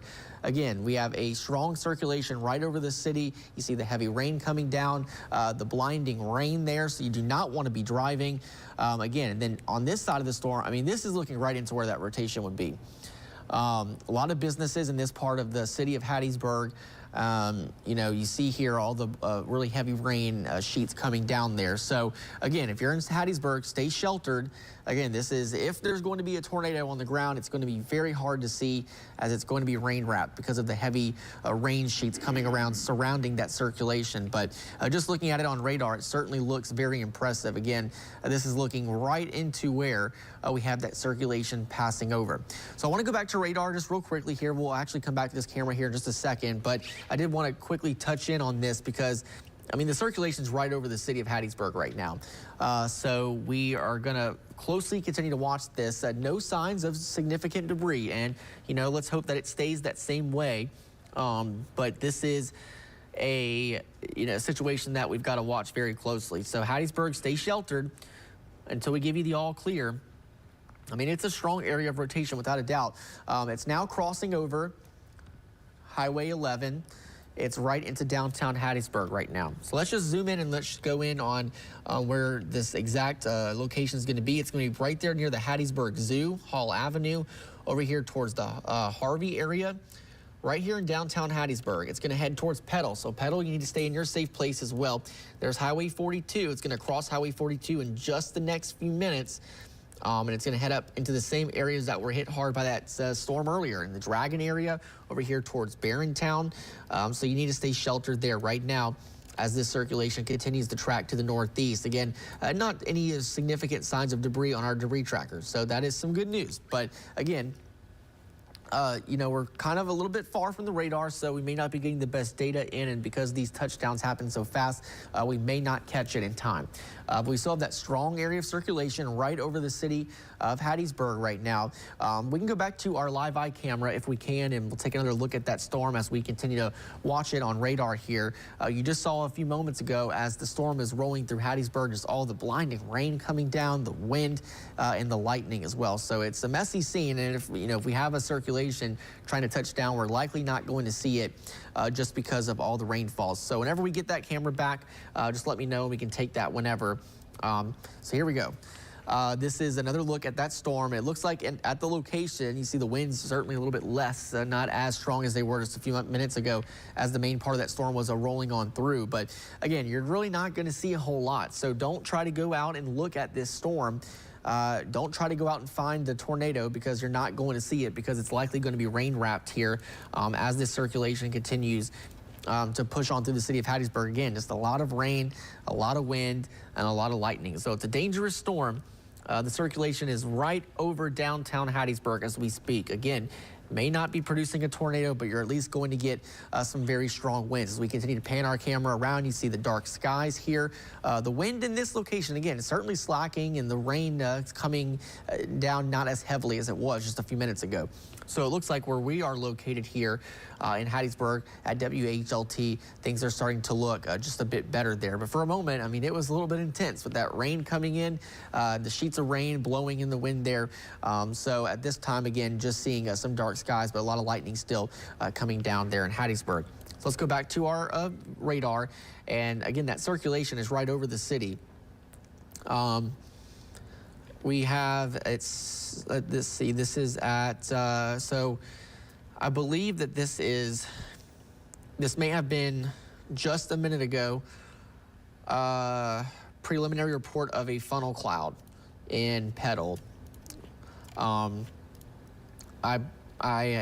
believe that was just taken in, so this is likely what we're looking at.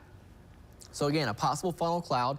That is not a tornado. A funnel cloud is the rotating part of the tornado, but part of the storm, but it's in the cloud. It's not touching the ground. Once the funnel touches the ground, that's when it's considered a tornado. But a funnel cloud spotted just southwest of Petal, which lines up right here with our radar. So we have a potential funnel cloud right over the city of Hattiesburg right now. So we need you in your safe spot in Hattiesburg, and to stay there until we give you the all clear. Petal, you need to be in your safe spot as well.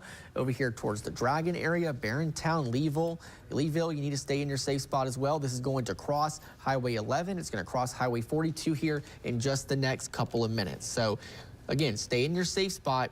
Again, a funnel cloud spotted southwest of Petal. That does not mean it's a tornado. Its storm is rotating. But it is not touching the ground at this time, so we've got to closely watch that. That's the most pressing situation that we have. So I do want to zoom out and show you that's actually the last tornado warning that we have at this time in the WHLT viewing area. That other one that we had for Wayne County has now moved into Clark County, so that is going to be covered by the Meridian market. So this is the one sole tornado warning that we're going to focus on and watch for the next at least, I believe, 10 to 15 minutes until this warning expires. So that warning again that warning continues until 3:15, so 45 minutes we're still going to have on this tornado warning for Forest County, and Forest County only. So we're still going to watch this very closely. This is just for the city of Hattiesburg. Again, no tornado debris is being seen on radar right now at Hattiesburg, but we still need you to take your shelter and your tornado precautions right now.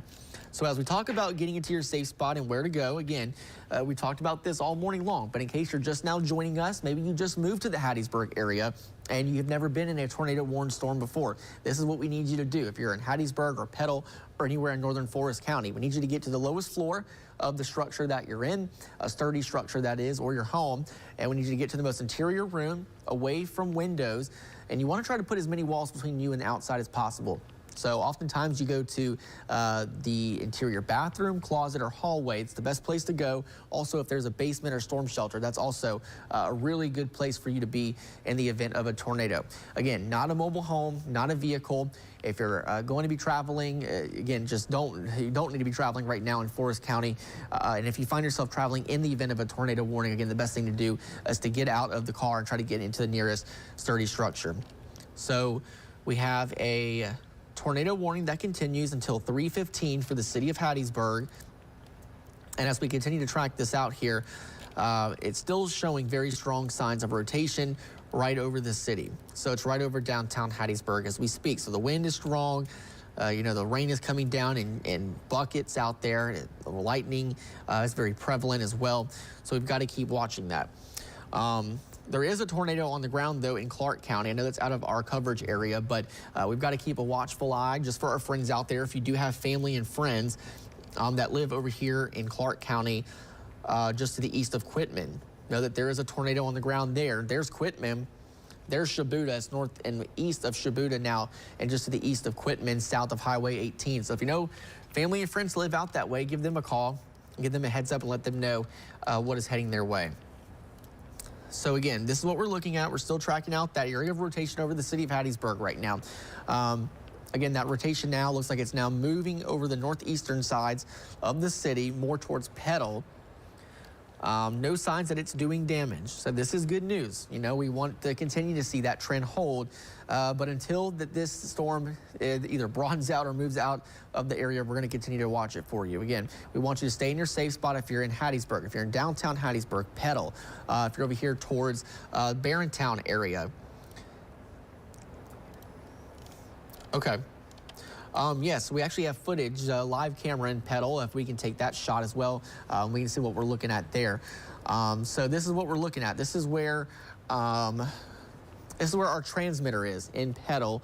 So you can see what the situation is there. Again, you've got lots of sheets of rain coming down, and you see the wind blowing off in the distance too. So even if this circulation is not touching the ground, we still could have some damaging winds rolling through the area. So that's why we need you to stay in your safe spot. We'll give you the all clear when you can come out and look at the lightning too. So it's just not a good time to be out and traveling in Hattiesburg, in Petal right now until this storm does weaken and move out of the area. And again, even if we see a tornado, you're not going to be able to, you know, see it outside of your home or business or whichever, because it's going to be shrouded in rain, as you saw on our camera there. So that's what you're going to be looking into.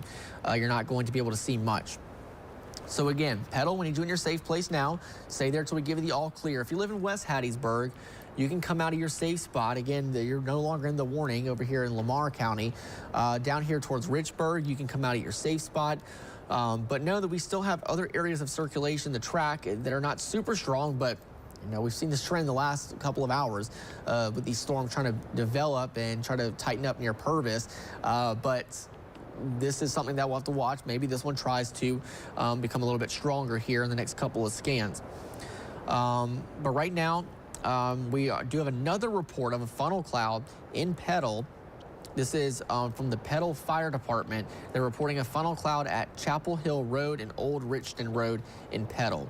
So this storm is trying super hard to put down a tornado, but for the time being, it's developing a funnel cloud. Again, it's that area of spin in the cloud that's lowering a bit, but it's not yet reaching the ground, so it's not classified as a tornado. So it is trying here, so that's why we still need you to stay sheltered in Hattiesburg, in Petal, in Morriston. We need you to stay there until we give you the all clear.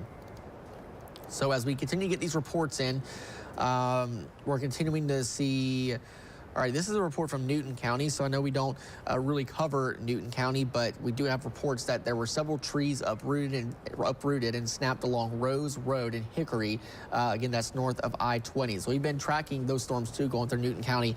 That was actually from 2 hours ago. But that was a confirmed report now. Again, some damage close to Interstate 20 or just north of Interstate 20 in Newton County. Elsewhere, let's see what else we have. Nothing else to confirm right now, but again, we're still watching that rotation in Forest County. That's the most, pressing situation right now. So we need you to stay in your safe spot. The circulation is now passing north and east of Petal. Here's Highway 42, so it's crossed over Highway 42. There's the Barrontown area. This is heading towards you right now. So you have Bird Parkway. It's on Bird Parkway right now. It's heading towards Old Richton Road. It's heading towards all these little subdivisions and roads out here. Beverly Hills Loop, Leeville Road, again, Old Richton Road, just to name a couple of roads out there. Moss Lane, Pops Runnels Road, Shows Road. That's where this potential circulation is tracking. It does look like, it is continuing to try to ramp up here. As you see those greens coming a lot closer into the reds, that indicates that strong area of circulation. And again, we've seen a funnel cloud. We've had that confirmed from spotters and confirmed from emergency managers. So we have to continue to watch this, as this will try to potentially produce a tornado at any moment in time. So let me just give you, again, another overview of what we have going on. Only we have in our coverage area that one tornado warning that, again, is in effect for northern Forest County. Elsewhere, no other active warnings. These tornado warnings covered by the Meridian Market over there towards Lauderdale County and Clark County. Elsewhere, again, it's just the Forest County storm. Now, notice there are tornado warnings still down here in southeast Louisiana, and a severe thunderstorm warning there in St. Tammany Parish, Louisiana. So all of this activity still moving to the northeast. But each hour, we're getting closer and closer to coming out of this severe weather event. But certainly still in Hattiesburg, you need to stay sheltered. This looks like likely the last line of severe storms. Let's go back and look at this one over here along I-55. It's still raining here in Jackson. We can hear it on top of our rooftop here. But again, not noticing any rotation along this line. So once we get this leading edge of activity out of here, then we will likely be done with this severe weather event. But until then, we've got to keep our eyes on it. So again, that tornado warning continues for northern Forest County. Its circulation is now moved away from the city of Hattiesburg. It's north and east of Petal now, near the Barrontown area. It's still an area we have to watch for a potential circulation. Until the warning's over, we'll be here with you. And I will say that we need to also watch, again, that other circulation trying to form near Purvis, maybe taking a similar track. So we'll just have to keep an eye on that over the next, say, hour or so. Again, we continue with our team coverage this afternoon. Things hopefully winding down the next few hours, Gracie, but until then, we're going to be tracking out these storms. Yeah, Jake, definitely agree with you. We've been really through this severe weather event now for some time, but I think we're getting to the tail end of it. So we're not, like you said, we're not seeing any rotation. I was just looking at that here on the velocity product of our radar. The only storm we have warned right now is in northern Forest County, and here's a look at the reflectivity. We're not seeing an impressive hook echo, a notch here, but we do know there's rotation, and we do know that we're going to keep this tornado warned storm for another at least 25 minutes until it expires at about 3:15. Looking at our velocity, though, you can see it's got that couplets. We've got the colors of green and red, and it's just north of Highway 42. So if this center of circulation is putting down any kind of tornado on the ground, it's going to be right here. It's going to be just east of Leeville, south of Morriston, almost out of the Forest County line into areas of Jones County. So areas that could be in the downstream path of this if it continues. It's getting close to the edge of this polygon, so I'm assuming we're going to have some kind of update from the National Weather Service here in the next couple of minutes before it does expire. But moving towards areas of Highway 29, Johnson, Crotts area, Pecan Grove. We've talked about these locations several times today. Why? Because they're taking the exact same track almost all throughout the morning and throughout the last couple of hours. We've started to see these rotations move up from South Louisiana, central southeastern Louisiana, and into our southernmost counties through areas like Lamar and Forest and up towards Wayne County. So right now, the last of those tornado warned storms is going to be right here. It's now north and east of Hattiesburg, so north of Petal as well. The rotation is going to be right here over Barrontown and southwest of Morriston. Once again, moving at northeast at about 45 miles per hour, I believe was the last speed on this particular storm. Looking closer at the National Weather Service, moving at 45 miles per hour. Yes, indicated that we could be seeing some penny-sized hail with this, but other than that, we're just looking at the potential for a tornado to be produced from this storm. So it's moving into areas of Old Richtown Road. We're going to zoom in here just to a closer look. Pop Runnels Road, some areas could be in the downstream way of this storm. East Tabuchi, you're just a little bit north of it, but we're watching. Okay, we still have a pretty good signature here. This latest scan at about 242 here. Impressive signature in the northernmost part of Forest County, just south of Morriston. We've got that circulation, and you can see that very evidently here on the latest scan. So I would not be surprised if they're going to continue this, just given the trends as it has held together for the last, say, 30 minutes. Here it is in Hattiesburg. Okay, we were talking about it about 228. Moving northeast at about 45 miles per hour. It's now just east of Leeville. And here it is, the latest scan. Got some bright red colors and bright green. We know, if you've been watching us today, we know we've been talking about this a lot. It's indicating some rotation within this thunderstorm that could possibly put down a tornado. And look at that, just south and east of it, we've got another area that could be, looks like a secondary circulation. Now, not as impressive, not as tight of a couplet, and nor is it we're seeing the stronger winds with that either. So not tornado warned at this time, but we're going to still keep a close eye on this, and I'm actually going to track this as if it's going to continue downstream and moving north and east at about 45 miles per hour. So where the center of circulation is, we'll circle that right here. Very, very clear as day. You can see that's where we've got rotation, and it'll be moving to the north and east. If we put a track on it from the very center of that storm, moving into areas of Morriston at about 2 minutes from now, you don't have much time, and also into Ovette at 3:07. So into areas of Jones County if it continues in this path. But right now we have no new updates from the National Weather Service, I believe, for this particular storm as of now, and I think I'm correct on that. We will erase this and clear all this off and just take a wide view. Once again, our only tornado warned storm in our viewing area in WHLT and the Pine Belt. We're still tracking other areas across the region. We know we've got two possibly weak areas of rotation down south of the Mississippi state line, so south of Lamar County, south and west. It looks like the latest scans here along Highway 43 near Bogalusa and White Sand along Highway 26. Could possibly be seeing another formation of some circulation right here with this storm. Now, no tornado warning has been issued, but look just south of it. We've got two tornado warnings in Louisiana. So we've got one just west of New Orleans around the Interstate 310. And we've got another one that is going to be on I-12 right now, moving towards Highway 11 and eventually near Poplarville and I-59. So those could possibly be moving into our coverage area like we've been seeing. If anything, they'd be moving that northeast path all day long, moving up towards areas of Hattiesburg in the Pine Belt, Wayne County, Covington, Jefferson Davis, areas like that.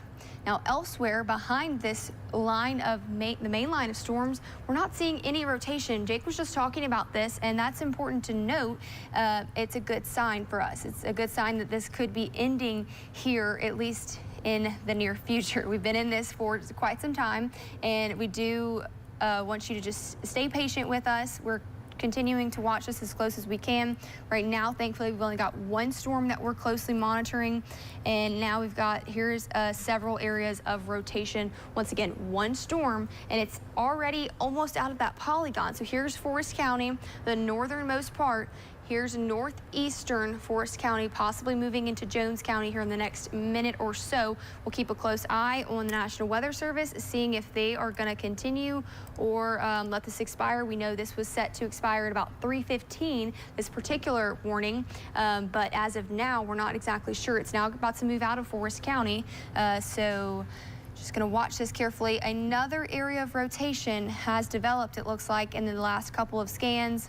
And strengthening has somewhat appeared here in just north and west of Waynesboro, north of Whistler, just north of Highway 84 as well. We've got some circulation here in Wayne County. Once again, there's no tornado warning with this, but just keeping a close eye on some areas of circulation that we've been talking about. And in Clark County, outside of our viewing area, we had that confirmed tornado. Still looking at circulation with this storm as well. And that, along with another circulation, is just around Stonewall. So several areas up to our north and east that the Meridian market is going to be covering. But for us here in WHLT, the Pine Belt, we're still watching this one storm here in the northern part of Forest County. And for any more updates, I don't think the National Weather Service has updated anything about this particular storm. Taking a closer look at it elsewhere, we're just going to look, keep watching this rotation. It looks like it's broadening, so this is some good news. Here it is, this red and the green. This is where the rotation is, moving over into the Jones County line. Now it's just bordering both Forest and Jones County, and it is east of Bucci and moving towards Highway 29. Also Johnson, if it stays together, if it stays a tight couplet, moves towards Crotts, Pecan Grove, Highway 15, Tucker's Crossing, also Walters. Here's I-59. Once again, another place we really don't want to be traveling. Here's Moselle. Shelton, you may be missing it as it just goes more, takes an easterly path instead of a due north path. Well, we'll continue to watch this as well with a very, very close monitoring. I know both me and Jake are here monitoring. We've really got the whole team in here. We've got Brianna Medina and we've got Ken South doing things behind the scene. We're all trying to keep you updated with the latest information. That's been our plan. We'll take a look now at the correlation coefficient, not seeing anything significant of the way of a tornado debris signature. This does not surprise me. We've seen this signature weaken. So going across the entire region now, where we're seeing other tornado warnings, there was a good indication of a debris ball and a tornado debris signature in Clark County that's now moving out of Mississippi, but that was a significant confirmed tornado. Thankfully, that has dissipated now some, so hopefully that is lifted off of the ground. But once again, our only tornado warning is going to be for Forest County, northern Forest County. So if you're in South Forest, if you're in Camp Shelby, you're in Epps, Rock Hill, Purvis, Oklahola, you're all in the clear. You're not under the gun for this particular cell. We do have a little bit of rotation just starting to form here along the I-59 corridor and points west of it, but no tornado warning has been issued for this. This is the only tornado warning that has been issued, and it has not been continued downstream as it's already pretty much moving outside of that polygon. So right now, I think our concerns have decreased some. Correct me if I'm wrong, Jake. Are you looking at this same thing, kind of having the same thoughts of this cell in Forest County? Right. So, you know, we've seen that original circulation move out of Forest County. I think the National Weather Service is trying to figure out if they're going to go downstream with another tornado warning at the Jones County, but maybe not for the time being, so we'll keep an eye on that. We do have a secondary circulation that's trying to form, again, over here near Richburg. It's not a very strong circulation, but, you know, it's worth watching. We go over to our other velocity tools here. Again, we're looking at the rotation in the storm. We're looking at the rotation of the winds in the clouds. And there is definitely, without a doubt, another circulation developing here south and east of Richburg, which will likely take a very similar path to the storm that just moved through Hattiesburg 20-30 minutes ago. So we'll have to see if they issue another tornado warning. Again, the National Weather Service has not issued a warning downstream from that in Jones County yet. They may do so, and we'll let you know if that happens. But I would not be surprised if we get a additional tornado warning to go out for this circulation that's now about to move into South Hattiesburg. Very similar path. I mean, almost an identical path to the area of rotation that moved through earlier. This was the earlier rotation that developed over here near Purvis, moved right up to the city of Hattiesburg. Reports of a funnel cloud and a possible touchdown, not confirmed, but it was something that some spotters were able to see. Lifted out, and look, we have a secondary one. It's coming in. It's going to take a likely similar track. So we'll have to keep an eye on this one. Again, no evidence of debris with that at this time, but we've got a strong storm regardless rolling into Hattiesburg again. So if you've been in your safe spot here in the city of Hattiesburg, Petal, Leeville, stay there, because we could very well have a secondary circulation trying to form. We do have a secondary circulation trying to form that may cause another tornado warning to be issued. So again, this is what we're watching. This is, again, not the initial area of rotation that prompted the tornado warning that's in effect right now. This is a new circulation. It's right on Interstate 59. It's at the Richburg area. It's about to cross now fully into Forest County and then enter the southeastern parts of the city of Hattiesburg. So over here towards Palmer's Crossing, you need to stay in your safe spot at this time as we continue to track out this storm. Let me go back up to the north. I'm going to clear this off the screen here. So the initial circulation, it looks like it's really broadened out as that enters Jones County. So right at this time, no tornado warning issued there, but we'll have to keep a watchful eye on that. Some more broad circulation here in northern Wayne County. That's also going to track towards Shibuda. Again, no warning with that, but we'll have to keep an eye on it. There's also some other areas of circulation we'll have to keep an eye on down the road. Some broad circulation, more so some damaging winds possibly with this part of the storm here. This is again in Pearl River County, so south of Hattiesburg. There's Poplarville, Picayune down here. You have some stronger winds right in here that could try to rotate here as we go forward in time. We'll keep an eye on that as that tracks northeast towards southern parts of Lamar and Forest County. But still the pressing situation is this tornado warning, which is set to expire at 3:15. Again, that was for the other circulation that developed down here towards Purvis that moved through Hattiesburg about 20-30 minutes ago. This is a new circulation that's moving into this city. Again, so, all right, that's another tornado warning for Clark County. But this is something we'll have to just keep an eye on until this circulation ends. So at this point in time, just a strong thunderstorm moving into the Hattiesburg area. I mean, this tornado warning is still in place until 3:15. I'm not positive if they would issue a new one because this polygon still goes in effect until 3:15. But that is a new circulation. This is not the same circulation before. But they're going to continue this one until 3:15. So they just said at 2:54, a severe thunderstorm was capable of producing a tornado located near Hattiesburg, moving northeast at 40 miles an hour. So again, this is going to be a very similar track to the last storm. So in Hattiesburg right now, again, you can kind of see the notch. So you've got all the heavy rain in here from Hattiesburg to Petal over here towards Leeville and Morriston. Then you've got the little hook notch right here just east of Richburg. You've got the inflow coming into the storm, the wind's trying to wrap around it. It's going to try to produce a tornado, again, like the last two have tried to do. So we've got to stay in our safe place. Hattiesburg, stay sheltered. Over here towards Palmer's Crossing, Petal, safe spot, stay there. This is, again, for Forest County. This is not for West Hattiesburg. It's not for our friends over in Oak Grove. So I know we have some people that are friends that watch us over here in Oak Grove. This is not going to be for you. This is going to be for, again, Forest County, for the city of Hattiesburg, towards Palmer's Crossing, and eventually towards Leeville and towards Petal. So I want to go back to our rotation. It's definitely starting to tighten up once again. This is moving northeast again at 40 miles per hour. So let's put a storm track on it as this tracks northeast. Palmer's Crossing on you basically at this time. Petal, 3:03. Good luck around 3:09, and then Morriston by 3:12. That's when the circulation will be on you. So Petal, you need to be in your safe spot now. Also, the city of Hattiesburg needs to be sheltered right now until this warning does expire. We are going to continue to monitor that very closely, again, as this circulation tries to ramp up. If we have our Hattiesburg camera again, I would like to take that at some point. If we can't, just let me know. But I know we would. All right, here we go. So here's another look. We're going to see the same thing that we saw 20, 30 minutes ago as the previous storm was going through Hattiesburg. It's a rough go right now in Hattiesburg as this another third storm rolls in there. But as you see from our camera, just a lot of heavy rain coming down, some gusty winds. You see the flashes of lightning.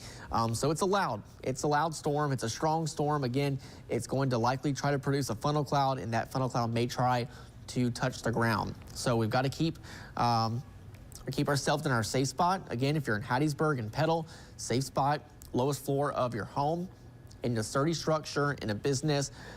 Stay there until we give you the all clear. And we want you to stay there away from windows, most interior room, for at least the next 15 to 20 minutes as this storm moves to the northeast. Again, that's a live look in Hattiesburg right now from our WHLT live eye cam. And this is looking right into the storm where you've got heavy rain coming down, sheets of heavy rain, again, blinding rain. So you don't want to be driving in this regardless of whether we have a tornado or not. This is not safe weather to be out in. And you've got also, of course, lots of lightning and thunder. Again, you can kind of see in the distance. I know it's hard to tell, but you've got lots of sheets of rain and strong winds blowing through the city right now. Again, so you're not going to see the tornado if we have one trying to develop here. You're going to see nothing but blinding rain. So this is unfortunately typically how these things go here in the southeast. We don't get that great footage of tornadoes because oftentimes these are what we call high precipitation supercells. The tornadoes themselves wrap themselves in rain. You just can't see them too great down here. So you can see also in the distance some of the trees just blowing there in the very strong winds as the sheets of rain come down. Again, this is our live eye cam in Hattiesburg as this severe thunderstorm capable of producing a tornado rolls through the city. So let's go back to radar as we watch this circulation. Again, it's overall kind of broad. It's not as strong as the previous one, but it's right over the same spots. It's right over Hattiesburg at this time. Again, not as prevalent as the last circulation that moved through about 30 minutes ago or so. But let's stay sheltered in Hattiesburg, in Petal, in Carterville, over here towards Barrontown until we give you the all clear. Again, if you're down here towards Palmer's Crossing, stay in your safe spot as well. But if you're over here towards Richburg, this is away from you now. That's going to be to your north and east. So good there for the time being. On top of that, of course, we have the flooding situation ongoing. You know, we've had just repeated heavy rainfall all day long, and this is something that's also going on in the Hattiesburg area. Seeing reports of flash flooding 2 miles northwest of Petal in Forest County, pond overflowing onto the service road there.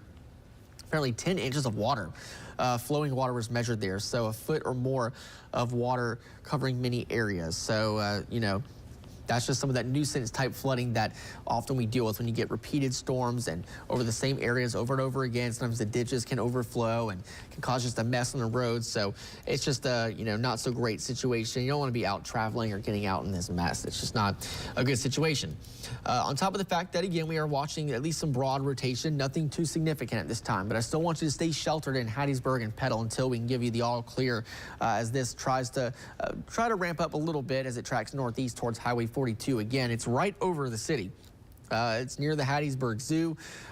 It's over here towards Carterville. I mean, right over downtown Hattiesburg near Southern Miss. So it's moving right over the city at this time.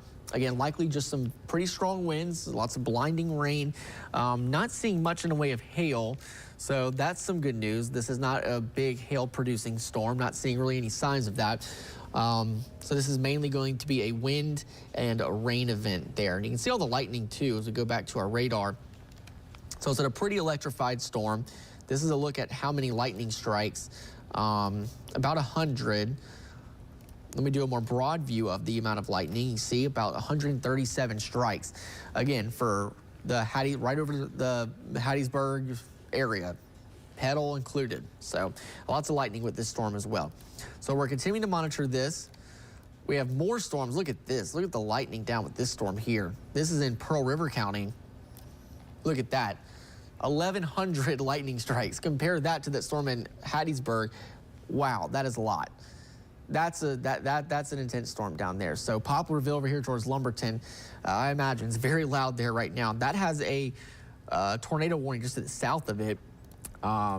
That's very impressive, but look at that. I mean, you also have some really strong winds in here, not a circulation, but that's a very electrified storm, and it looks like even a stronger storm that may be producing a tornado down here in Louisiana. That would be more so, obviously, out of our area, but down there in southeastern Louisiana, certainly something still ongoing there. So our tornado watch continues. Looks like more and more counties continue to get trimmed back and out of this. So this is a look at the tornado watch. Again, this is going to obviously continue for the Hattiesburg area. But as you see here, though, almost the entire Jackson Metro has been trimmed out of that watch. So Madison County not included, nor Hinds County. I would say Rankin County, I mean, we're pretty much out of it now. Lincoln County, pretty much done with this. It's really just in the Pine Belt, the main concern area for any more storms that could possibly produce a tornado. I think we're just about done with any severe weather risk here in the metro. So that's some good news there. So again, a more wide view of radar will show you how we still have this one band of storms. Now this line over here, over towards Jackson and Brookhaven, and about to move towards McGee and Mendenhall, that's going to continue to track eastward. Not severe at this time, likely will not be severe. I think this is really the last batch of severe storms we're going to see, especially as you get further south and east, closer to the coast. So once this leading edge gets out of here, we can finally get this line pushed further east. I think we'll be out of, again, that severe weather risk.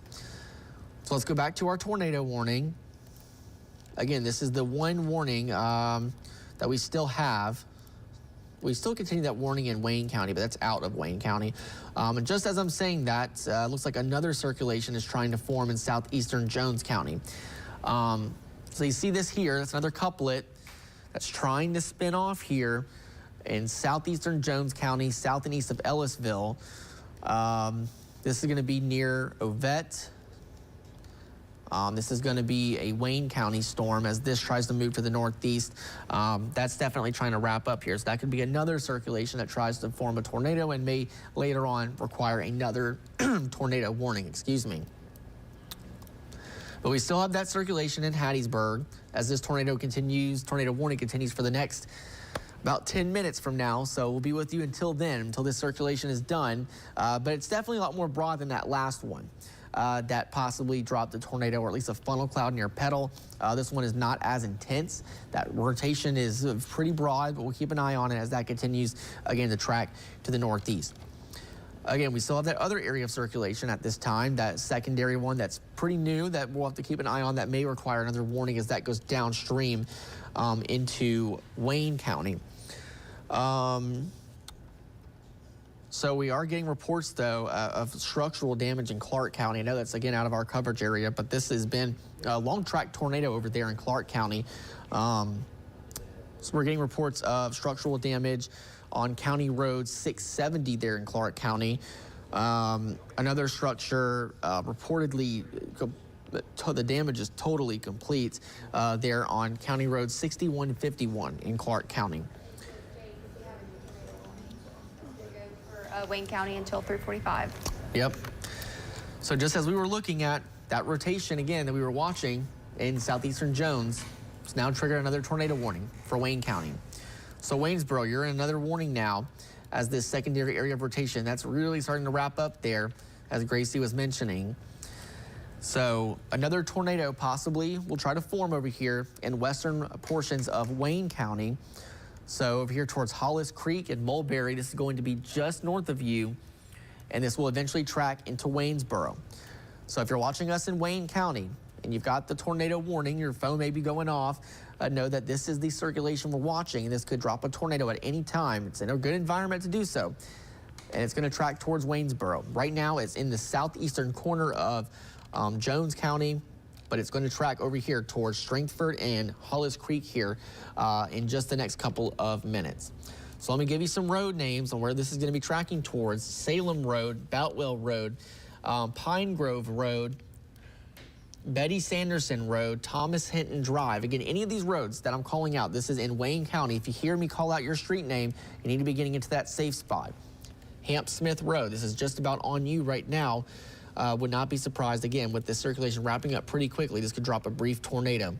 Reservoir Drive, I'm seeing that. That's over there, again, in Wayne County. Strangford, you need to be in your safe spot. Again, Waynesboro, if this holds together This will be pretty close to you. This is heading towards the Woodwards area as well.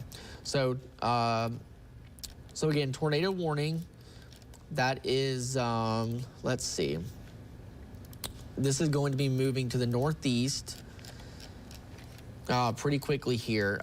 Gracie, do you know what the speed is on that one exactly by chance? I'm not exactly seeing where they reported this. Hold up. I believe this might be Mobile. Oh, okay. Well, that would be why. If I'm not mistaken. I've got to join the Mobile chat for that. But I do know that they allowed the Forest County tornado warning to expire, so that's good news. Now we only are looking at the circulation in Wayne County. Okay. All right. I'll So get yes. that speed for you though in a second. Yes, it is. It is out of Mobile.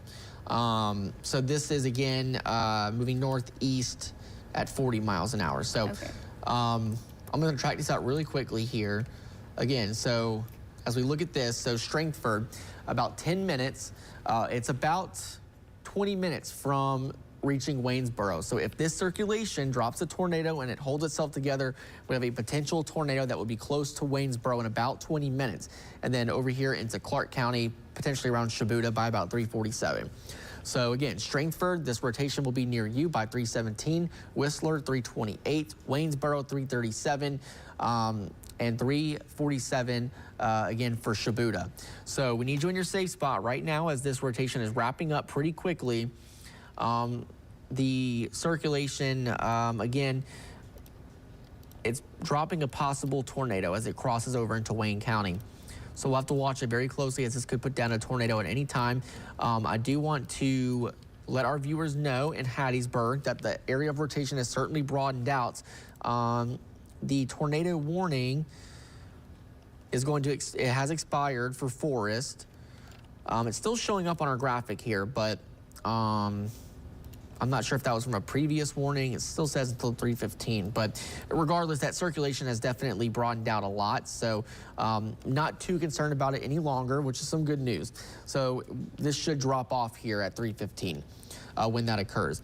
So now what we'll have to focus all of our attention on now is this Wayne County storm. We have this circulation that's crossing out of Jones County into Wayne County.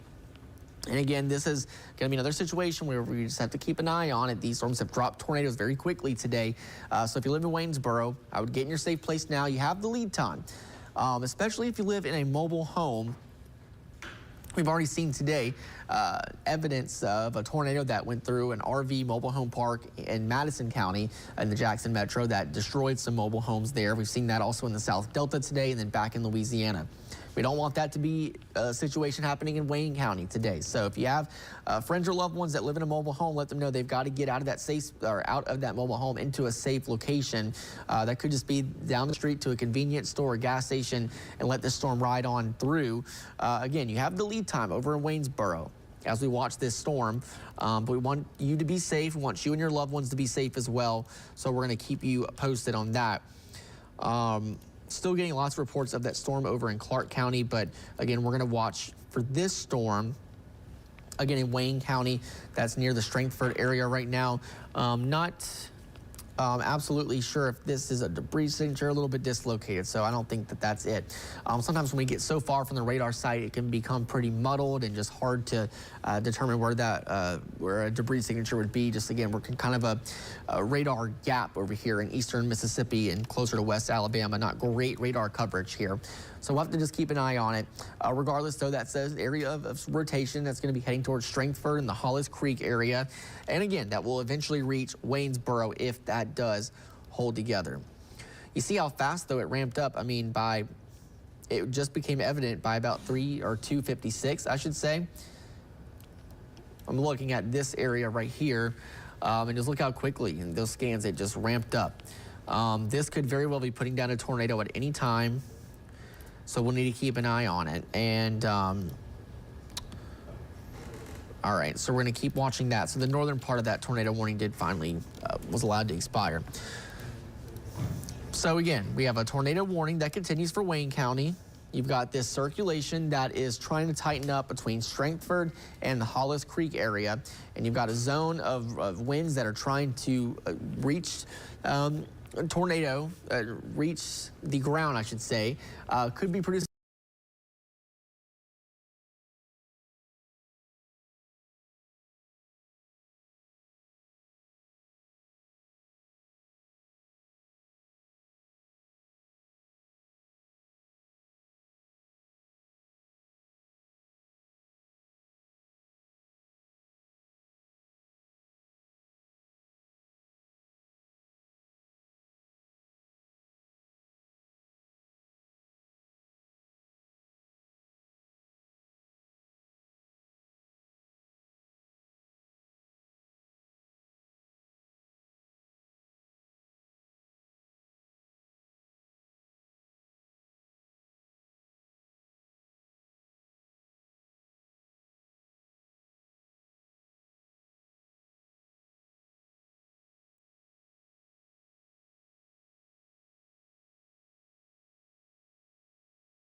And in fact, the Water Service of Mobile has not issued anything. If anything that may happen is this one near Stringford that is definitely looking much more impressive. The Water Service now is issuing a severe thunderstorm warning for portions of southern Lamar County and southern Forest County until 4 o'clock for the potential of winds in excess of 60 miles per hour. So we're talking about areas around Lumberton, Carnes, Poppy Johnson State Park, Brooklyn, Carnes, and Maxey. You're all under the threat for severe weather here across the area, and everything continues to move off towards the north and towards the east. And again, that is a warning until 4 o'clock, a severe thunderstorm warning, the first severe thunderstorm warning we've seen in the last couple of hours as everything moves off towards the north and towards the east. Yes, Rex. Yeah, they've got a lot of flooding. Apparently, US 49 at Mamie Street. Okay. The law enforcement are on the scene directing traffic. There's a instant traffic impact is high. So there's a lot of flooding in Hattiesburg, probably everywhere around us. Right. And then, so with that one weakening near Hattiesburg, I want to focus more on the area of rotation out here near Stringford, because this is definitely starting to ramp up this afternoon.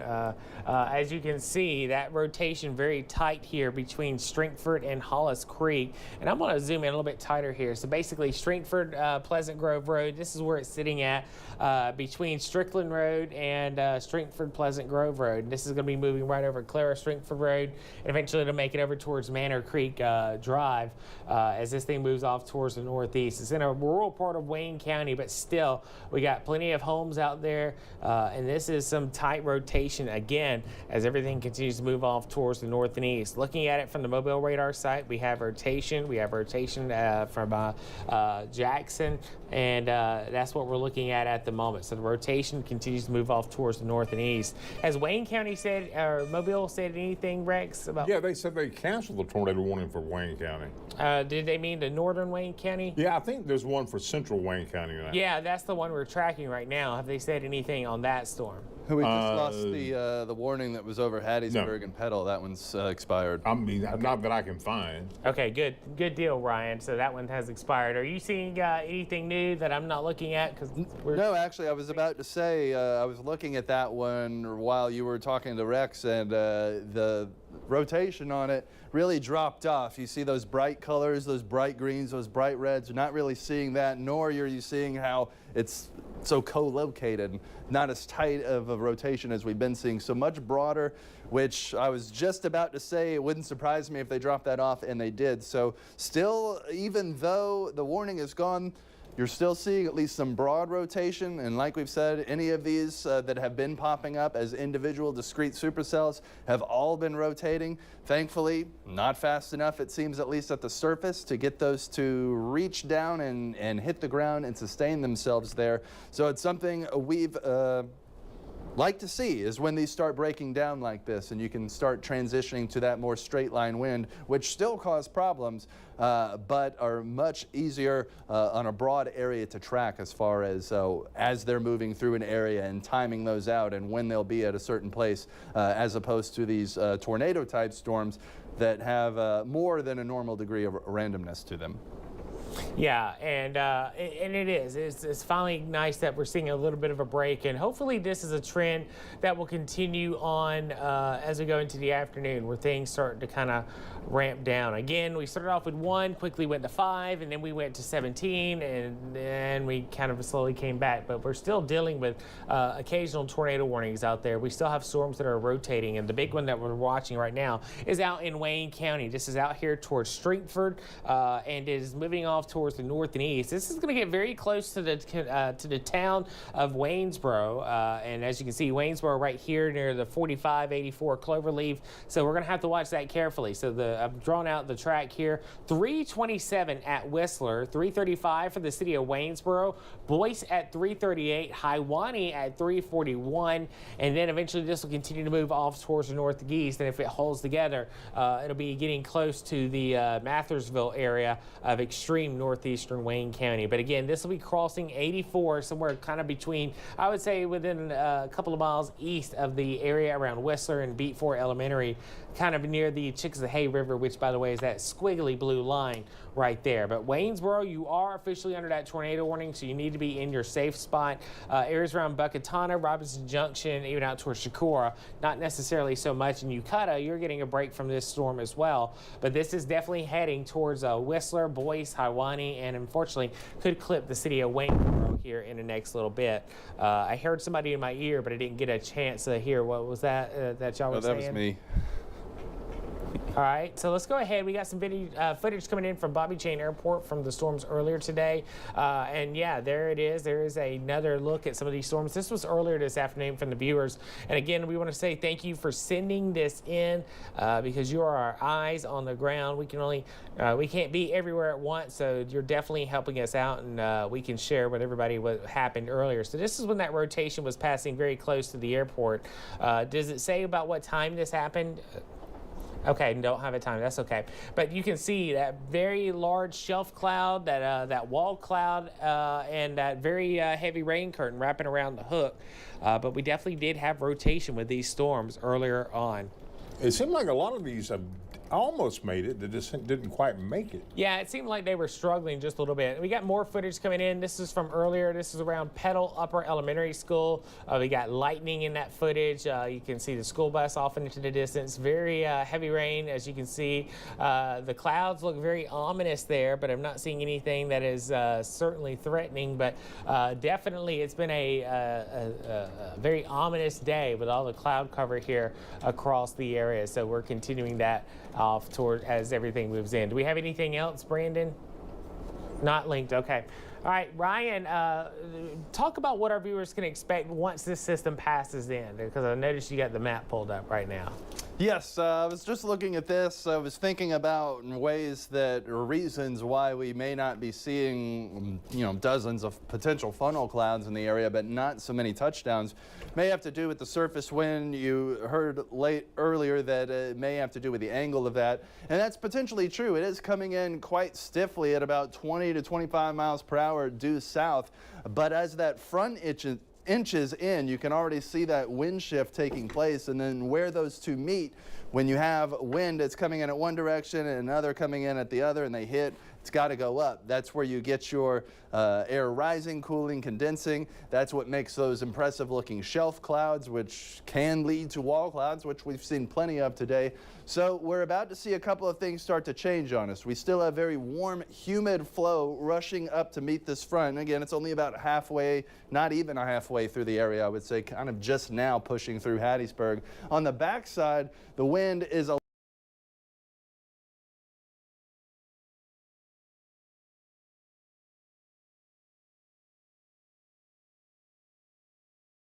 you get on the backside of this imaginary line here, which is the front, where you're seeing the westerly winds meeting the southerly. So what does that mean for sensible weather? Well, it's going to drop down cold very quickly tonight. I expect that we'll see this still being in the 70s by about 5 to 6 o'clock, but by about 9 o'clock having dropped into the 50s very quickly by then, and our low looking like it's going to be in about the mid-40s for tomorrow as we watch this cold air rush in. And that's not even it. It keeps going. We'll be down below freezing pretty soon.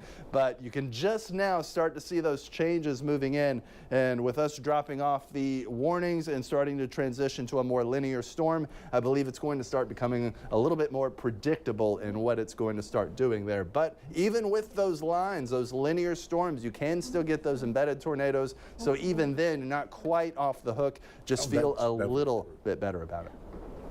All right, thank you so much, Ryan. All right, so we've got one tornado warning that we're tracking. So what happened is they had a tornado warning earlier for northern Wayne County. That got canceled, but this one is central Wayne County. Still remains in effect because we got that strong area of rotation out near the Stringford area at the moment. Then down towards the south, we got a severe thunderstorm warning for areas around Lumberton, Purvis, and out towards southern Forest County. That's going to go for a little bit more. And then we got a flash flood warning in effect for portions of areas around Poplarville and for Pearl River County off towards the west. But this is definitely a much better sign than we saw earlier. But again, we're still watching that line of thunderstorms, and they're still tracking off from west to east here across the area. We'll put this into motion, and you can see how things have kind of went.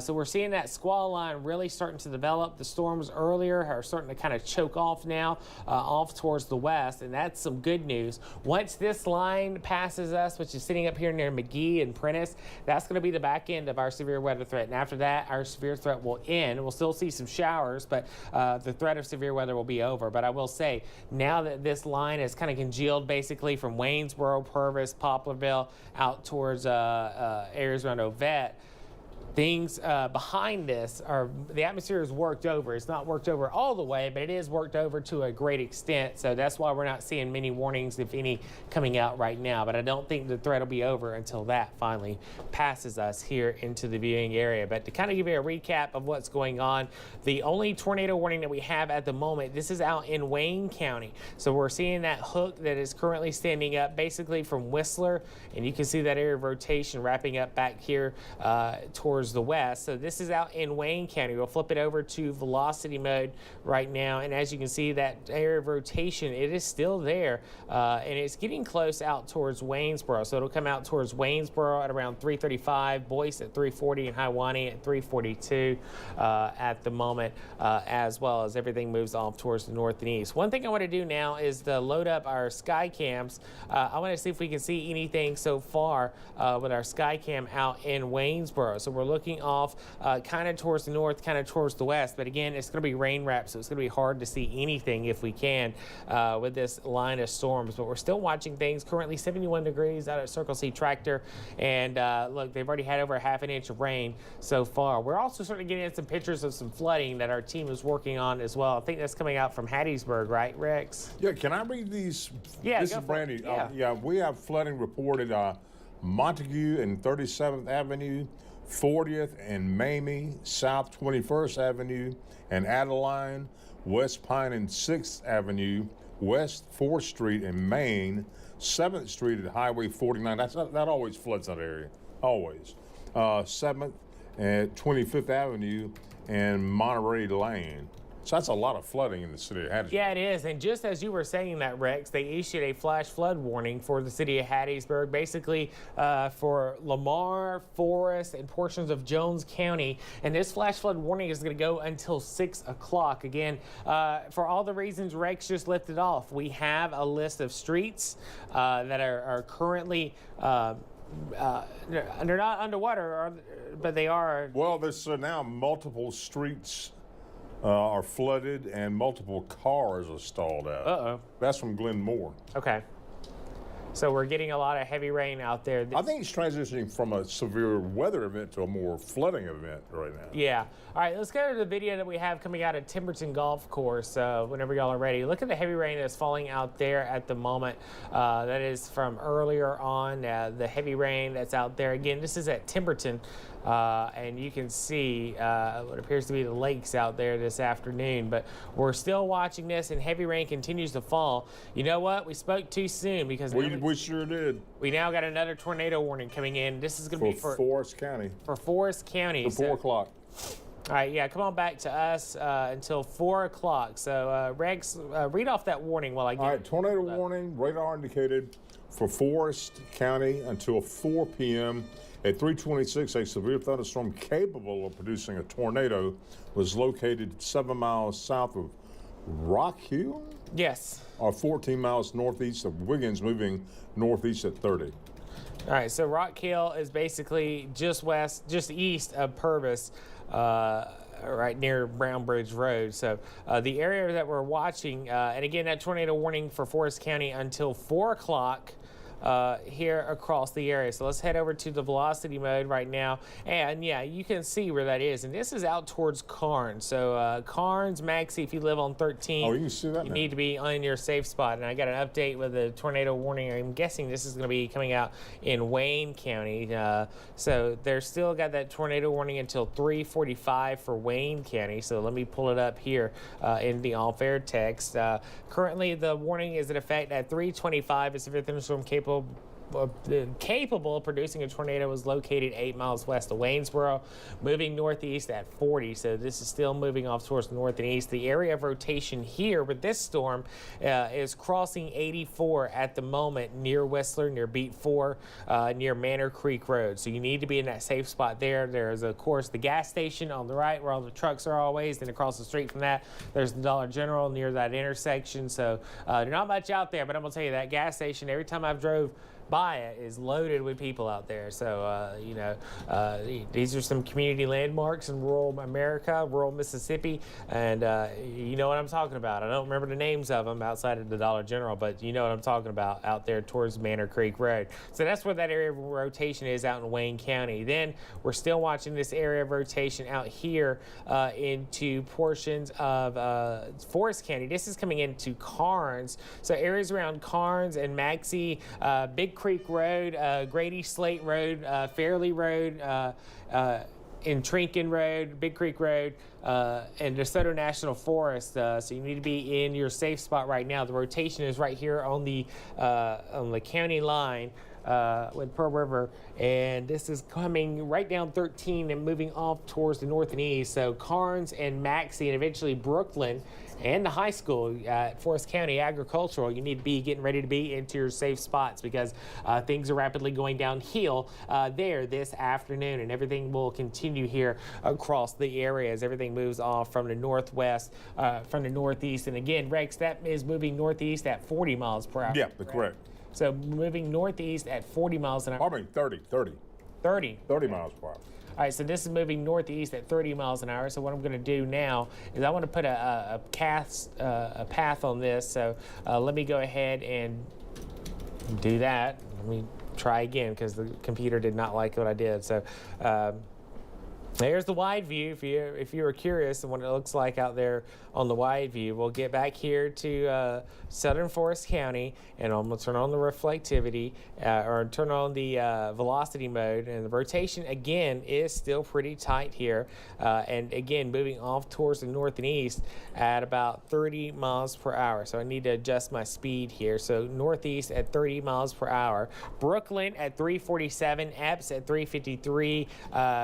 Barron Point at 357, Red Hill at 404, Bellevue at 407, or Belleville at 407, and Monad out towards 410, and eventually if that was to hold together, which is got a lot of real estate between now and Highway 98 once it gets into Perry County, we'll have to watch it. But this is definitely some tight rotation. It's in an area where you can get a quick spin up, so that has me a little bit more concerned. But we're seeing very tight rotation out here towards Carnes and Maxey, and I know this is very familiar real estate to you, Ryan, coming up here on 49 every morning.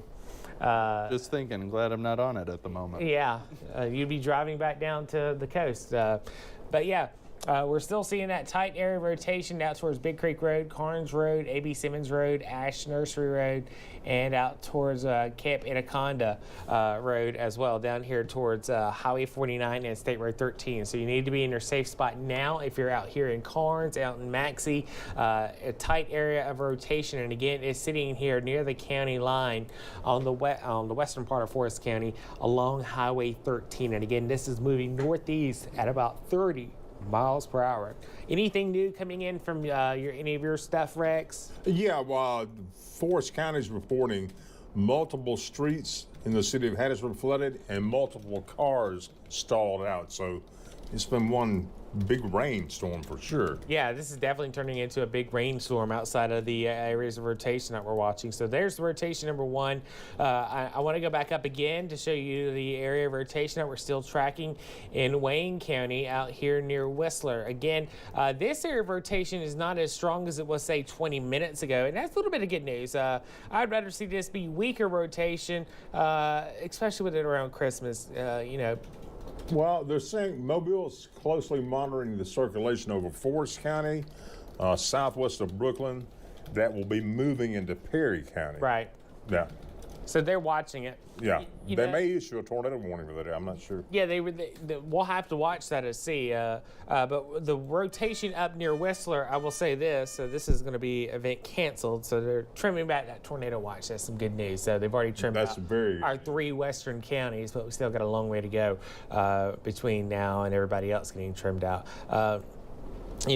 I've been talking about this, and I'm talking to all of y'all about this. Getting tornadoes any time of the year is bad, but it just seems so worse when you're around Thanksgiving and Christmas. It's horrible. It's awful. So, But I think we're lucking out. we are lucking out. We're lucking I know out. there was damage reported with around Macedonia and Ovette this morning, but I'm gonna tell you, considering what the atmosphere was showing this morning, what we could have had long track tornadoes. We could have had big tornadoes on the ground. huge tornadoes. For 10s, 20s, 10, 20, 30 miles. We're lucking out on that aspect. We didn't luck out altogether, but at least on the aspect of stuff grinding up the earth, it's definitely, we're definitely looking better on that. Now, this area of rotation is going to go north and west of Waynesboro, so this is going to stay on the northwest side of town. And the rotation now is north of 84. It's out here towards Clara West Road, can't say the name. Beat 4 Shibuda Road. I kept wanting to say bit, but it's Beat 4 Shibuda Road. And of course, Beat 4 Shibuda Road also has Beat 4 Elementary School, which sits right here. Galton Road and Waynesboro to Shibuda Road. That's where this area of rotation is right now. So we're talking north and west of the city of Waynesboro. Waynesboro itself is right here, where you can see Wayne County High School kind of in the thing down there. This will move up towards the north and east here, continuing to move off towards the north and east at about 40 miles per hour. We are seeing some weak rotation out towards Hollis Creek. It's definitely weaker compared to what we've been seeing. Really, the biggest thing that I'm more concerned about now is that tight little bookend vortice that we're seeing here out into southern Forest County. So we're talking about Brooklyn, towards the agricultural high school, towards Carnes, and towards areas around Maxey as well. But all this continues to move from southwest to northeast at about 40 miles an hour. And this will be getting into DeSoto National Forest pretty soon. Of course, that does take up a little bit of Forest County. But again, areas around Brooklyn, and that's just a messy image. So They got a TDS in Southern Forest right now. Okay, so we got a debris signature. Yeah, that's what I TDS. was waiting on to pop up. Yep. Pretty small one there. There it is. All right, so we now have a tornado on the ground in southern Forest County. So this is going to be out towards the Carnes area. It's a messy signature, but I'm gonna go to another radar You source. think Mobile could be sick back? That's the one I'm using, I think. It's That's the just one a you're little- using? A You're little using blip, Mobile? but it is in the right spot. Okay, so we do have that debris signature down towards Carnes, and I'm gonna show you this. This is gonna be from the New Orleans radar site out in Carnes. You can definitely see it there. So let me flip over to analyst, and again, we are watching that area of rotation, that tornado on the ground right now, and there it is. That's definitely there. It's sitting here just to the northwest where my cursor is sitting, which is right here. That right there is Big Creek Road. So we got a tornado on the ground near Big Creek Road, A.B. Simmons Road, areas right here. And some of the other roads are not popping up, but this will be coming up towards West Thompson Road. Somebody just confirmed the tornado. All right, Carnes Road as well. Who did? Just Weather Service out of Jackson saying a confirmed tornado was located near Rock Hill, or 15 miles northwest of Wiggins, moving northeast at 35. Okay. So that's what we're looking at there. So we got that tornado on the ground again. This is near Carnes, so you got to be in your safe spot right now. But there is the debris signature. And again, the debris signature at the moment is sitting right on top of, and there's the update to the warning, and there's the update period. The area of rotation is sitting just near Big Creek Road, and it's about to come towards Brooklyn and towards the Forest County Agricultural High School. So you can see here's where the area of rotation is at the moment, or the debris signature. We're no longer needing to say area of rotation. This is a debris signature sitting right there, and this is moving off towards the north and east. So this will be heading over towards areas right around Forest County Agricultural High School and Brooklyn very soon. So if you're in Brooklyn, if you're out towards Aggie High School, you need to get in your safe spot now. It's currently about 3 to 4 miles south of you, south and west of you, but it is heading up in your direction. So you need to be in your safe spot now. Now for the rest of Forest County, because Forest County is a very long county. This does not include the city of Hattiesburg. This does not include anything like that. But we are still seeing that one tornado that is on the ground now down in southern portions of Forest County. And again, this will be coming over towards Brooklyn, Forest County Agricultural High School. And again, this is moving off towards the north and towards the east. And y'all said y'all got a better view of it from the mobile radar site, correct? Ryan? Yes. Yes. So yeah, there to at least be close to your tornado shelter. Should we get an upgrade to a tornado warning, you can just jump to where you need to go. Again, lowest floor of your home, sturdy structure, away from windows, in the most interior room. Again, we have to go over to our other radar sites to get a better look at the storm. Again, weak signature of debris. Hopefully, again, it's just hitting trees and tree limbs. But again, that is getting ready to cross Highway 49 here in the next couple of minutes. Gracie?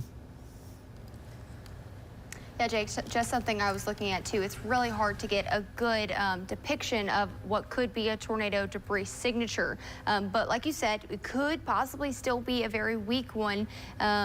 Over the last couple of scans. Regardless, we're going to treat it like it's on the ground because it was on the ground, and we know that the National Weather Service is still going to continue this downstream regardless. That it's a severe thunderstorm warning, not another tornado warning, but still it's going to hold together because it's fairly impressive right now. Here's a look at that rotation, the latest scan. Now it'll be crossing exactly where that center point of circulation is. Will be crossing over the Highway 49 corridor here in the next minute or so, moving towards areas of Epps and Red Hill. If it holds together, would not be surprised if another tornado warning has to be issued. Hopefully it'll continue to fall apart, broaden a bit, and start to diffuse before moving into and outside of, I believe, into Forest County there. So New Augusta, Red Hill, Beaumont, Hintonville, Janice, Barbara, you're under a severe thunderstorm warning. Those under a tornado warning are going to be still here just south of Rock Hill, A.B. Simmons Road, right where the center of circulation is, J.B. Horn Road, and west of Highway 49, but it is expected to be crossing the Highway 49 corridor here in the next couple of minutes. Here's DeSoto National Forest. The circulation is just north and east of Carnes. It gives you a good idea of who's all looking at this, possibly impacting them in the next couple of minutes. We know this is going to expire at about 4 o'clock. Now, this severe thunderstorm warning in Perry County is not going to expire until 4:15. So we're going to continue watching this very closely. We've got all these chats open. We're monitoring it for any damage reports, any confirmation. Once again, we just saw a TDS, tornado debris signature, briefly on a few of the radar scans. As of now, I'm not seeing anything that is giving me an idea or a feeling that we've got it on the ground still. That's a good sign. But once again, it's just north of Maxie, and the latest velocity scans are not showing any weakening. So we'll go ahead and query this, give you an idea of just how fast this is moving.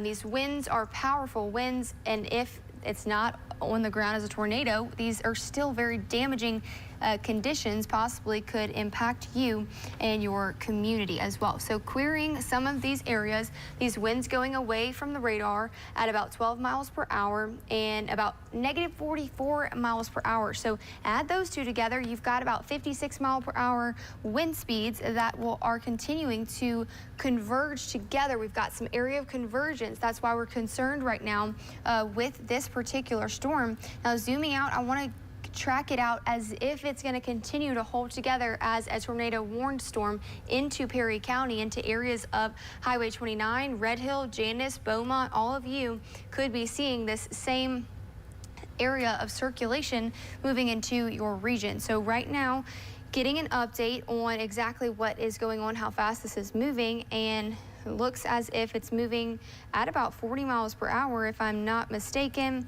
Getting a closer look at this, the National Weather Service is updating that we've got, TDS in Clark County, so not what we're looking at right now. But as far as this storm goes, it's moving, it's moving at about 35 miles per hour. So just to make sure we've got the most accurate track on here, Switching over gears now, looking at how fast it's moving. We want to plug in 35 miles per hour, and we've got right now, okay.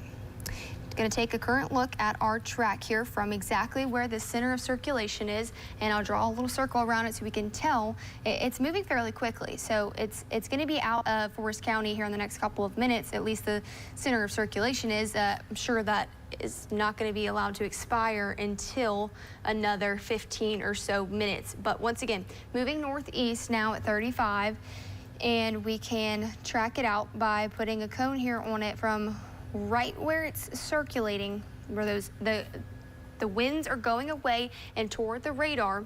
That's exactly where we're seeing it. So about 345 in areas like Epps, 358 in Red Hill, 404 in areas of New Augusta. That's all in Perry County. If it continues to hold together as a tornado warned storm, even if it doesn't, we know it's got some circulation because we have a tornado possible tag on this severe thunderstorm warning. So 414 in Beaumont, 422 in McLean. All of these areas, you need to take shelter. Go ahead. Don't be traveling right now. The worst place to be is going to be a car, a mobile home, and outside. We need you to find a sturdy structure, get on the lowest floor, the most interior room. If you hear these names being called out, that means you're in the way of this possibly tornado being produced by a severe thunderstorm. So right now, zooming in and just checking with the National Weather Service, it looks like we've got a update on that storm and that tornado warning as it's just clipped and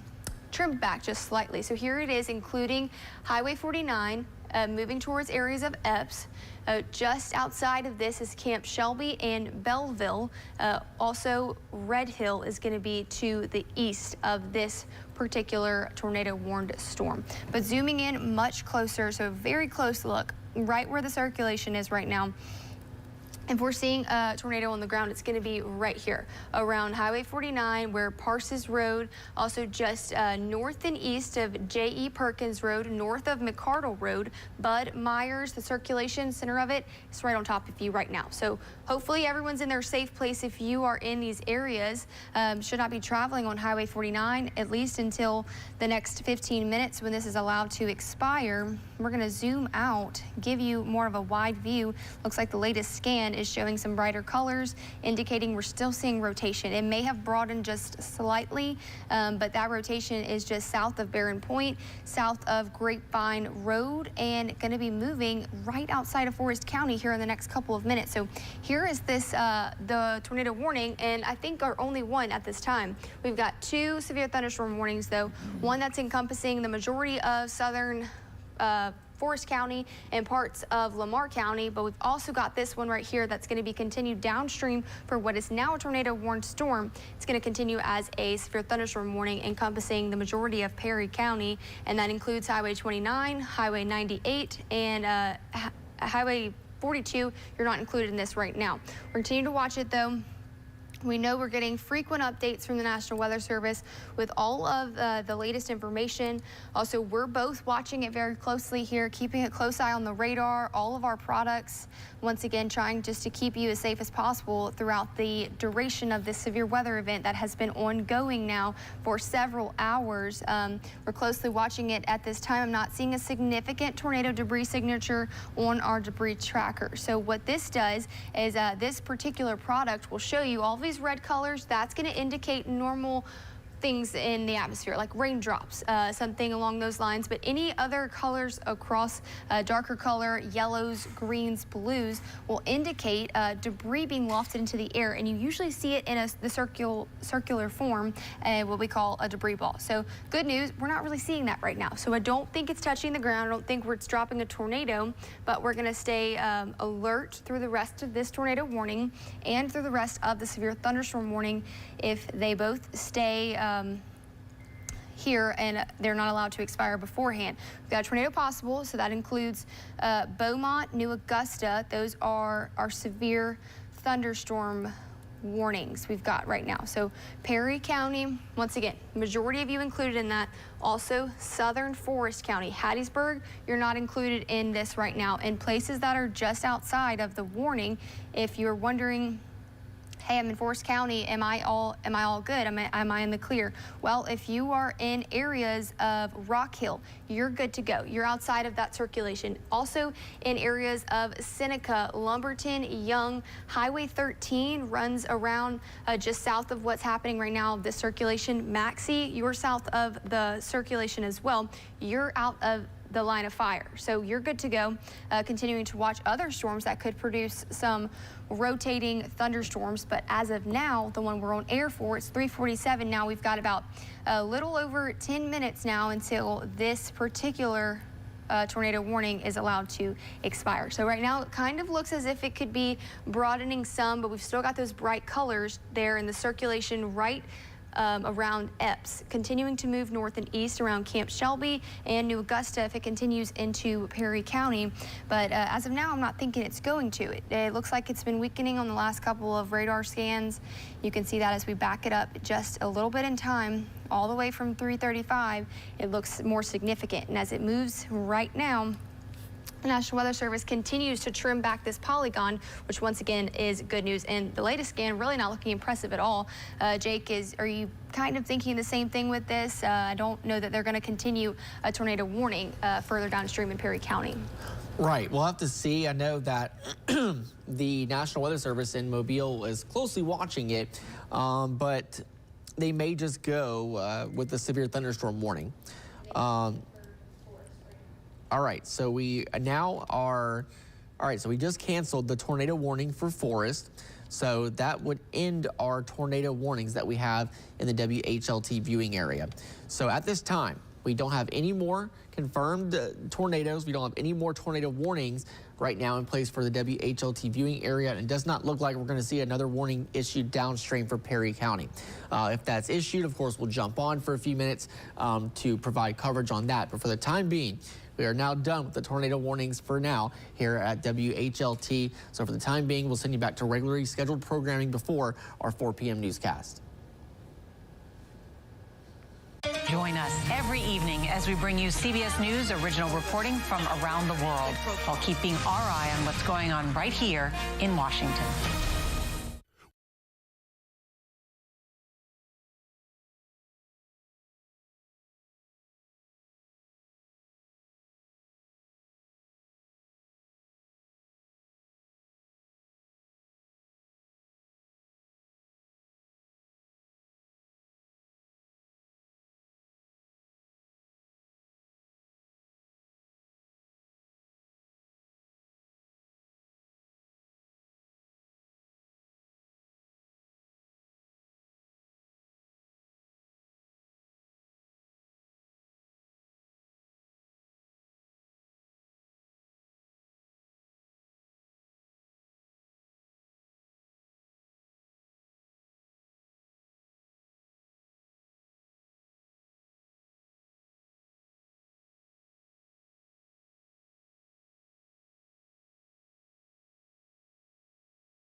Down fast. Put the lightning in just real quick so that people can see.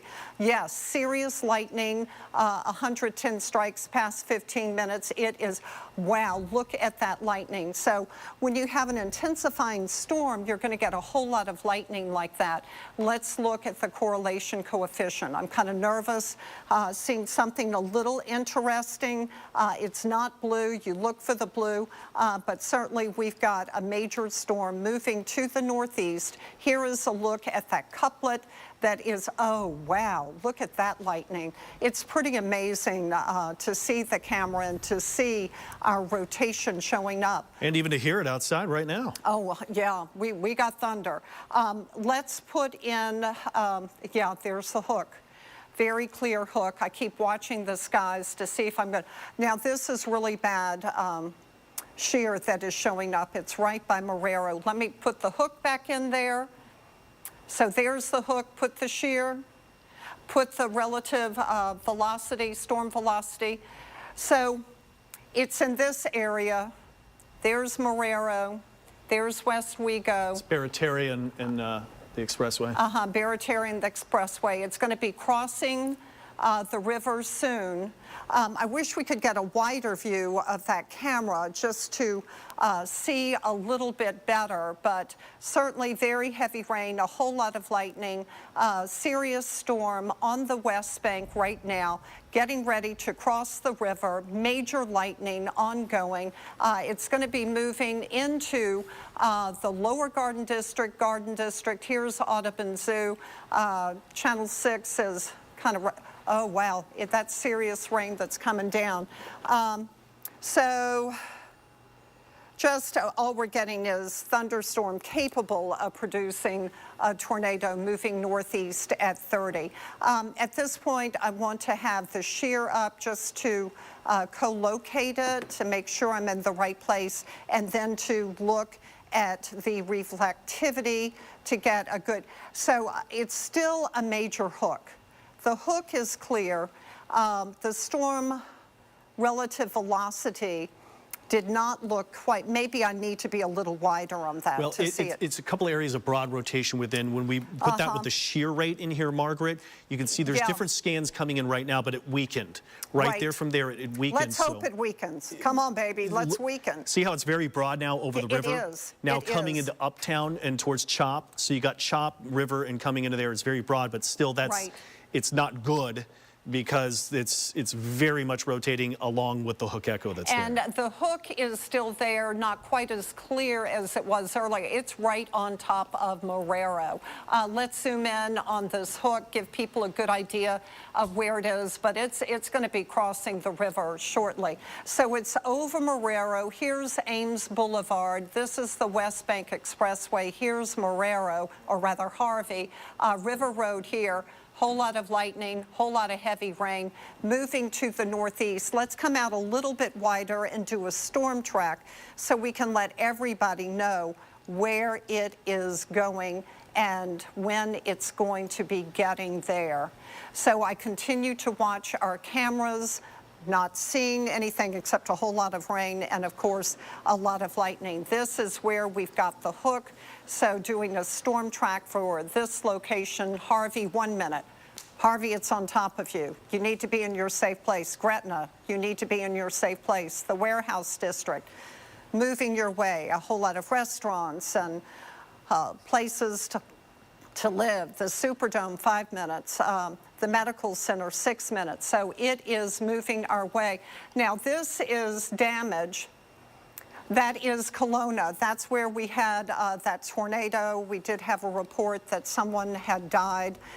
This is the tornado that crossed the Bonnie Carey Spillway, went right over the spillway. We saw it live, then moved into the lake, over the causeway, and into the North Shore, where it caused more warnings to be issued.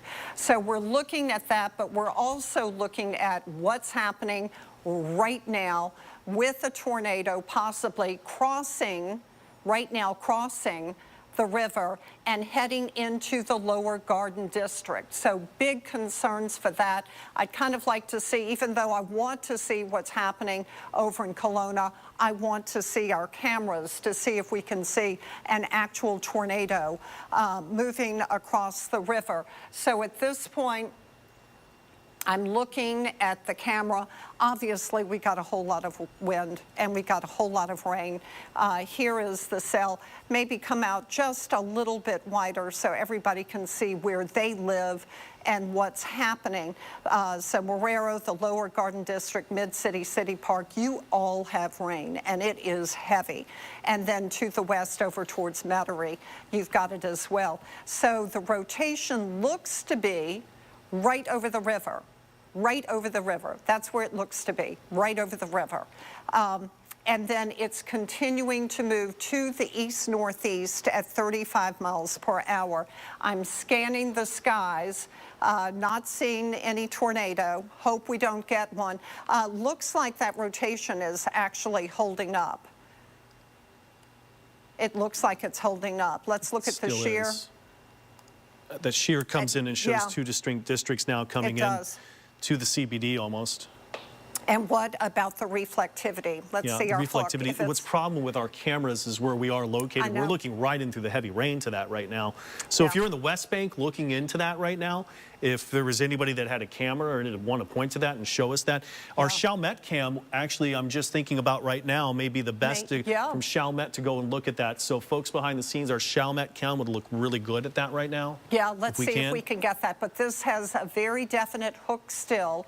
Moving into the lower Garden District, we have heavy rain in the metro right now, Mid-City, City Park. Still a strong, tight couplet, right? Okay, so this is our Chalmette camera. You know, it's so rain-wrapped, you really can't see anything. Yeah, that's unfortunate. I was hoping it would just be out of the rain shield, but yeah, I can only see You really can't. You really can't. Let's go back to our other camera. I think it had a better view. That was a great idea, Devin. Lots of lightning. When you see the lightning, you can really see how heavy that rain is. It's coming down, and we've got numerous, of course, the flood watch, but a lot of flood advisories. CCC. Sorry to step on you, but that's right over the CCC. That's right over the Crescent City You connection. know, we should have another camera that can pick up the Crescent City connection. We had one camera go out recently, and that one may be the one. That's unfortunate because I think it would really show it pretty well. But look at the wind blowing all of that rain. So this is where we've got the tight couplet. Let's put the reflectivity back in so I can see where that hook is. You could circle it to show this is where we've got the tight couplet. That's where the possible tornado is. Here's Algiers. Rain is coming down a little bit heavier. Garden District, lower Garden District here. Let's put the reflectivity in so that we can, So it looks like it's a little farther south. Ham radio reporting possible tornado was confirmed near Lapalco Boulevard just about maybe 3-4 minutes ago with that, near Lapalco and Jefferson Parish. So that is the tornado. That is it, yeah. This is it. That is it. So confirmed. It was possible or confirmed?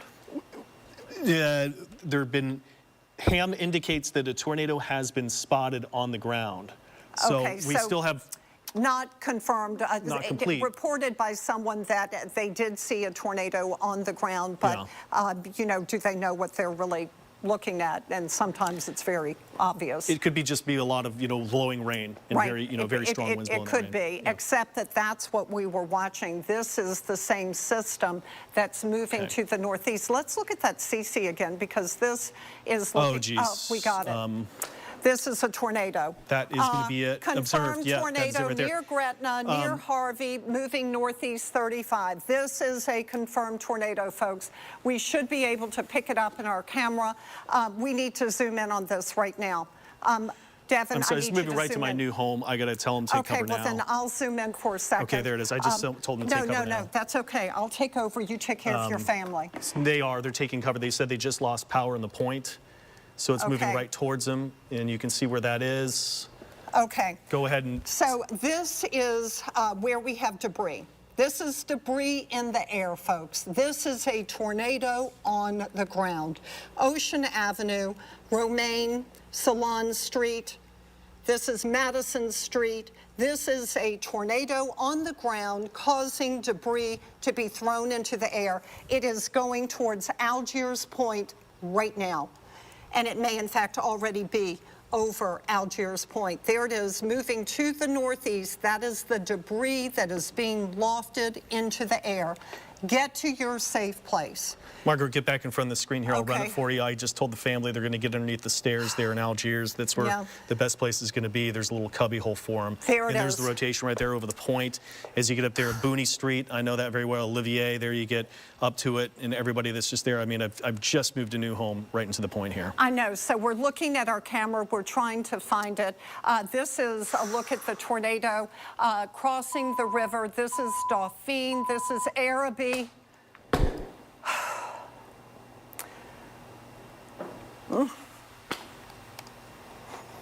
It looks to be that that is just a little bit, the scans are again not co-located with each other. So we've gone from Algiers, it's just missed, it's between the point and the city of Algiers itself, over the river, now moving, as you would say, Dauphine there, Araby, St. Claude.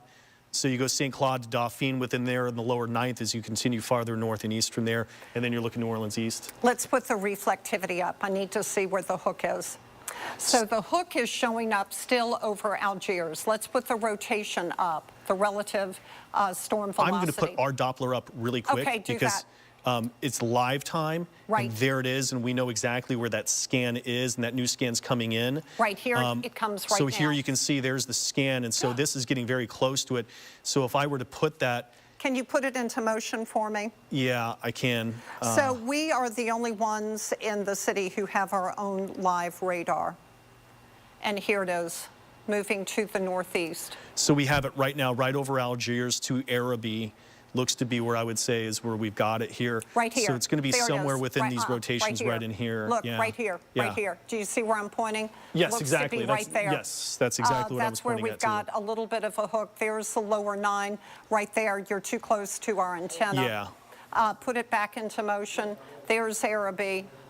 Prayers for everybody Okay, I'm going to go back to National Weather Service just to co-locate because I think that's a scan or two just what we show behind. So it's about a minute or two behind. But it's truly showing that hook at this time. Put in that storm relative velocity. Now I'm thinking, you know, we should be able to see that tornado. Maybe the Chalmette cam again? Yeah, possibly so. So I'm watching the camera to see if I can see it, but here's Araby, here's the lower 9. That's where we've got this really strong rotation. There it is. Oh my God. That's it, right there in the Chalmette. Can you put this up full, please, with me on top of it? So there it is. You can see the tornado. Here it is. So I need to have our Barron radar up too, so I can see where the rotation is, so I can let everybody know. You can barely make out the tornado, but I can see it right about in here. I'd like to be able to put my hand over it, but it's showing up. There is the tornado once more. Looks like it's near the lower 9.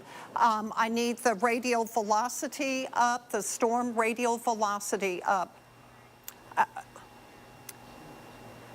That's it. It's dead center, Margaret. Houses are shaking in Algiers. There you can see a very large tornado on one side of the screen.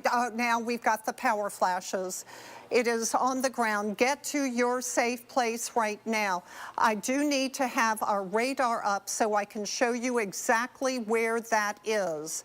If we could put our radar up. Oh, it's moving fast. Look at how fast this is moving. Moving to the east-northeast. We've got lots of power flashes, which help show exactly where that tornado is. Moving to the northeast. So I am very concerned about this. Let me just put over here, I need to see where this is. So it's in Araby, the lower 9. St. Claude. St. Claude, yes. Dauphine Street, Patricia Street, right by Araby, right by the state line. France Road, it's near you. I am putting up our, oh man, look, by Araby again. We have got debris in the air. Again, debris in the air in Araby. There's the lower 9. This area right here, homes are being damaged right now. Okay. We may have people who are being killed. I just heard from my girlfriend, and her kids are safe in the point. Good. So I know it's cleared the point. Yes. And it's just east, and so it's coming up to Araby, as you can see, just as you've got that. But I know the point in Algiers itself has been cleared, but homes were shaking. Obviously said the kids were pretty scared. I know they were.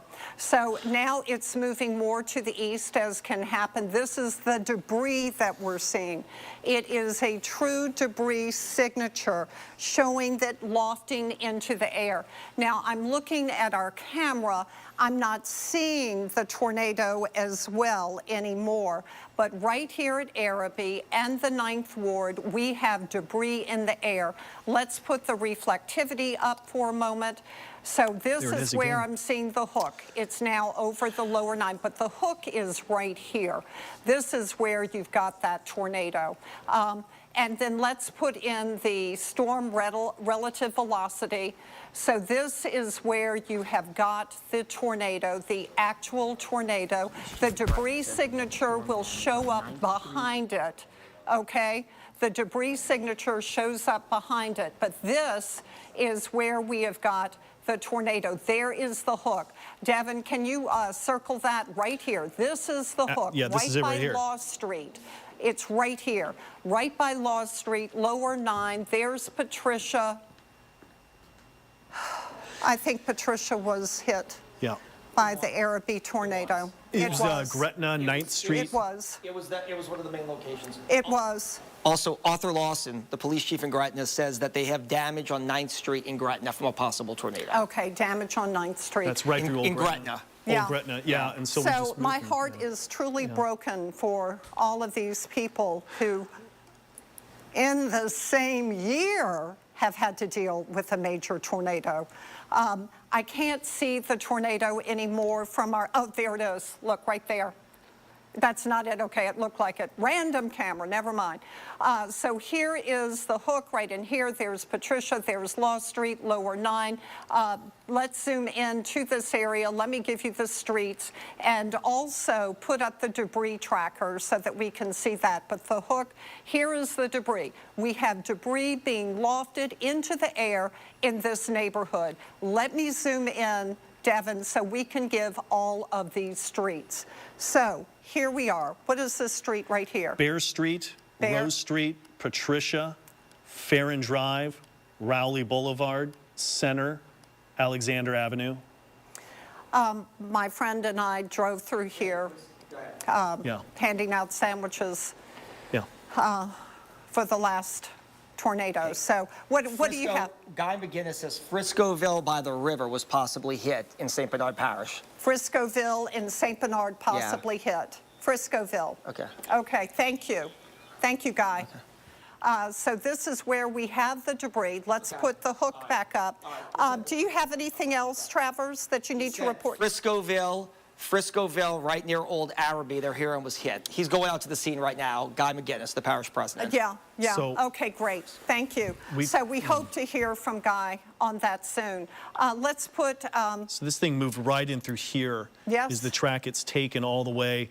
When it originated 9th Street, Gretna, right in here, you can see 5th to 11th right in there, and it's taken the track all the way through it, right over the expressway, right through Algiers, across the river, right through Araby, and is now over Patricia. In fact, what I'd like you to do is to do the storm relative velocity and put it into motion and show that storm. So here we are. Which is right there. Let's take it forward.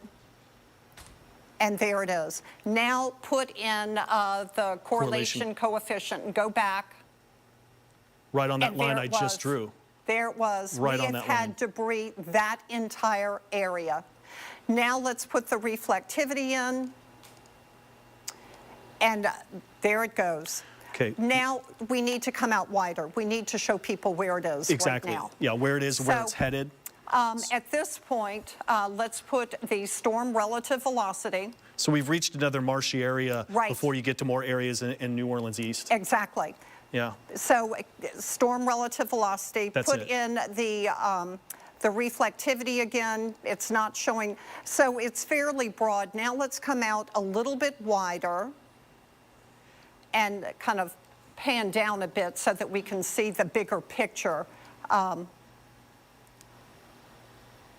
So I want to see Little Woods. I want to see up to the northeast to show where it's going. So it's moving to the northeast from this point right here, and it's moving northeast fairly quickly at about 35 miles per hour. That tornado warning still in effect. Looking out the camera, not seeing it right now. Let's do a storm track northeast, 35 miles per hour. And so, thankfully, it looks like it's truly going to push into those marshy areas. Do you mind if I come over for just a second? I'll go over there and kind of replace with you. But before you get over, this is the old, where we've had the old Six Flags is within our area here too, eventually, where it's moving into that area as well. So there you see it, we've had the storm track, but at least that we've really lost a lot of there was the hook echo. That's the tornado that was there the entire time right here. That's the tornado that has it formed. So as we go up a little bit more in time up to where it is real time, yeah, there's the area of damage right here that Margaret is showing. It went right on through Gretna at about 2nd Street, right on through the Crescent City connection when going through Gretna, Terrytown, coming up there, right in there, and crossing over the river into Araby once again. But right over that marshy area at 35 miles per hour from here, if it still holds, then you get into Chef, and then you get in some other areas where the old Six Flags, and you get into those areas as you go east from here. As, again, marshy areas, you're transitioning from Orleans Parish to St. Bernard Parish. Just as Travers was mentioned, we're sending the damage reports into it too. Maybe some of the best news of the latest scan coming in shows that rotation really has brought in just a little bit more to it in that latest scan. But again, the timing, Michoud here in just the next 3 minutes and 4 minutes. Then you get into Chef here in the next 16 minutes or so. Camera here, you can't get out, you're not going to be able to see this. This has been rain wrapped from almost every angle, because look at the light rain, that the rain shield happens out ahead of this as well. Our camera shots were just lucky that we were able to visibly get through some of that rain that's still there as we're cycling through different camera shots. I don't see anything that's sticking out to me as a tornado that's still occurring. So we may have had the tornado lift, but still there's rotation within the storm. The National Weather Service still continues the tornado warning at least for another probably 15 minutes until 4:30 would be the estimation that I put here. But next up, if you're in Michoud, you need to take cover right now, because the broad rotation all the way from the south flange of that storm between Chalmette and Michoud. So there's where our different areas of Doppler radar and the wind structure together showing is where we've got the rotation starting to tighten up. We're going through different wind speeds up here to show if we've got raw velocity that would really indicate the strongest of winds tightening. So really outside in southeast of Michoud now, where we're looking for the strongest signs of rotation coming in New Orleans east, as it crosses out of east and it's getting more into the border there of St. Bernard Parish. So we'll watch that as it crosses over Michoud and getting eventually up to maybe even Chef before too long. But this was the confirmation, what the purple shaded area, when it goes from a tornado warning here in red, when we have a confirmed tornado, it goes to purple. And that's where we either radar indicated with the correlation coefficient. Visibly, we could see the tornado as it came through earlier. Margaret was showing you live. Now we're more or less going to where it's moving along the previous confirmation of tornado warning right here. And the latest scans coming in and confirmed with our live Doppler radar that we cycled over to briefly as well, just because it was so close to it, that we see that it's more likely really starting to fall apart. Very weakening structure to it in the way of both the reflectivity, both the wind structure, and it's moving into the area where it's going to be more of a very low defined population. Here's Lake Bourne, edges of Lake Bourne as you're getting east of the twin span. That looks to be where the rotation's heading out of Michoud right now, and more to some bayous and some marshy land to it. Again, when we backtrack to this formed right at about Old Gretna, 2nd Street, going through 2nd Street, coming up in between the point, coming into Algiers, crossing over the river, coming into Araby, coming into St. Claude. And I believe we're hearing some, it's coming live over the air here, guys. If Travers and Margaret, this is coming over live. Do you want to hear this? Yeah. So Guy McGinnis. 3 homes damaged in Friscoville and a roof off a house, and they're trying to get people out of their houses now in Friscoville. And we got more damage. I'm walking around right now. I'm looking around. Okay, so you're just getting there. You're doing a survey.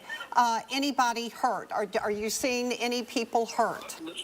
Nobody at this time. Good. We're trying to get some people out of a house, but we are we're still assessing to see where we have damage. Okay, so Guy McGinnis is going through Friscoville. He does have several homes damaged, a roof off of a home. They're now looking to see if anybody is hurt, and they're trying to get people out of the home. All right, Guy, thank you, man. I'll call you back. Okay. So right over, I'm still looking here, Margaret. I just want to get the latest information. I know we're trying to get live time reports coming in, but I believe if this is the very latest up-to-date scan, Margaret, that there it is back in time. We were watching, here was the tornado. There's where it was, right over Ames Boulevard, earlier expressway, went through Old Gretna 2nd Street, coming up between the Point and Algiers City, over the river, into Araby, and then is now right over Michoud, but really has started to stretch and started to get sheared apart in the way it stormed. The storm just kind of sheared itself apart, even in the latest. So I really don't see any signature here, Margaret, that is standing out to me to say that we still have a tornado to it. If anything, it's still tight rotation. Let's go to reflectivity. Just give the latest reflectivity to that and see where we stand. What I was doing was giving the past hour to show the path of the tornadoes. So I'm going to stop this and put it in for the past 15 minutes, just so that everybody can see exactly what is happening. So unfortunately, we still have a whole lot of rain on the South Shore. We've got very heavy rain in South Mississippi. We do have the tornado warning still in effect over here for New Orleans East. We've had quite a few tornado reports, but it looks like the most significant one is the one that crossed really from the West Bank over New Orleans, close to Algiers, into St. Bernard, unfortunately into Araby. We don't wish this on anybody, it's just that Araby was hit earlier this year, and now you can see that stronger storm heading up across the Slidell Twin Span and in New Orleans East. Chantilly getting very heavy rain right now. So, I mean, what a day, what a day. Yeah, we still have now transitioning, Margaret, is we want to say that we're under a flood watch as well. So now that we've had this tornado warning storm and this tornado roll through the metro, we're not done with the rain just yet, folks. So it's very important that there's very heavy rain coming in, guys. So the Gretna mayor, Belinda Constant, says most of the damage is between 4th and 6th Street in Gretna, an area called McDonoughville in Gretna between 4th and 6th Street. And do we know what kind of damage? I don't know. We don't know yet. She's getting out to the scene. Okay, so Sella, describe the damage for me. Okay. See, heavy damage here. This is the Winn-Dixie Marrero, and you can see the siding completely down, and this is from this tornado that you just mentioned in Gretna. Okay, so what we have is the Winn-Dixie and Marrero. The siding is all down. Looks like the roof may have collapsed, but I'm not sure. So we'll be keeping you posted on that and tweet those photographs so that you can see as well. There are multiple reports of damage. Travers has another report.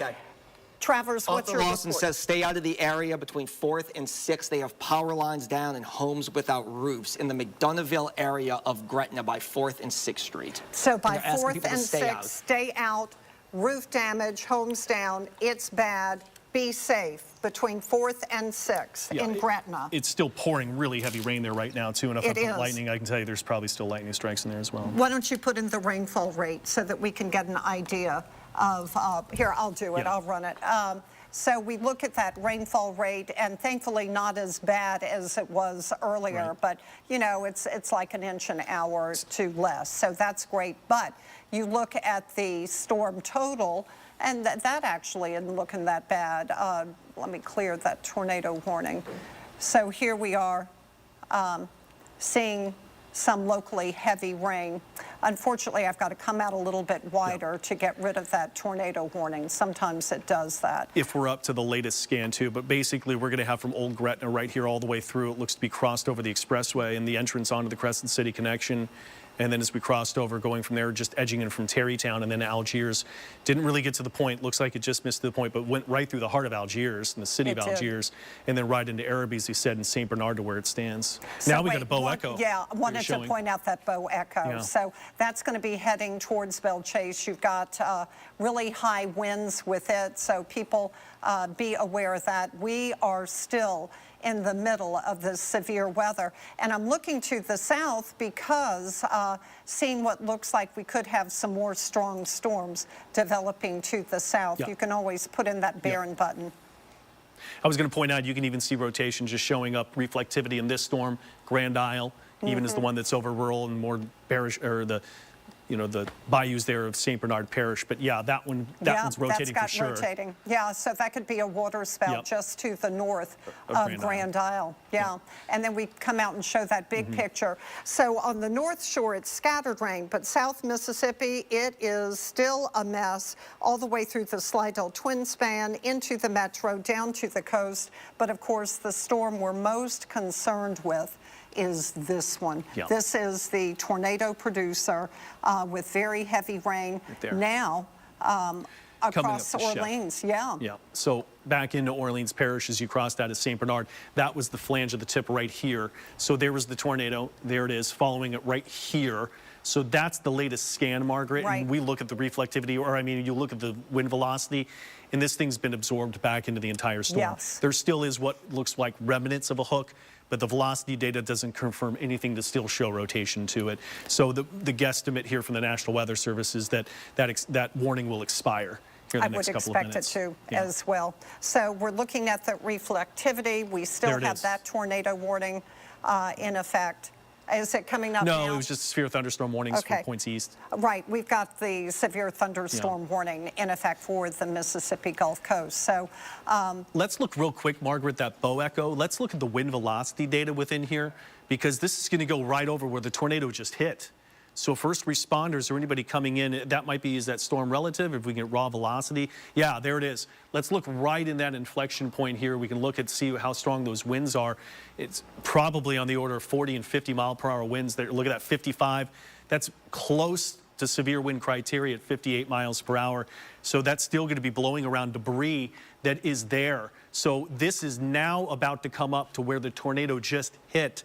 So there's another wall of very strong winds that's going to be coming in. And I don't like to see this inflection with the bow echo coming in and meeting the south edge of that previous storm here. And you're just drawing in here. See, you've got this inflow notch within here. And you get where the storms interact with both of them together here, Margaret. So this is something we really have to watch close with, not only just heavy rain rates, but strong wind gusts within there. And there it is. This is all coming over West Bank, right over again in towards around Uptown, Garden District, and everything too in between. Yeah, it's a rough go. So Wagaman, Lower Garden District, Audubon, Orleans, Fairgrounds, near Metairie, Lake Forest, Little Woods, Sheffman-Tour, South Point, Eden Isles, all heavy rain, and then Pearlington, heavy rain, South Mississippi, very heavy rain, and that's where you have got that severe thunderstorm warning. We officially let's see, flash flood warning is in effect until 7:30. That's for Jefferson, Orleans, St. Bernard, and St. Charles for that heavy rain that has been occurring. And you're really seeing it in this area. Yeah, it's just pouring down. And this is just on top of where we already had all the damage. So strong winds and even more rain is set to come. So look at all the lightning still just coming down outside, I was Margaret. looking at that lightning. It is really incredible. Let's put the lightning counter in, give you an idea. 400 strikes, 15 minutes in this area that we are seeing right now. Serious lightning offshore. Mariners. Now, this is something interesting. Let me trade places with you for a second. So what we watch for are these cells that are away from the main line, right? And so look at how these cells near Grand Isle are moving to the north. Meanwhile, you've got the squall line that's moving to the east, and where these two meet up, that's where you can get some rotation taking place. Very heavy now, South Mississippi over by Gulfport. And I'm looking, we still have our tornado warning in effect for New Orleans East. Just checking, it expires for Orleans. That was an earlier. 5 minutes, so 4 minutes, 4:30 here. So, and then the lightning is just going crazy. So at this point, stay inside. Let's look at this big picture and just show, oh, wow, that's a big storm right there. That's gonna, it's like a fist that's hitting you. You're gonna have high winds with that. That is the Bow Echo as well. I have high winds without. That is the Bow Echo as well. And then here the storm's moving east and this one moving north.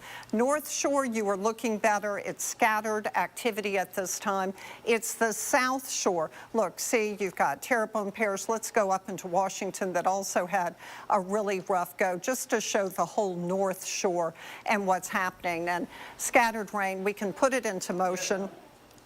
And it's moving to the east-northeast, but certainly getting locally heavy rain. Down here, I'm looking over at the cameras. South Mississippi, that's a severe thunderstorm warning, so stay inside, be safe. Here along the Slidell Twin Span, very heavy rain. Pearlington, heavy rain. Into the Wrigley's, heavy rain. And then we go into New Orleans East. This is where we still have our warning. Let's zoom in so that we can get a good look at it. So the warning's up here, right? Yeah, it's at the very edge of it. That would be in this direction, and it's pretty much all signatures are gone here, Margaret, or they've moved out of that warned area. So in the next 3 minutes, this warning will expire. Okay, let's pan back down and see the one that's to the south. But no, that's it. Crucial. Well, look at all the lightning in this, though, Margaret. Because that's going to have strong winds to it. So I want to put the base velocity on here for you, and these winds still out there, right in this little boundary. Look, they're near severe winds here, 56 miles per hour. Right. That is with that Bow Echo that I was showing you. Let's put the reflectivity up right over Orleans. So we have very heavy rain right now, a whole lot of lightning right over Orleans Parish, uptown New Orleans, Lower Garden District. Significant lightning is occurring, extending down into Marrero as well. This is very heavy rain. We can look at the rainfall totals just to give you an idea of what's happening, really the rainfall rate, to show you what's happening right now, because these pinks, when you see the brighter pinks, that's 4 to 7 inches of rain, which can also be an indicator that you've got some hail. But this is one amazing lightning show that is taking place at this time. Just looking out the camera, every now and then, just so much lightning occurring. So this is where I believe we've got our flash flood warning occurring with that very heavy rain right over the Lower Garden District. I know, okay, so St. Tammany Fire reports the fact that we've got power poles and trees snapped. Now we're looking at St. Charles Parish, where of course, so tree damage. You've got a whole lot of emergency vehicles out there. They've got a dog in there. I hope they're not looking for people. No, it looks like the dog's staying with them, but certainly a whole lot of tree damage. We had reports of house damage. There you can see fences down, awnings down. We had reports of homes damaged, trees damaged, power poles down. There you go. Oh, no. Now look at this. I have video of the tornado from earlier as it passed over Old Gretna, if I can get this from you. Well, hold on. We'll get that in a second. We're looking at extreme damage right now in St. Charles Parish. Tell me exactly where this is in St. Charles. Look at this. This is Kelowna. Houses damaged, cars bounced around, houses on top of cars. This is really bad damage that we're seeing in Kelowna right now. Do we know about people in these homes? Now we're panning over a lot of emergency personnel there, checking on everything that's happening. Oh, wow. So there you can see roof damage there, siding taken away. You know, that home should be fixable, which is good news. Then we're panning over, and we see more damage here. Trees just snapped. That was a big tree that was snapped. So when you see large trees snap like that, it shows a powerful hurricane. Okay, we are going to be looking at this damage. Our warning for tornadoes are now over. Travers, Sulla, we turn it over to you. All right, Margaret, a lot going on this afternoon. Reports of tornadoes touching down in St. Charles Parish, the city of Gretna, and in St. Bernard Parish. St. Bernard still recovering from that March tornado storm that was deadly just a few months ago. That's right, in Arabi. And then here we go again with multiple damaged homes and businesses out in Arabi. We do have a fatality, unfortunately, to report in St. Charles Parish in Kelowna, which is where the tornadoes began today. Several reported today touching down in Gretna, Algiers, possibly damages reported there. Friscoville in St. Bernard area, and also St. Charles, Kelowna, where Morgan Lentis is live and official. Give a press conference, an update on the situation there around 5 o'clock. Yeah, Matt Jewell, the parish president, is canvassing the area. He has declared a state of emergency. That's another parish that was hard hit during Ida, still recovering from Hurricane Ida. You see a lot of blue tarps on roofs. Morgan Lentis, Sulla, is standing by live with a look at what's going on in Kelowna. Let's go straight to her in St. Charles Parish. Hey, Travers, Sola. So as soon as we were dispatched here to St. Charles Parish, we were told go to Schoolhouse Road.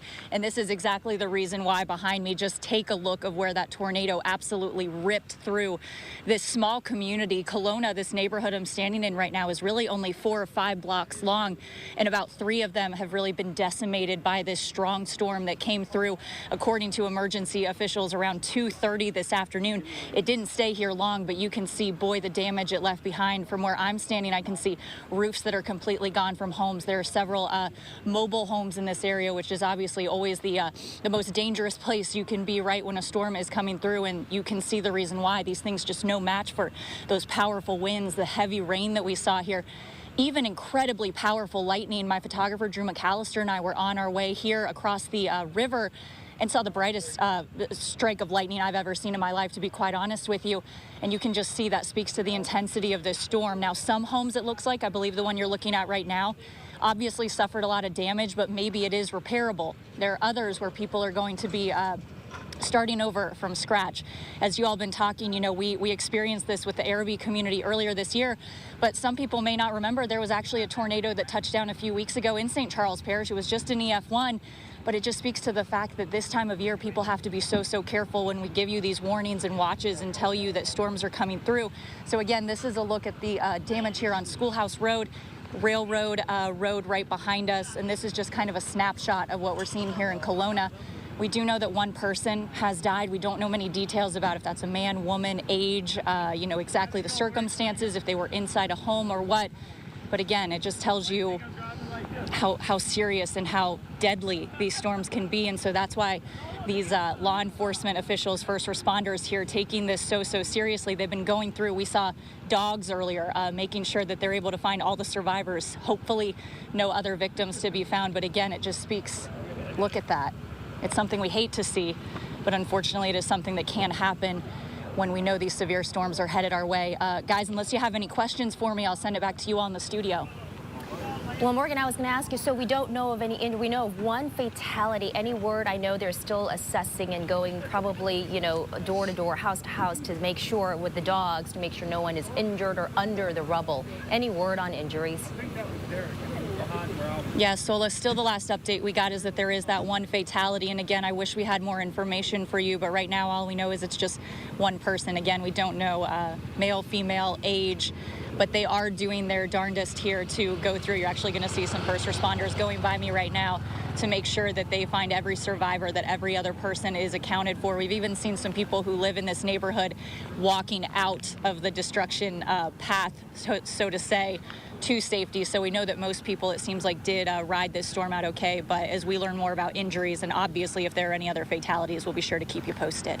Yeah, Morgan, we'll get back to you during our extended coverage here. The most important thing, if people need a place to go tonight in that Kelowna area, I'm sure you'll find out if shelters open up. Obviously, this is still a very active situation, so we'll get back to you in just a couple of minutes. All right, Morgan, thank you so much. We will get back to you. So devastating to see that out there. Also, we have crews spanned out in various areas for you. We've got Jennifer Crockett out in LaPlace. And Jennifer, what kind of damage are you seeing there?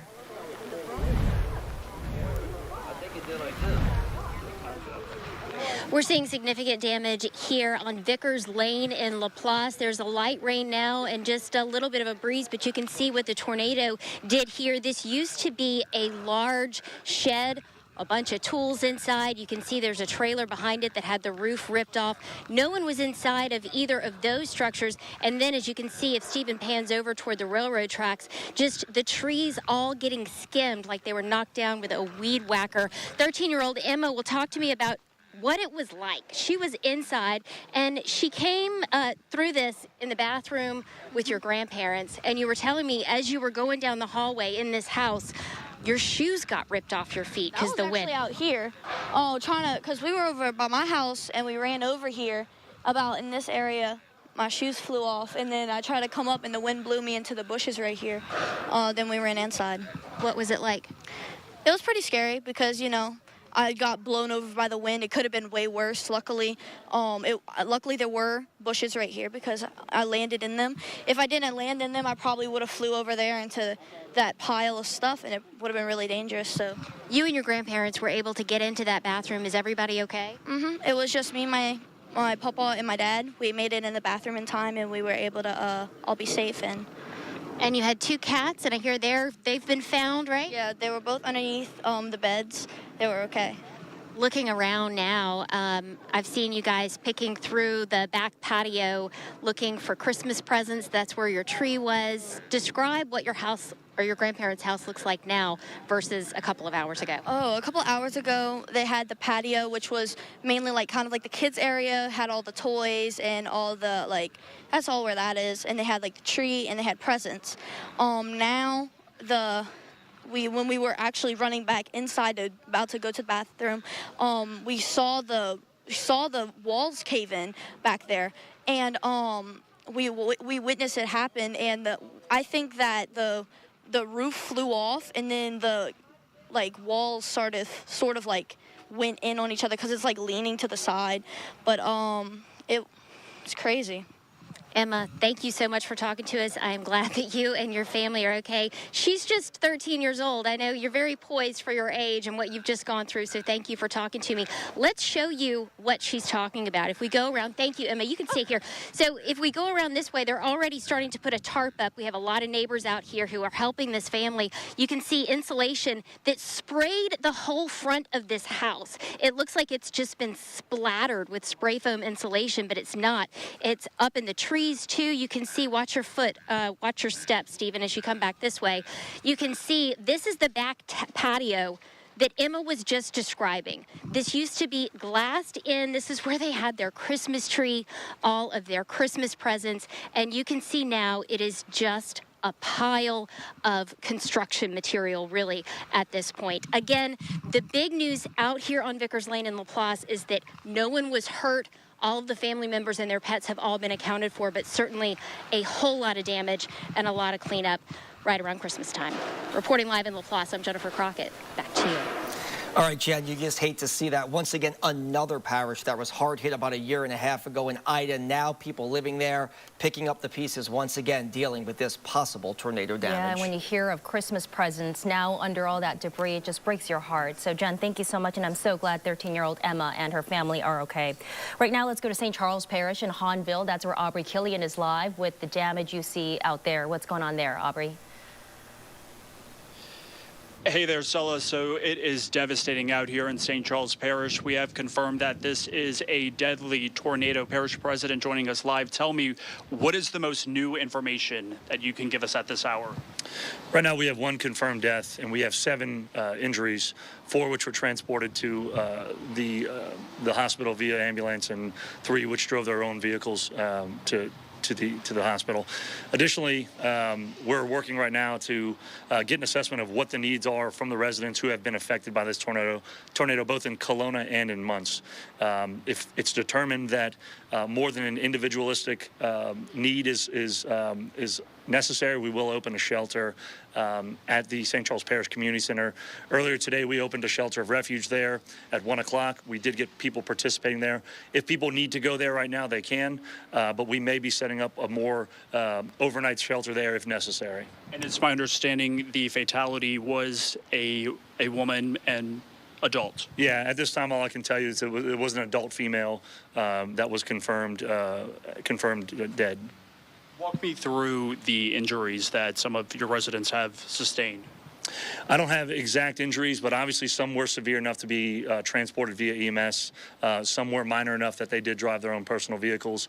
As the situation gets down there, gets more safe. Right now, they have active, power lines down. There's gas leaks. There's water lines that are busted. So as our crews are working to really just secure that site, we'll be able to get more information on exactly what injuries are there and what the full need is for our residents in Kelowna. Walk me through estimated, I know it's still very early, total number of structures that may have sustained damage. Yeah, right now I think we're looking at 20 plus structures. Kelowna is a very small community, there's 4 or 5 streets there, and it's a mixture of mobile homes and stick-built homes. Right now, when we can get out there, we'll get a better count of the exact damage. But this is a community that was really hard hit by Ida as well. So just devastating for these folks to be in this situation again. And my thoughts and prayers are going out to the family of the deceased. And I know this is so fresh and so hard to talk about dealing with a deadly tornado in your parish. Tell me right now, best advice to residents that have nowhere to go. Where can they go? Where should they be thinking of heading to for this shelter that may open? Yeah, I think right now, if you don't have any place to go, you can head to the St. Charles Parish Community Center at 274 Judge Edward Dufresne Parkway in Luling. If there's something you need, something that we can get to you, please just call the EOC, which is 985-783-5050. We're going to do our best to get all of our residents in a safe situation tonight and have all of their needs brought to them. All right, Parish President Matthew Jewell, I appreciate your time. So again, very important and crucial information there. Again, we have confirmed that the fatality that did occur here was an adult female. Stay with us on this developing story. Back to you.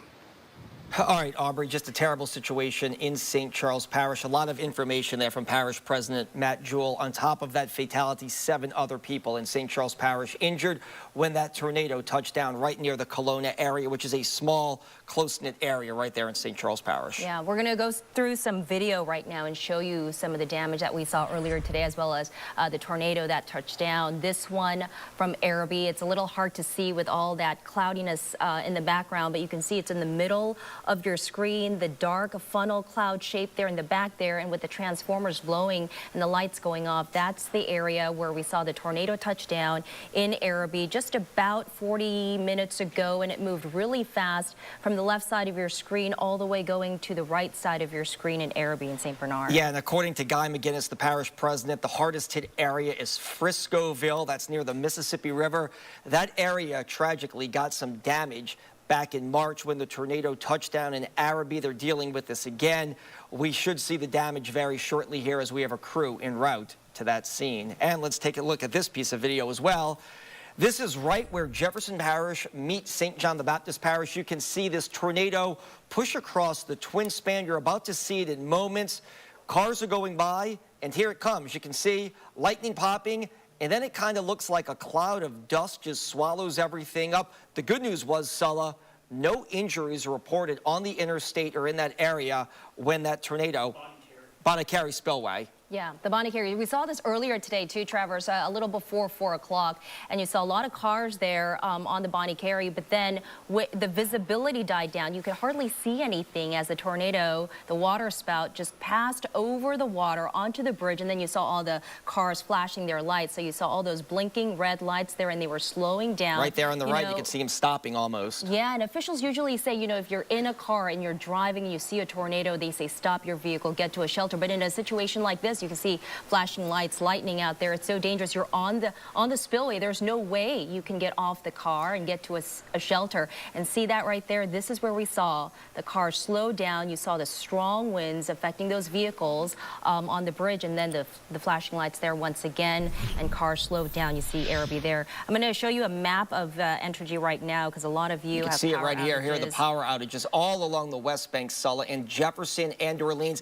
It looks like there are a lot of power outages, almost entire Algiers Point. You can see that's kind of top right center of your screen, Algiers Point. It looks like the whole area is without power. And then, Sulla, you head back, I guess, towards the middle of your screen right there on the lower side of the river. That's Gretna. You can see how many people are without power right there in Gretna. Yeah, so Jefferson Parish right now reporting about 21 1,000 customers without power in Orleans Parish, and we saw a lot of flooding in our area too, Travers, right here in the CBD, Lower Garden District, Warehouse District. About 9,000 customers without power. Plaquemines Parish, over 1,000, and in St. Bernard Parish, where we saw that tornado touch down in Arabi, it's 3,000 customers without power. Terrebonne Parish, over 2,740 customers without power right now. And talking about Algiers, where there's no power, we do have a crew en route to the scene. It's our understanding that there could be some damage to a structure in Algiers Point. Our crew should be there in just a couple of minutes. We'll bring you the very latest when it is available. But let's head back to Jennifer Crockett. Jen is in St. John the Baptist Parish in Laplace. They have some serious damage there. Let's go back to Jen. And I was actually scared to come in here because they had glass on the floor. I came in here, my papa, he pulled me in here, telling me to get in, and we were just kind of sat in there, waited for it to calm down a little bit, and we came out, and then we saw the patio and how it was like demolished. The roof flew off, and the walls caved in. Who all was in the bathroom with you when the hurricane or the tornado passed?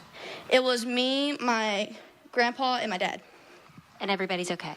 Everybody made it out fine. Any pets or animals? We actually have 2 cats. One was luckily underneath the bed in here, and one was in the bed, under the bed in there. What did it sound like? What did it feel like? It was a little scary, but once we all knew that we were gonna be safe, it was fine. It did feel like crazy because when you can hear all the sounds going on, but after that you were fine because you figured out everybody was safe and everybody was okay.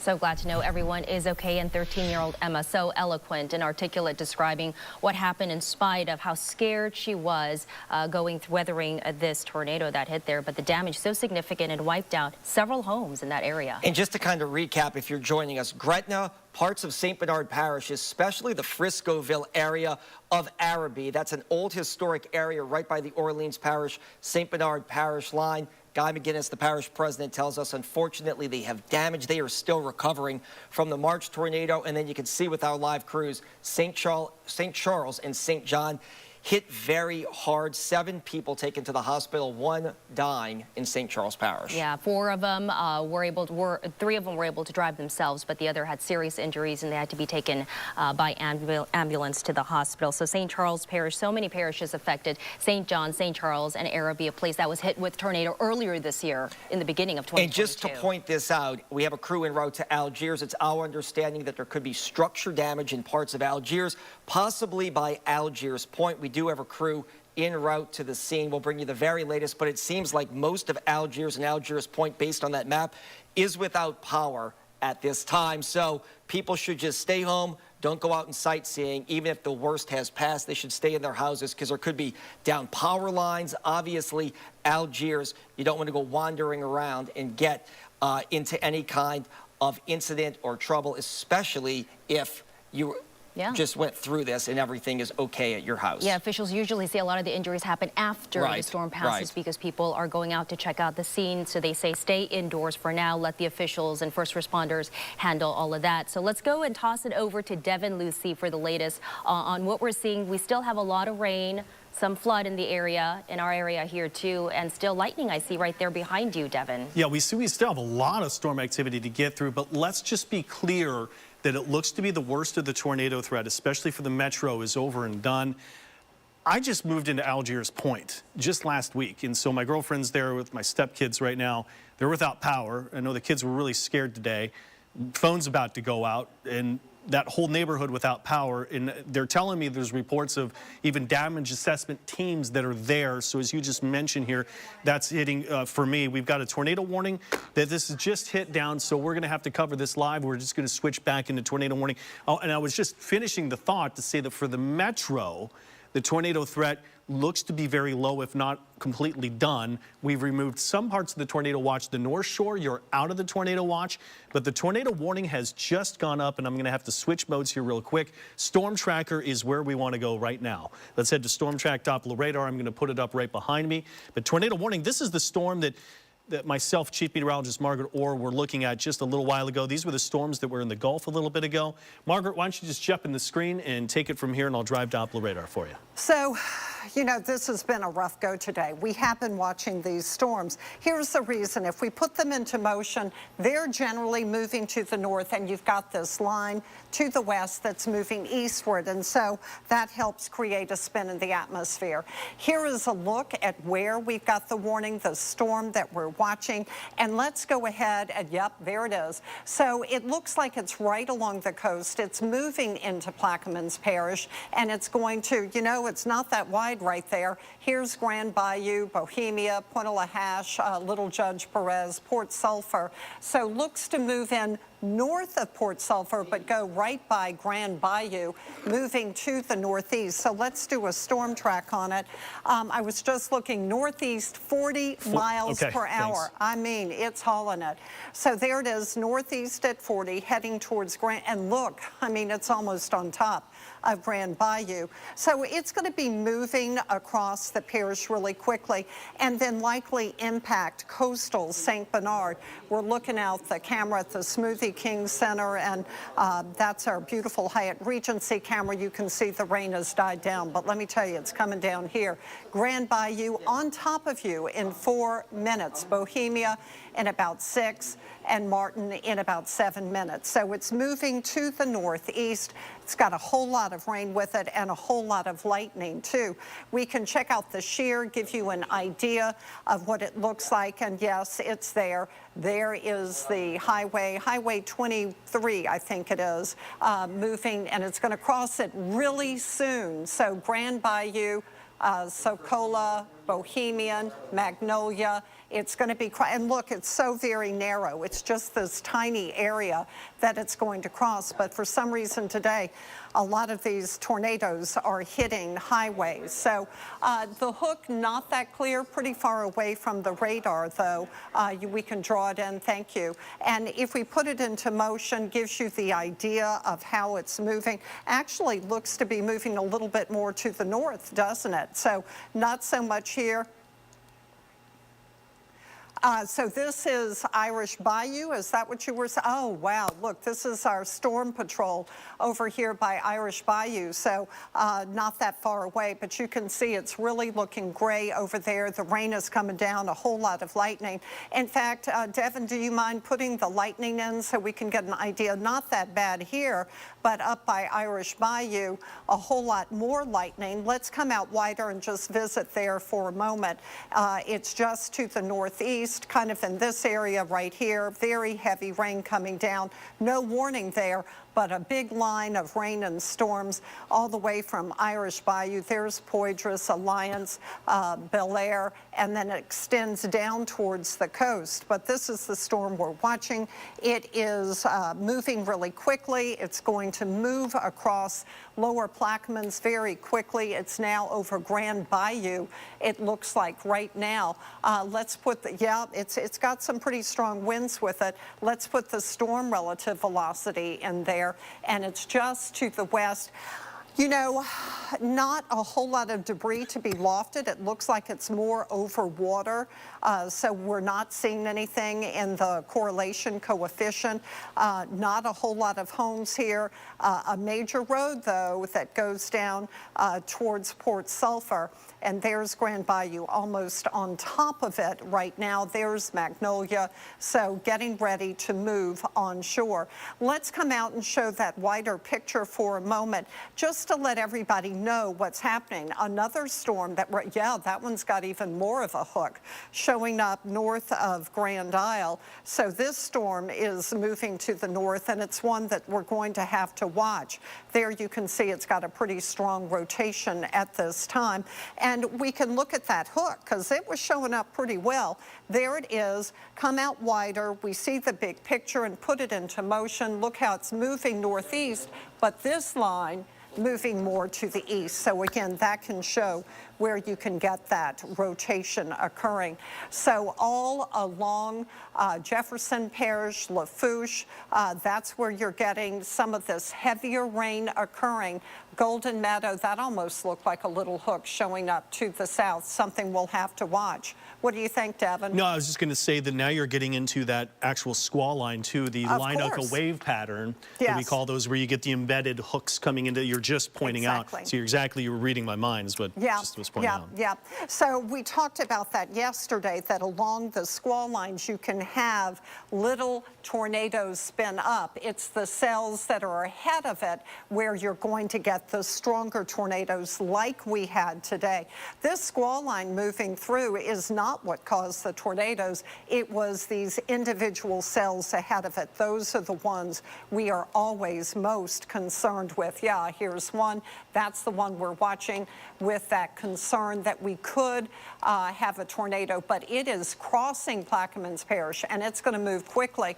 We can zoom back into it and see there it is right over the highway, and may still just no, I think it's over the highway right now, right there by Bohemian, and it's going to push really quickly across the highway and then back into the water. So we can show that wide view and put it into motion as it moves to the northeast.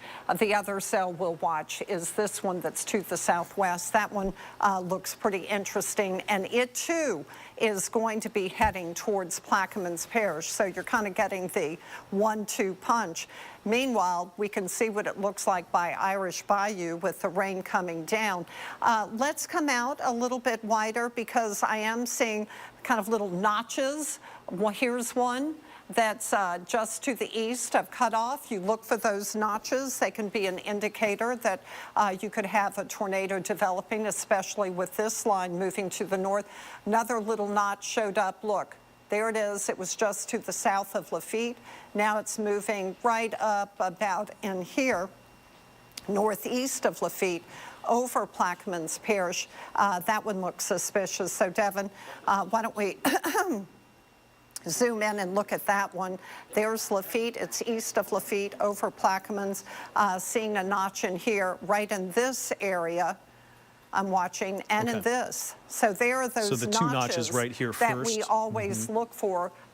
Montseeker, Alliance Bel Air have a bit of a rotation showing up at that point. We can look at the shear. Yeah, see how you've got a little hook in there?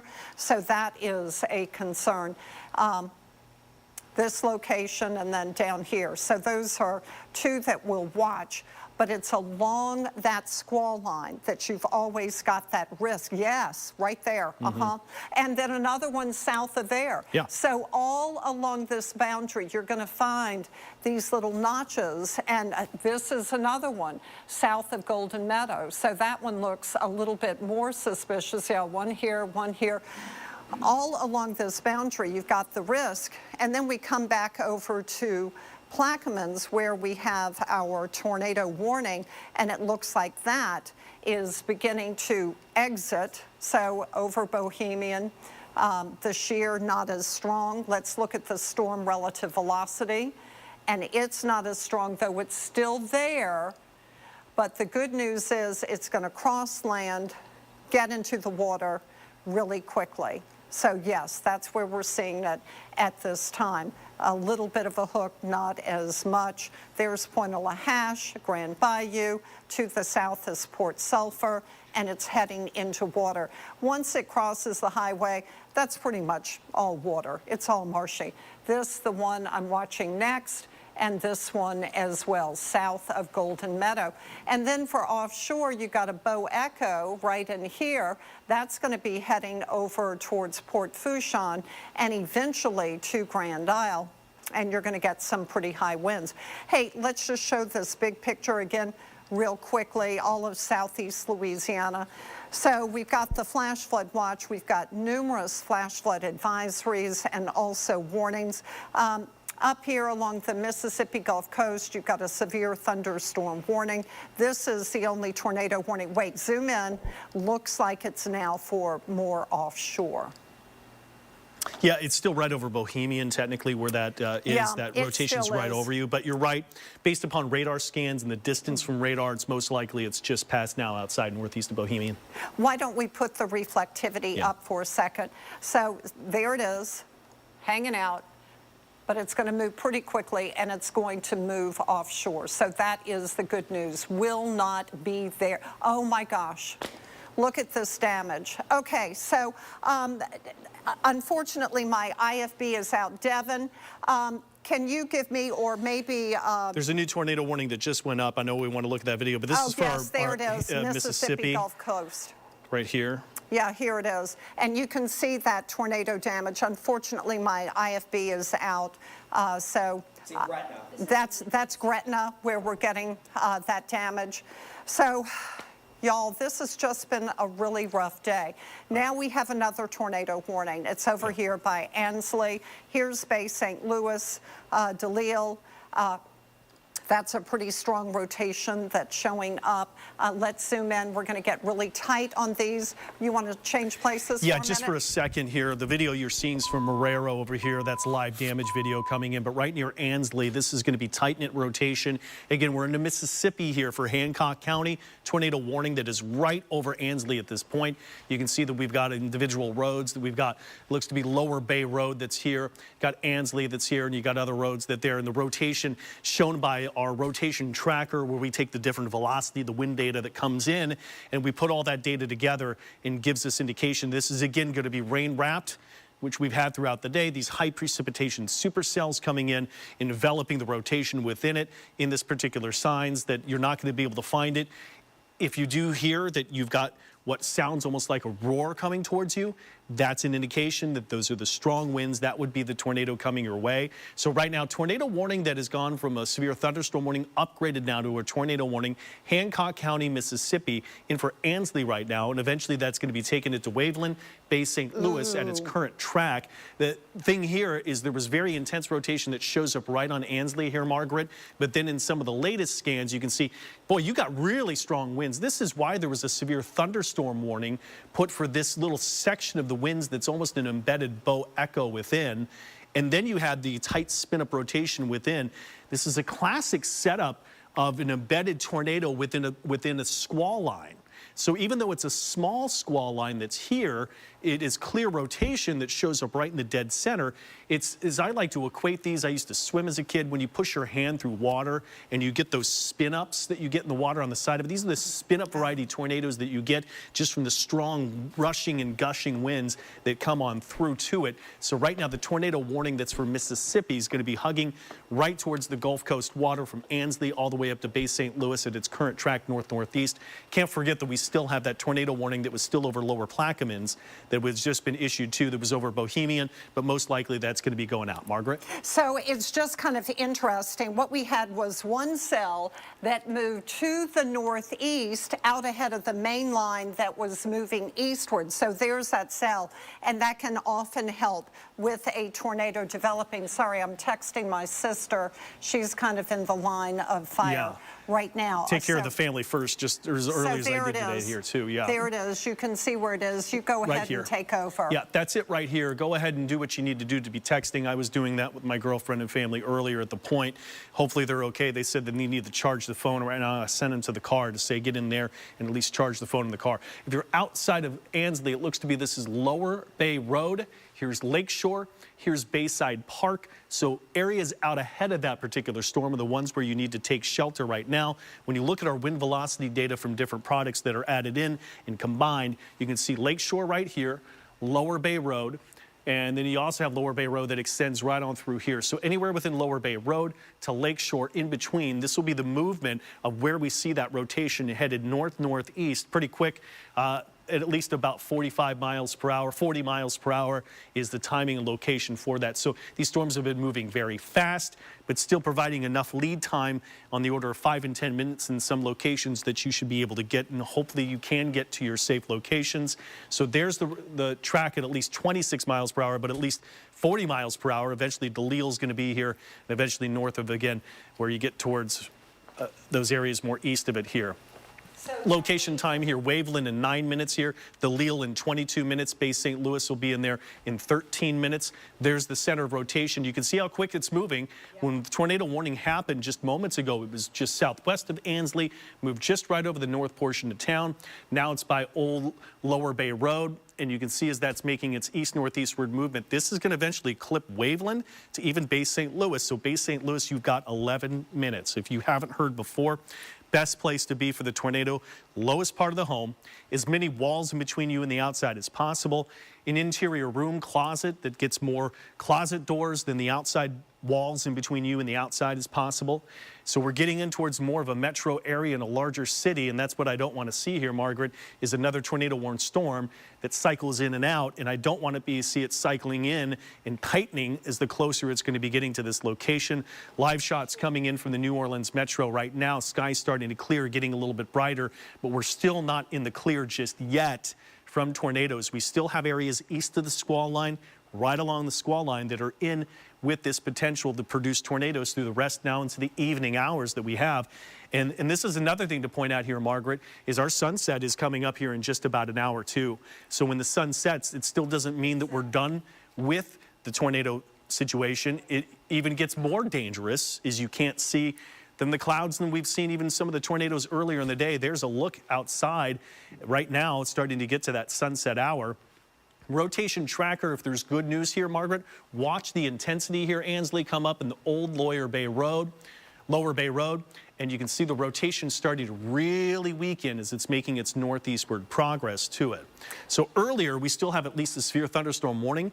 Look at the leading edge of this that started the warning itself right there, were winds of at least coming up to 60 miles per hour. I can guarantee that's what they warned here for those winds, 60 miles per hour. And then you got that embedded spin up in there. There was a classic line echo wave pattern is the acronym for these coming up. As Margaret pointed out, the interaction with storms moving closer to this, storms merging together and creating the rotation to it.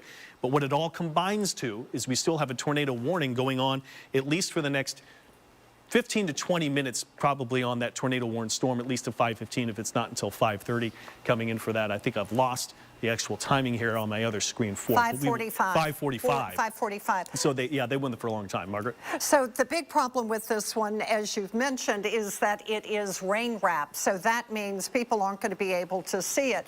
Now, looking at the storm radial velocity, it has diminished somewhat. So that is the good news. You can come back to me. We just had confirmation of a tornado lower Plaquemines for the one that moved over Bohemian. Right, so that's an observed tornado. Let's go down south, but that's the one that we had.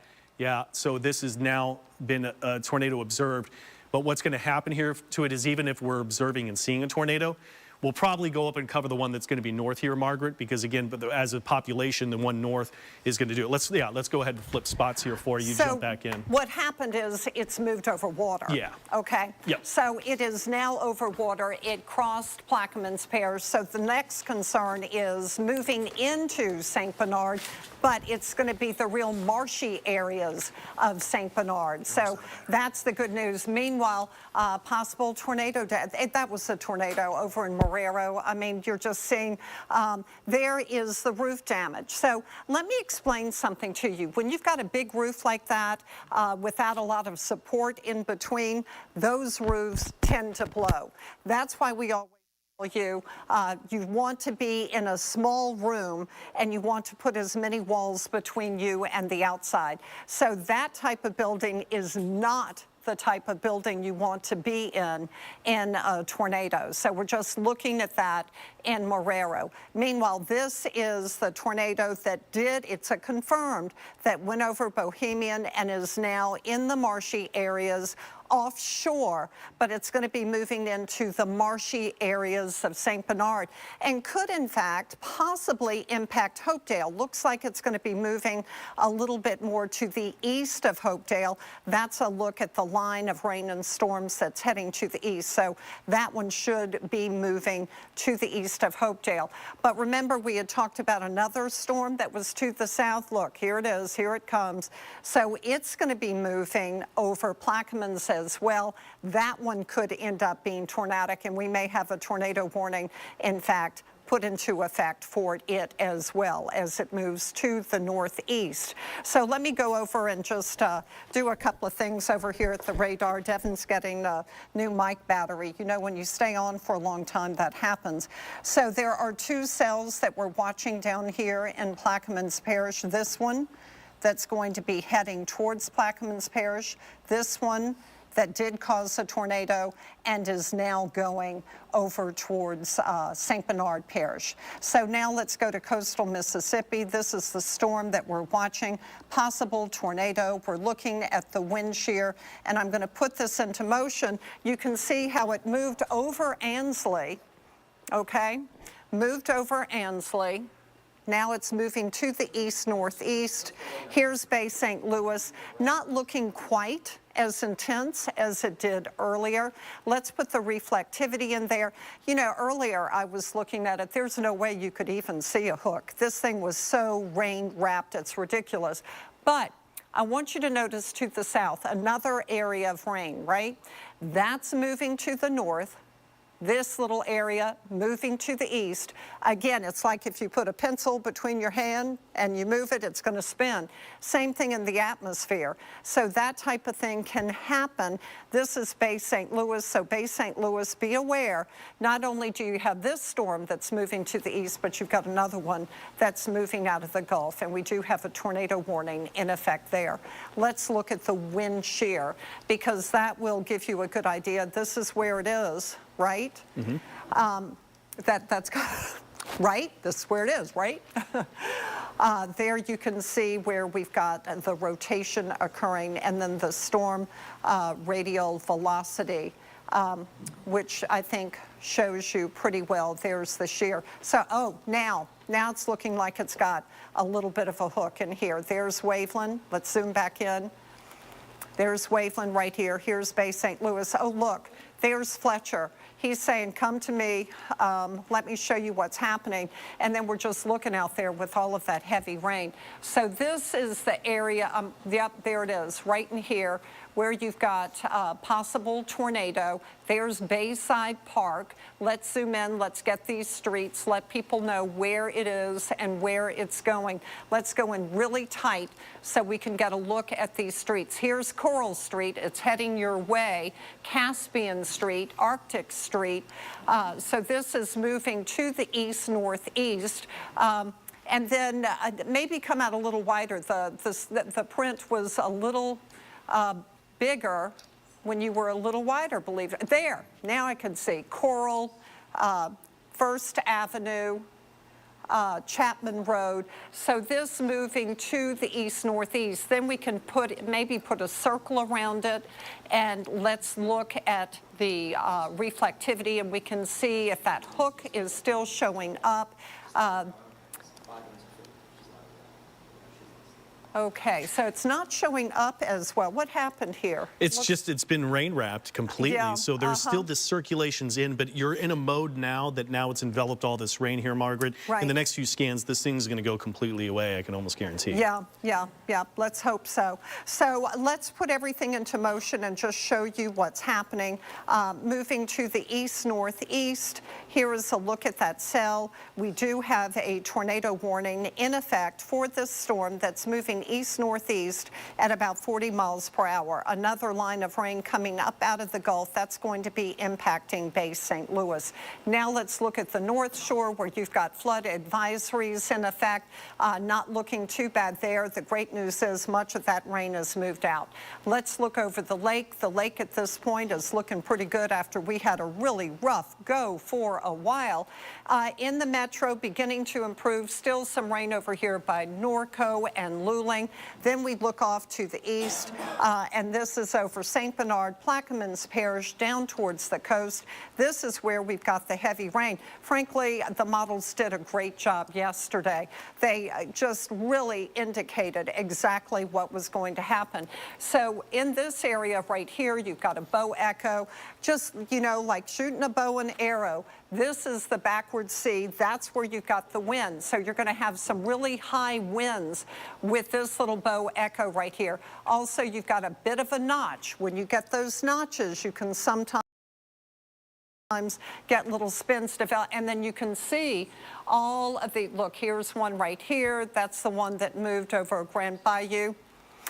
We will. And there you can see this is moving to the northeast. So at this point, come out wider. Let me see what's happening for St. Bernard. We do not have a tornado warning. The only tornado warning we have is up here on the Mississippi Gulf Coast.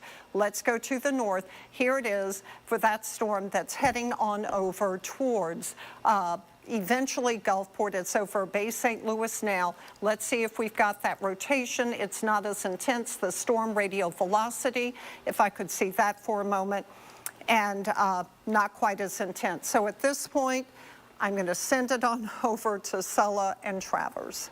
All right, Margaret, thank you so much. Yeah, it has been quite a day, and it's not over yet, as we are seeing more rain and floodwaters in our area, but so many parishes affected, and we're seeing a lot of damage in St. Charles Parish, St. John the Baptist, Plaquemines Parish, Jefferson Parish, and even Orleans Parish. Yeah, St. Bernard Parish also hit Old Araby. We have one confirmed death, tragically, in St. Charles Parish. Let's go live to Jefferson Parish. Fletcher Mackel is standing by in Marrero. Fletcher, I know there is significant damage there, right where Marrero and Gretna, I think, meet.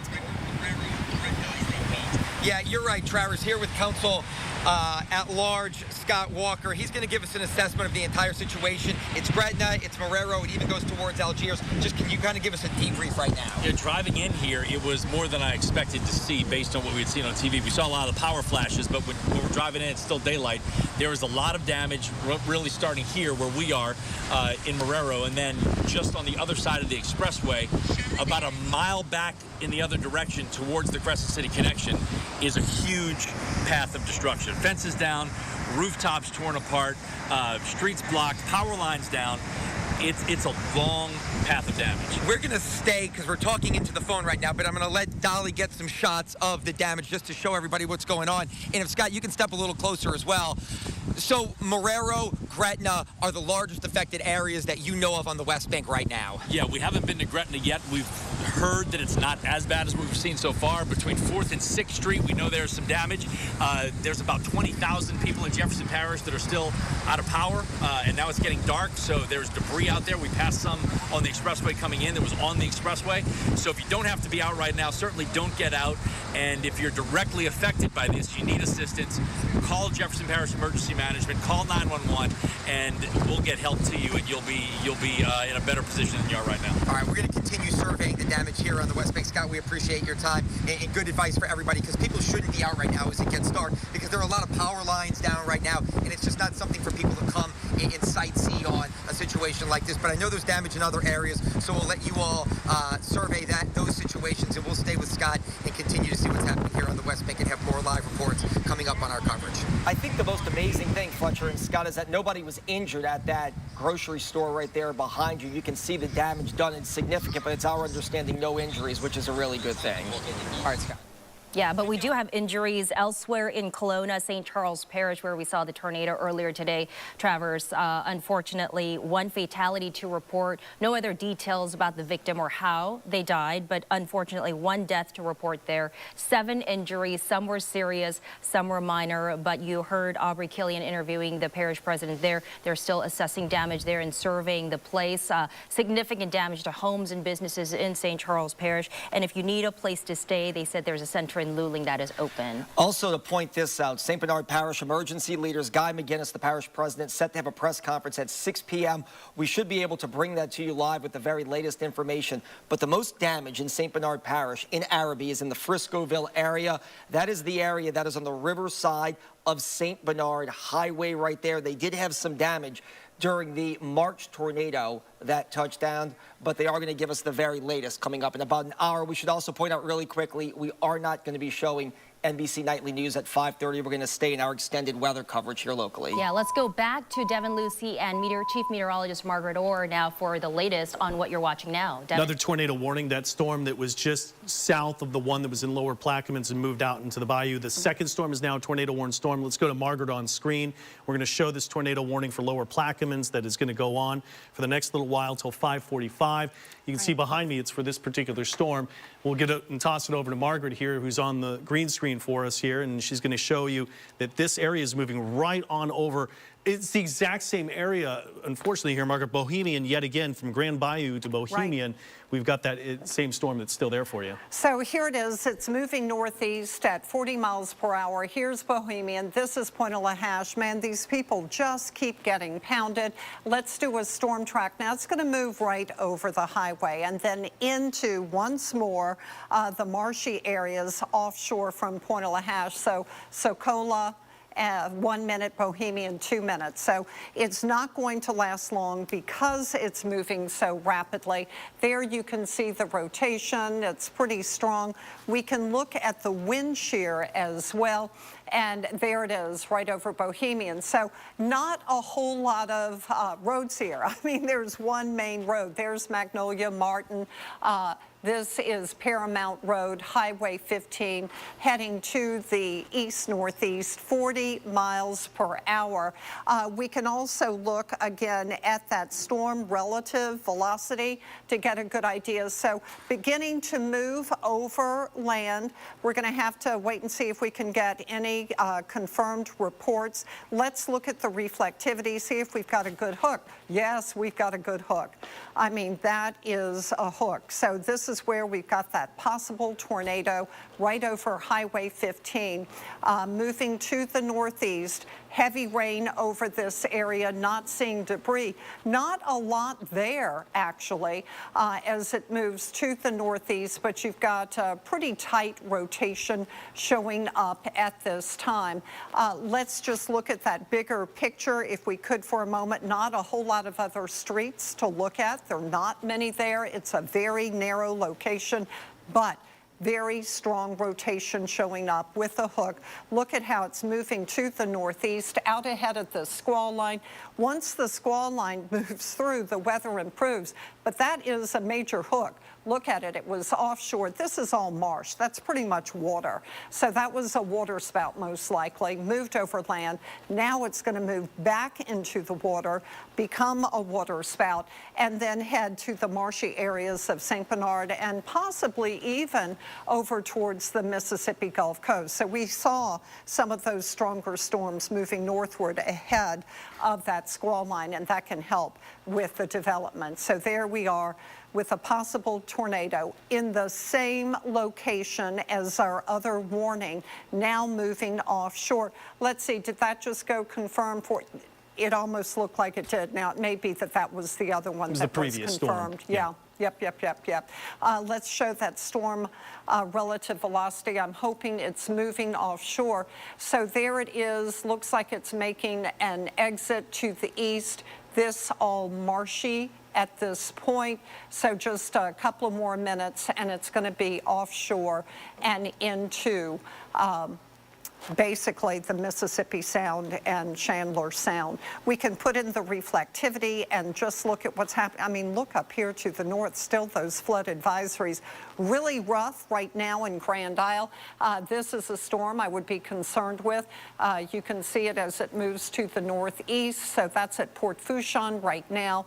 Wouldn't be surprised if we have some rotation with it. So we're going to be watching it as it moves to the northeast. Here's one north of Grand Isle. That one will likely show some rotation. Another storm just north of there and west of the one we're watching. That looks like it could have rotation as well. And then another one just to the north of our current tornado warning. So let's zoom in. We're going to look at this again. Should be moving offshore shortly. Over Bohemian now. You can see that hook very clearly. I think that it's moved offshore. Yeah, I'd agree with you. Yeah. There's the storm relative velocity and everything's moved offshore for you. I think it has. Real quickly, we're going to toss it back to Sulla and Travers. I want to just look real quickly at the storm along the Mississippi Gulf Coast for a moment, if we could go on up there. Oh, well, that's the one at Grand Isle that we're watching. But there it is, heading to the east. And that is a look at that storm as it heads towards Gulfport. So everyone, please stay safe. Sulla and Travers. All right, let's get back to St. Charles Parish. We're going to get to Morgan Lentis in just one moment, but we do that tragically. One woman has died. 7 other people were injured in Kelowna. That was the hardest hit area in St. Charles Parish. That's a real close-knit community, Kelowna and Mons right there. Yeah, you saw in our live reports earlier, and the images just so destructive and devastating, especially during Christmas time. Right. You have damage in St. John the Baptist Parish, where we heard a child talk about Christmas trees and Christmas presents. Just the timing of this traverse is so unfortunate. Yeah, let's go live to Morgan Lentis. She is standing by with the very latest in one of the hardest hit areas of St. Charles Parish. Morgan. Hey guys, yes, we're here in Kelowna as night is starting to fall, but you can see the damage behind us. That's actually Parish President Matt Jewell, who is standing off in the distance, surveying this damage firsthand, talking to first responders who have been out here most of the day. You can see the damage as the backdrop behind them. This small community, again, the Kelowna neighborhood, really one street in particular just devastated by this powerful storm that moved through. You know, now what, we're going on maybe 3 hours ago. I believe they told me it was around 2:30 when they first started to know something was up. But you can see this is Schoolhouse Road where I'm standing in Kelowna. And I mean, there is debris everywhere. There are mobile homes that have been toppled. There are boats that really aren't boats anymore. There's a car a little bit down the way. Again, I apologize. It is getting dark, so you're not going to be able to see all this. That was flipped completely on its side. We do know that there was one fatality here, as my colleague Aubrey Killian was speaking with Parish President Matt Jewell a little bit ago. We learned that's an adult woman. One fatality is too many. There were a few other injuries, 6 or 7, I believe. Those people, it sounds like, expected to be okay. I was actually talking to some of the residents who live here in this small community, and they say, and we hear this so often when it comes to tornadoes, boy, it was like flipping a switch on and the tornado was on top of us. One woman describing how she was actually lying in her bed with her niece, who is a baby, and a tree fell on that bed right next to where that baby was. They actually had to toss the baby to safety to the baby's mother. Everyone in that home is okay. Their trailer, obviously not. And again, it just kind of tells you how severe these storms were when they came through. And the tornado here behind me, again, if you're just joining us, Parish President Matt Jewell out here surveying the damage, trying to see firsthand what's going on. They have set up a shelter at the community center. That's right there at the base of the bridge as you get off on the West Bank side of St. Charles Parish, where people can go. I know that family I talked to a little bit was going to be heading there. One fatality, again, several other injuries, and just a lot of damage here. We have been taking some video in the daylight. We're going to try to get that to you in a little bit. But guys, unless you have questions, I'll send it back to you in the studio. Walter, that was our question. I saw Parish President Jewell right there behind you. A lot of people want to know where they can go, where their loved ones can go, especially if they don't have power. It may not be on for a while. So you definitely answered that question. Just once again, it's right there under the Hale Boggs Bridge when you come to the West Bank side. Yeah, keep us posted. We'll check back with you a little later. Right now, we're going to go to St. John the Baptist Parish, back to Jennifer Crockett in La Plaza, talking to a lot of people who have been affected. And some, unfortunately, the timing of this is so sad, but we're so glad that 13-year-old Emma, Jennifer, is okay.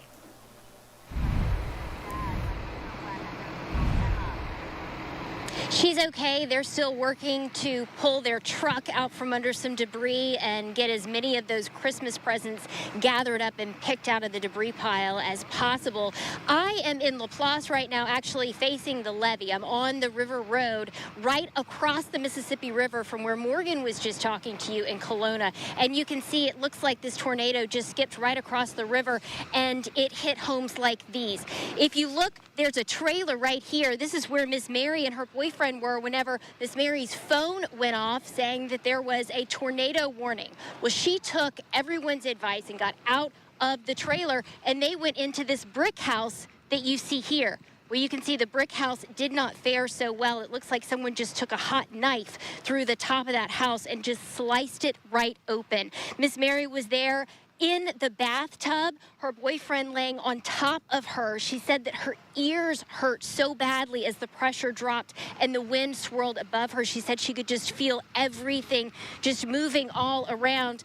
Stephen, if we can come this way, we've also seen lots of sheriff's deputies out here. I talked to a state trooper who came out this way as well to survey the damage and just make sure everybody was okay. Miss Mary and her boyfriend were both okay. Watch your step here, Stephen. There's also a lot of linemen, a lot of hardworking linemen out here right now. They've already erected a new pole. You can see it going in just down there. They're already starting to get that wired up. They've been working on some of the lines, assessing those now. It looks like they're putting a heavy load on the top of that new pole right now. And you can see the linemen lined all the way up this street. Again, right off River Road in LaPlace. There's a stump right here, Stephen, so be okay. We're gonna walk this way because I wanna show you, if we can carefully go through here without stepping on anything. So this is the back of Miss Mary's house here, and you can see that hot knife of the tornado just went all the way right through. Now, the house with the tarp on it. Stephen, if you can just come back this way, the house with the tarp on it right there. You see that window? Right on the other side of that window was a 96-year-old grandmother sitting in her recliner. She said she just felt her recliner start to move as the tornado came through. What she didn't realize was that that window and part of her roof was already gone.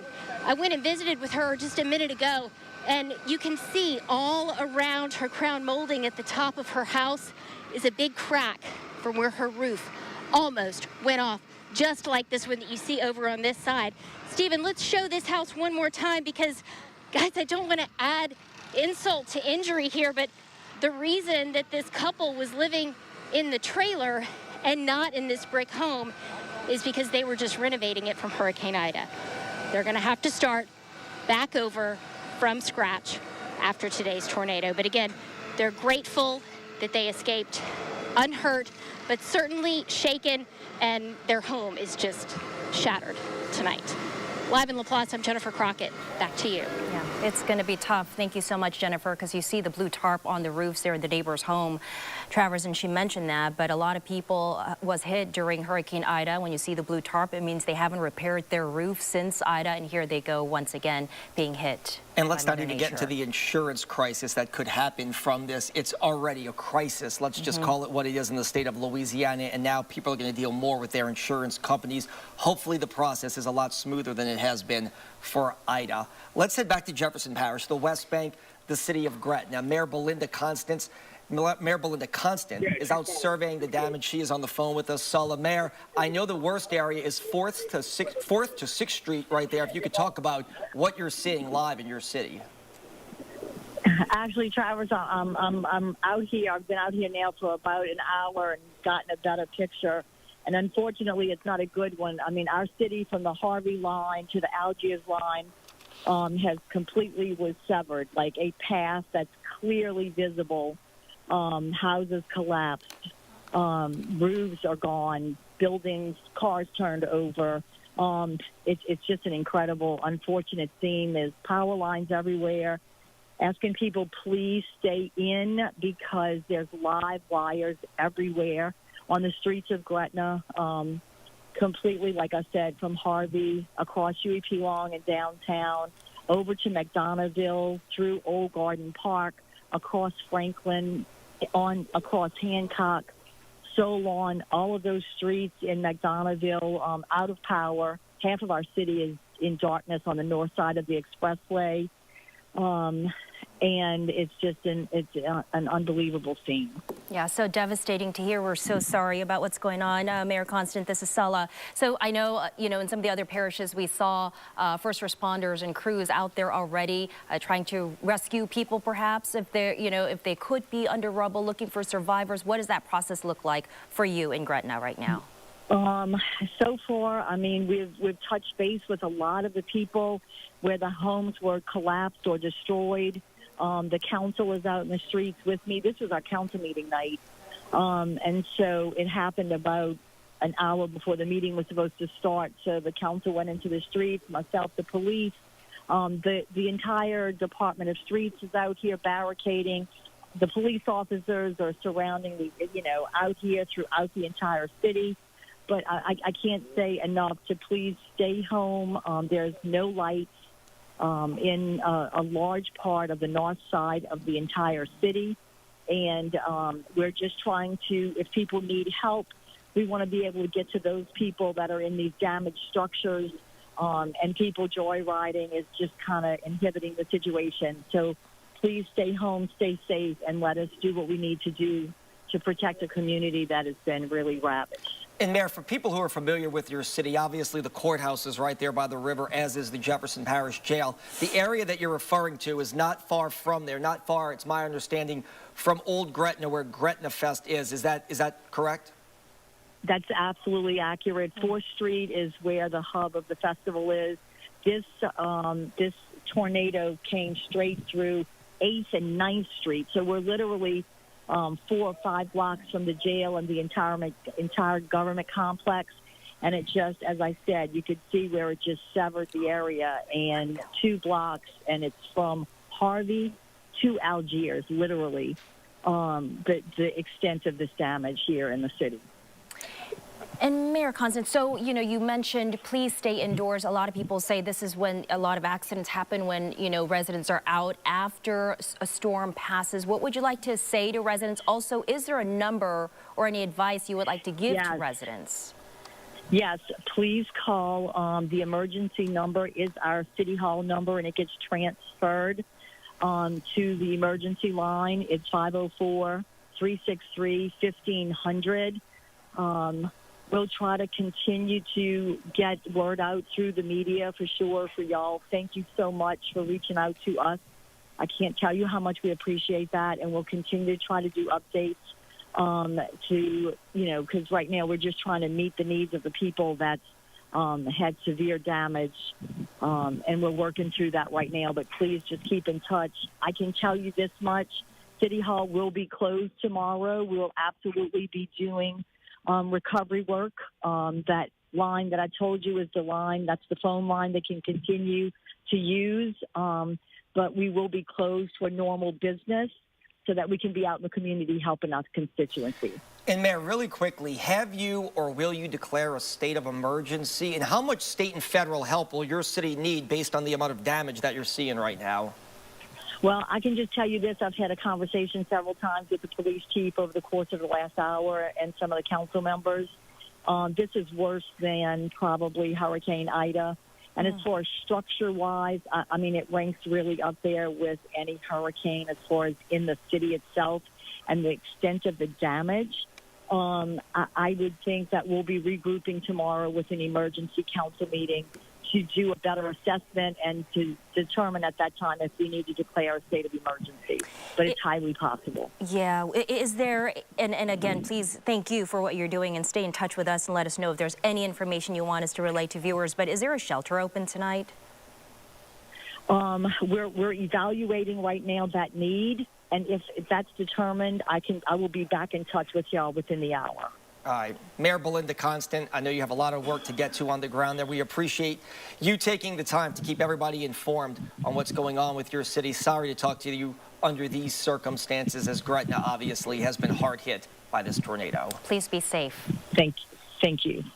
Right now, we're going to go to Aubrey Killian live back to St. Charles Parish, another parish that was battered and hit hard. Yeah, Aubrey's live in Kelowna. Aubrey, what are you seeing? It's getting dark, so can you see damage now? Hey, Travers and Solo, yeah, we can still see a lot of damage. It is dark, but we've got Mr. Laurie here. Walk us through, you just got here. Walk us through the damage, kind of show us around and take us into your shed. All right. You can see the roof of my shed and somehow the wind took damage and stuff. Half of my chicken yard, in the inside, from the inside, you could come and look from the inside how much damage I got. We just got some light, and the floor's all wet for the water. And that's about it. And my trailer, I was skirting it, all that coming loose. And I mean, it's dark out here. You can see trees that are, I mean, if we're able to, I know it's hard to show, but Lawrence, you can show the trees that are ripped apart over here. A lot of the residents out here, they're still trying to get their homes fixed from Hurricane Ida. Talk about what have you seen so far just from being out here? A lot of damage, a lot of water, wind, but you got to live with it. Talk about the heartbreak. There's a woman in your neighborhood that passed away. Yeah. Sorry to hear that. They got my condolences. You know, it's a tragic thing, but that's God's will. When you first saw the state of your neighborhood, what were you thinking? What were you feeling? Oh, I was at work, you know, I hardly feel anything. I just seen on the news. That was it, you know. Then after we seen on the news, it was like tragic and stuff. What is your plan for the evening? Where will you be staying? What will you be doing? Oh, I'll be at my house staying and stuff. I got a generator in my shade with gas and stuff for the time being till tomorrow. I'm off tomorrow, so I can do what I got to do. And show us just some more, if we were able to. I mean, I know a lot of this is, some of this is still from Hurricane Ida, but the damage when we just walk through, guys, it's a little dark out here and hard to see. But, I mean, I can show you right here, this tree that's just snapped. That's my little outside table and chair where I sit down. We be sitting down here and cooking and stuff. You can see all my table and my chair. Ooh, all right there. Y'all can see the trash can, table, the chair. That wind wasn't playing and stuff. And my neighbor house next door, they tore the whole house down there. We're fixing that house, a brand new house. Gosh. Yeah, it wasn't nothing to play with. Well, there is clearly a lot of heartbreak and damage out here. Yeah. I can't thank you enough for your time. Guys, I know it's a little bit hard to see out here right now, but we will keep you posted on the latest developments with this tornado. Back to you.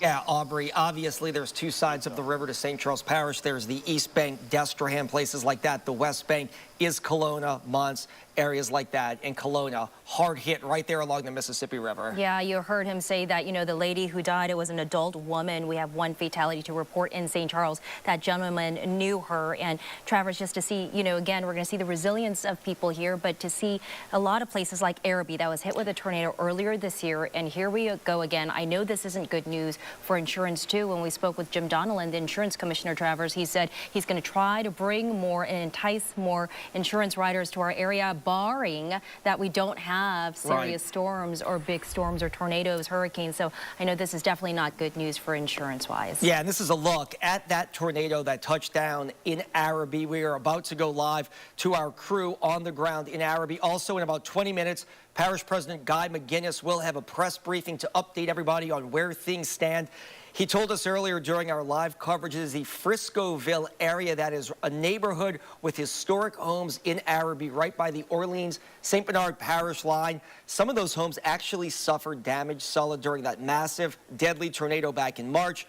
It's our understanding this is not deadly in St. Bernard Parish, but there is damage to that Friscoville area. And you're looking at that tornado cut right across your screen right there from just a few hours ago. Yeah, you and I, Travers, were standing here with Daryl watching it. It was a monster of wind that you can see going across the screen from your left to the right. It went really fast, and you saw the transformers blow as well. So a lot of people also without power at this hour. We also heard from Belinda Constant, the mayor of Gretna, talking about just how devastating the scene looks. It's different when you're out there trying to survey and assess the damage. The whole area where they usually have Gretna Fest, from 4th Street, 6th Street, 8th and 9th Street, all decimated by this wind. All right, we're going to get back to Gretna in one moment. Let's head down to St. Bernard Parish and Arabi. Shay O'Connor is live. Shay, what are you seeing? Unfortunately, this parish hit twice in 1 year by a tornado.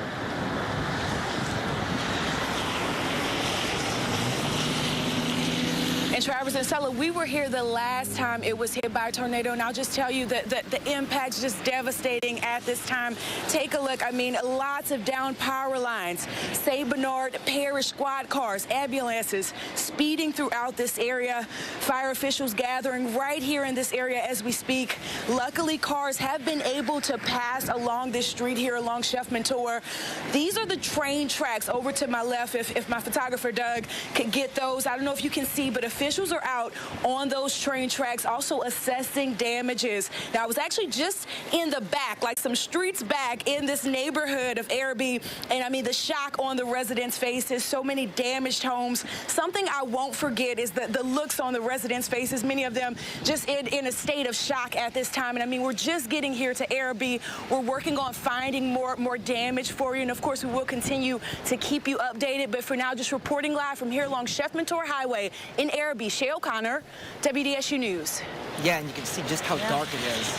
behind Shay right there. It looks like she's right along St. Bernard Highway right there, and you can see some of those bent power poles just to show you how bad the damage was in the back of Shay's shot. Yeah, a lot of people without power right now. You saw in Jennifer Crockett's live shot, some crews are already out there trying to erect some of the poles that are leaning to its side. You see the live map of outages right here on your screen, and there is a lot of red, Travers. We know that more than 20,000 residents in Jefferson Parish without power. So this is the live outage map for you. We saw a lot of transformers blow, lightning today, power lines are down, trees are down. So always act as if those lines are electrocuted, but you shouldn't even be out anyway. And this is exactly why officials say stay indoors. Yeah, and for people, just to explain this map to them, top center of that map, that point right there where all the red is, that is Algiers and Algiers Point. It looks like really from when you get off the bridge, all of De Gaulle, it looks like, all of General Myers going all the way towards Federal City and Algiers Point has no power right now. We are going to have a phoner in just a moment with Colin Arnold, the emergency chief here in Orleans Parish. But first, Devin's here with another update on the weather. Devin? Yeah, we just wanted to give an actual forecast and get to one of those here today, and so give you kind of a lowdown of what we've got, where no tornado warnings are in effect. Okay. Every time we toss to you, I'm like, oh no, another tornado. We got to get to Devin. All right. So I want to nothing right now at this moment. Nothing right now. No tornado warnings. We still have the tornado watch that's in effect. This will go until 8, so everybody's still in yellow. Really, still technically, it's going to be parts of Jefferson and northern Jefferson and really Orleans Parish. We're done. That storm is gone. So for the majority of the metropolitan area, we are over with any chance of tornadoes through tonight.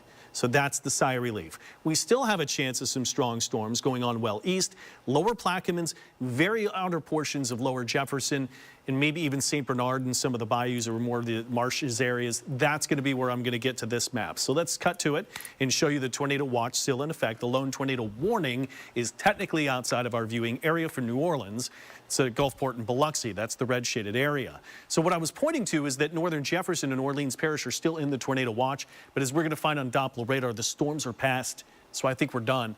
Could even say even towards Terrebonne, Lafourche parishes, most of you are done as well. It's really going to be towards the Gulf areas where we still have the lingering tornado watch until 8 o'clock. So that's where we stand. In the wider view, where no more tornado watches that have gone up east, it has now been the flooding, that the storm's still going behind that mean line of storms, dropping heavy rain, that the last of this is still going to come, and we'll get to it in the Doppler radar. We had this risk of tornadoes today that was upgraded to the moderate risk. It's very unfortunate that it's the last time we had this was the Arabi tornado, which was under a moderate risk as well. We also had this level 3 risk of excessive flooding that was there, and what we're getting into right now, which was centered kind of over the north. When we look at the bigger picture and everything together, this has all been an extremely large, strong storm system that is dropping this cold front through. And we look a little bit ahead into the forecast, we are going to eventually get this cold front to drop in cooler air. So when you go right to the 7-day forecast and we get everything together, look at this. Cooler air, everything done, sunshine pops out. If you've been waiting for that cooler winter air to drop in, you've got it this weekend. Little cold showers possible Saturday, maybe another round of some cold rain next Monday to Tuesday. But right now, for New Orleans, we are done with the tornado threat. All right, a little sigh of relief. Give people a chance to go and assess and survey the damage, because it is going to be a long night ahead. Devin, thank you. Unfortunately, joining us now live, Colin Arnold, the Emergency Operations Director for the City of New Orleans. First off, Mr. Arnold, thanks for joining us.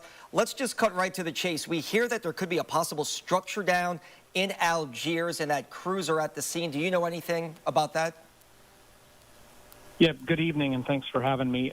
Certainly, it appears that the center of damage for the city of New Orleans, and realizing that this is pretty widespread through Jefferson and St. Bernard as well as other areas of the metro area, does appear to be the West Bank around the area of General Meyer and Tita. We have reports that there is structure damage and a potential structure collapse there that was immediately responded to by members of the New Orleans Fire Department, New Orleans EMS, and the police department. They did treat 4 people who have been transported to area hospitals. They are in stable condition. Those are the only injuries that I know of at this point, and that the 911 center has not noted any further calls for service in any area of the city. Clearly, we were concerned about the lower Ninth Ward as well, given the track of this being so similar to the Arabi tornado in March. although I see that, power has been restored there already and we're not getting any reports of damage. But just a very quick response by our firefighters, our EMS professionals, and police as well. And Mr. Arnold, can you talk about the traffic and the roads? We know a lot of power lines must be down, branches, debris. Can you give us an idea of areas, people should not be on the road anyway, but some of the bigger areas of concern and places where you're seeing more debris and damage? Yes, definitely. Certainly the West Bank is a challenge right now with the power situation. It appears most of the power outages currently are on the West Bank in Algiers and down the expressway towards Marrero and Harvey. Also in St. Bernard Parish in the area around Araby. We've got some power outages as well uptown between Napoleon and Louisiana, and a small pocket around the Industrial Canal near Alvar.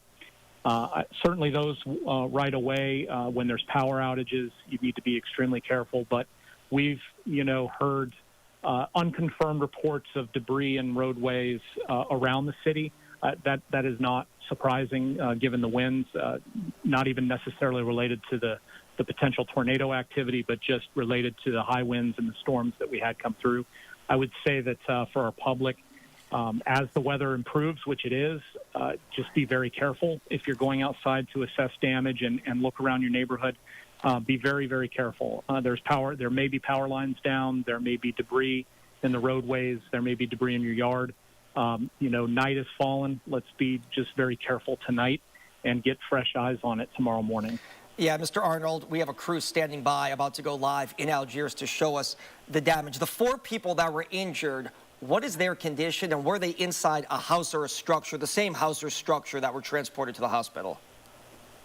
Their conditions that I've been told are stable. I do not know for certain whether they all came from a collapsed residence. I believe that was in play there and something that occurred.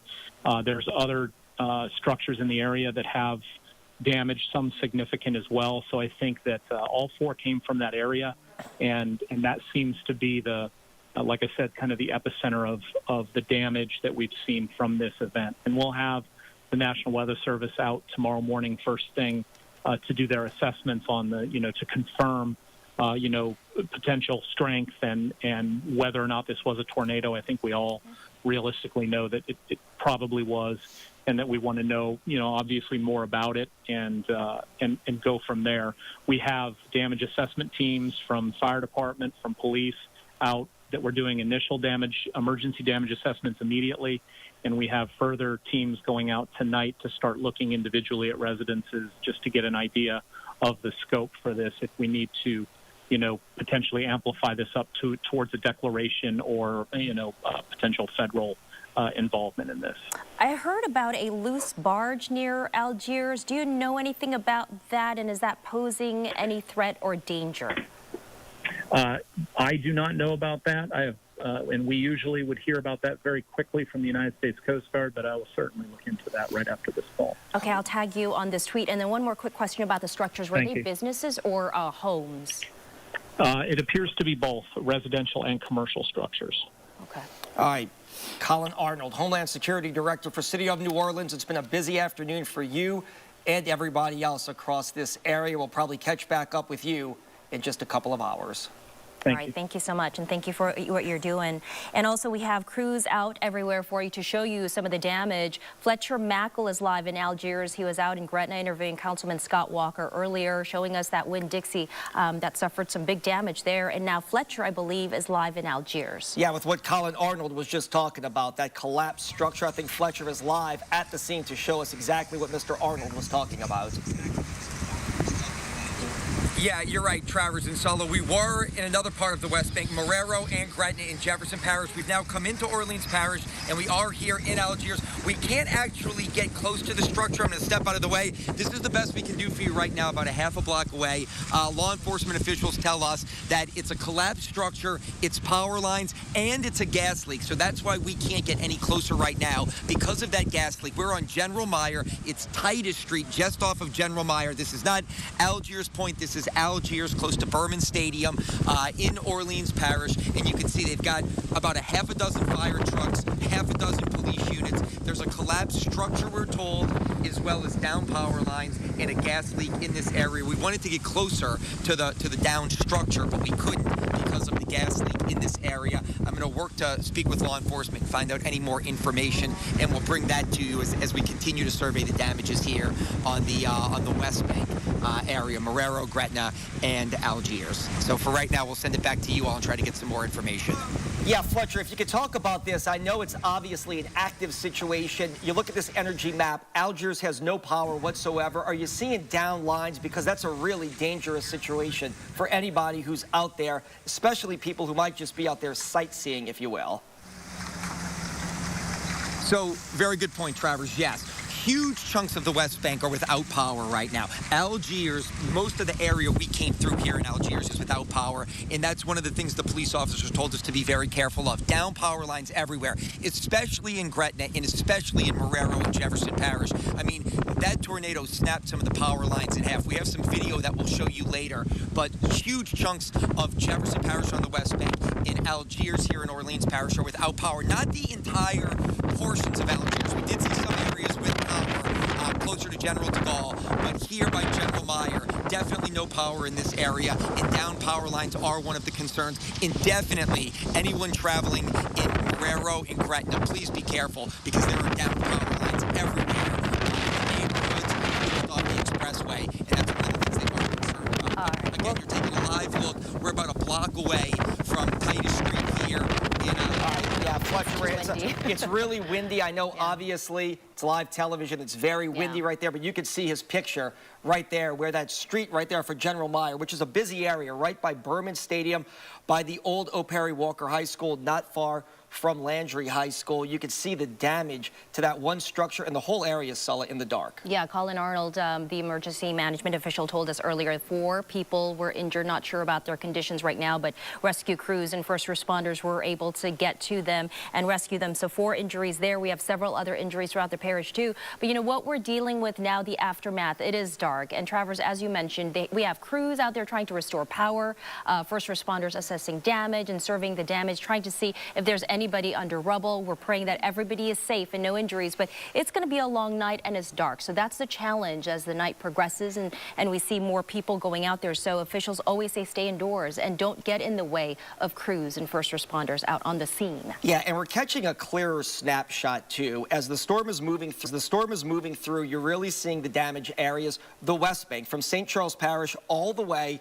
through Algiers. It hit St. Charles, Jefferson, Orleans, West Bank, and then it jumped across the river and unfortunately hit St. Bernard Parish. The last thing they needed was another tornado, and they're dealing with exactly that. Araby struck twice. First, it was Old Araby, and now it's that Friscoville area. You saw Shay O'Connor's live shot, and here it is again, Sulla, where it looks like that St. Bernard highway area was without power. And unfortunately, people are going to be picking up the pieces from another tornado, as we see here. And it is so devastating to see and heartbreaking, the timing of this as we approach the holidays, a time where we should be celebrating and with families and opening Christmas gifts. A lot of these homes that have been annihilated now dealing with debris and cleanup and picking up the pieces and, you know, just praying and hoping all their loved ones are okay and checking up on neighbors. We're going to go through this once again. We've been through it earlier this year with the Araby tornado and then with Hurricane Ida last year, Travers, and it's just so heartbreaking to see this. So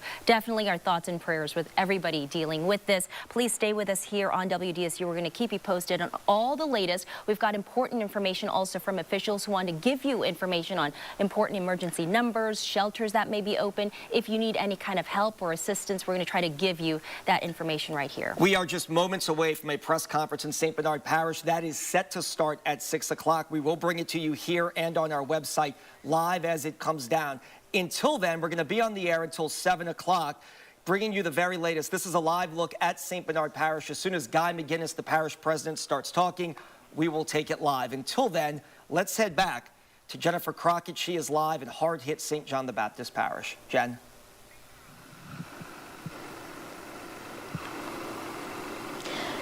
Travers, Sully, y'all just tell me whenever President McGinnis starts talking and I'll toss it back to you guys. But for right now, I've got a little bit of good news out here in Laplace. The rain has stopped. Unfortunately, the sun has also set. So all the cleanup, and there's a lot of it, is going to have to wait until tomorrow. Let me show you a little bit of the damage here.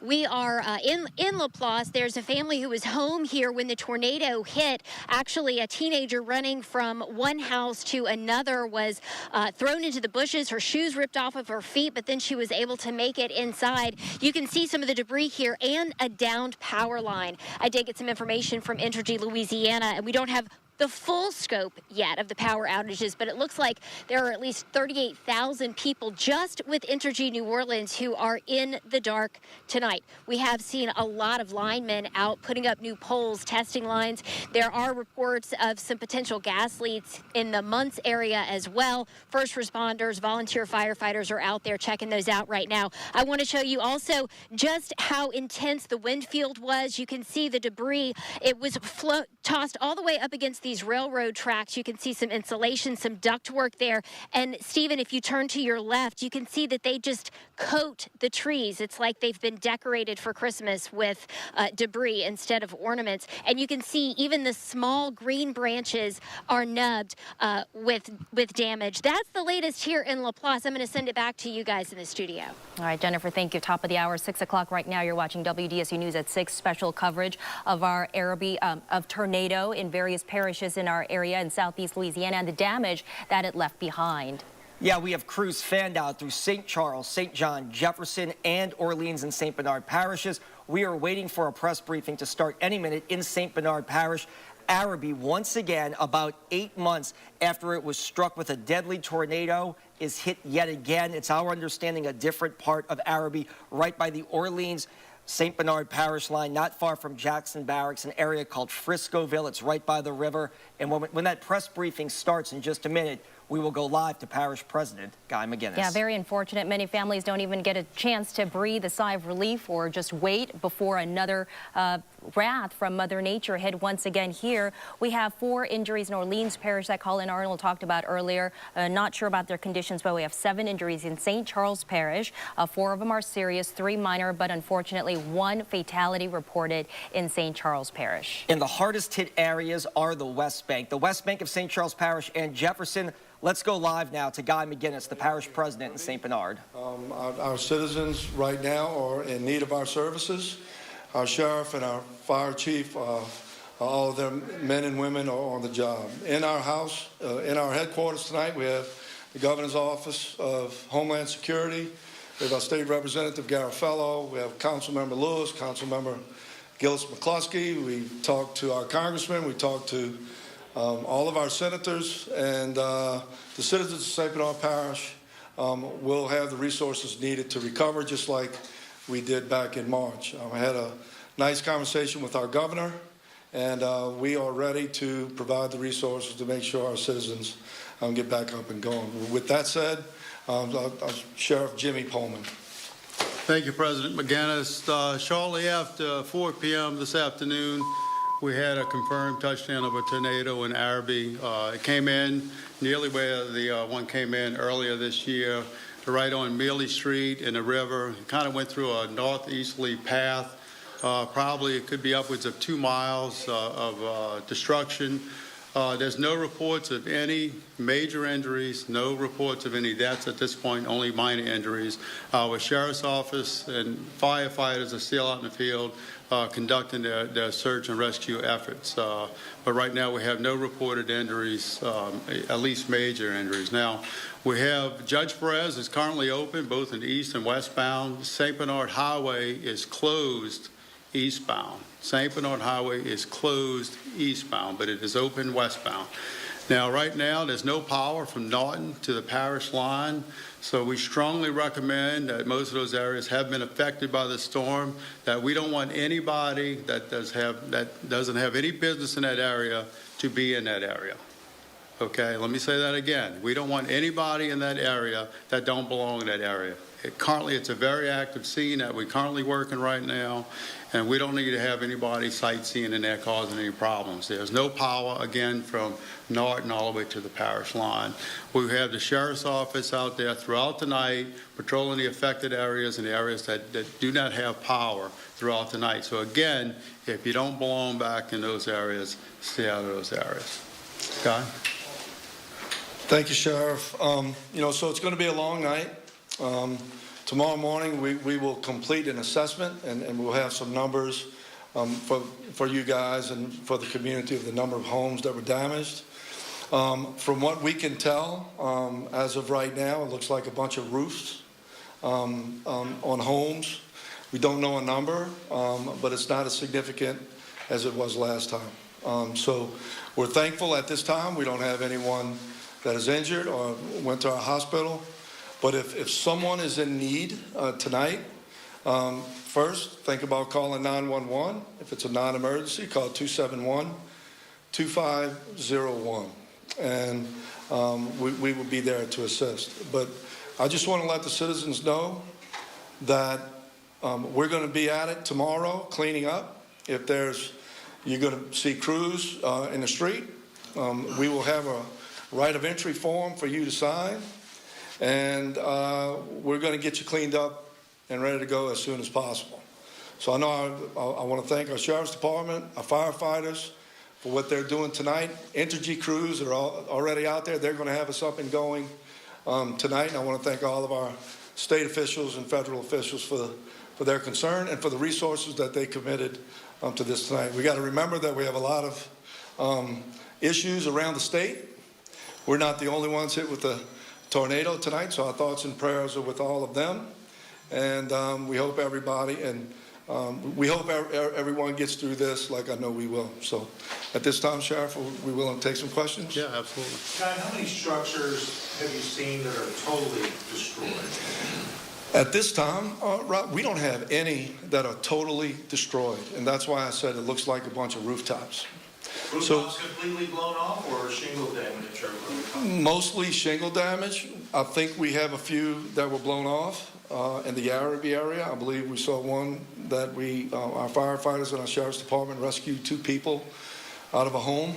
So we've rescued approximately 10 people tonight. So that tells me we might have some rooftops off, but I don't have any specific information. That tornado came over probably around the Mealy area across the river, came east over Friscoville to Center Street, over the railroad tracks, and then turned north.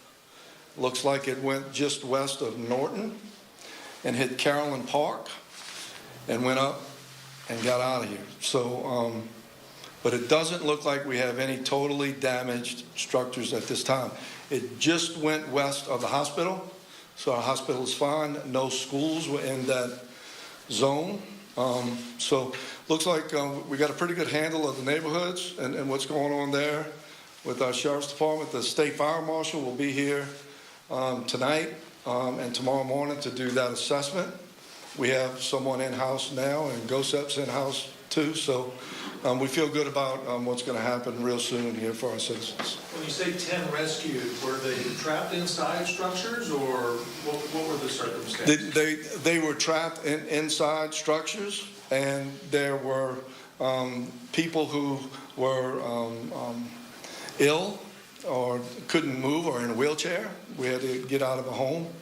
But I don't have all of those specifics, but we'll have those for you pretty soon. Any need for a shelter to open tonight? No, sir, not at this time.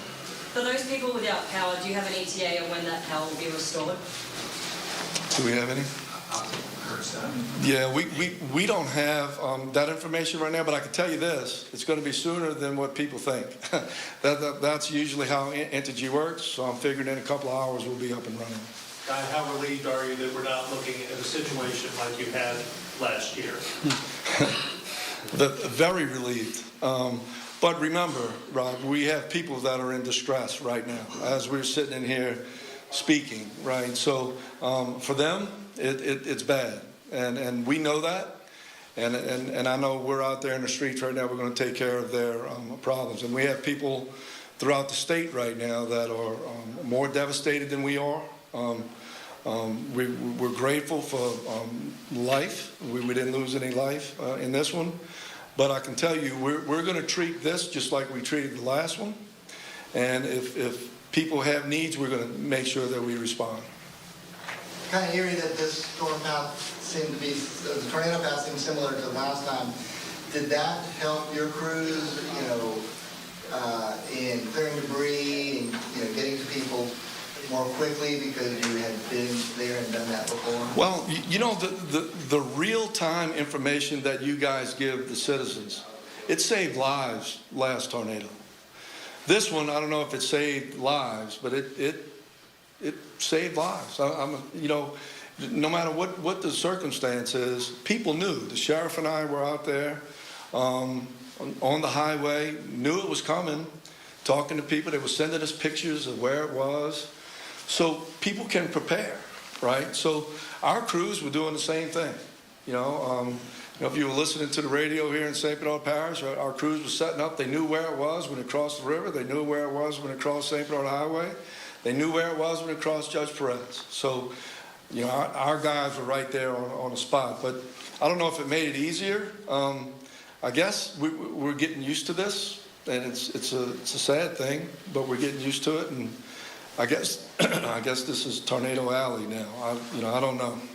But with that, what you had said, Mike, is the reality of it is the information that we do get from our local news and our local weather people, it was tremendous. They've been telling us for 2 days that we're going to have a bad weather event, right? So I know the sheriff's office and the fire department was prepared for that. And as the day played out today, they were able to narrow it down to a possible tornado that's going to cross the river and it's going to hit Arabi, Louisiana at 4:06. At 4:06, and at 4:06, we saw the first transformer blow. That technology and the information that y'all push out, y'all been pushing it out all day, allowed us to set up for a quicker response. And to the point where me and the parish president was together at 4:06 when this in Arabi, Louisiana, when this thing came through. So, it's working together. We have a good plan. Unfortunately, we're getting too good at these things because they happen so frequent.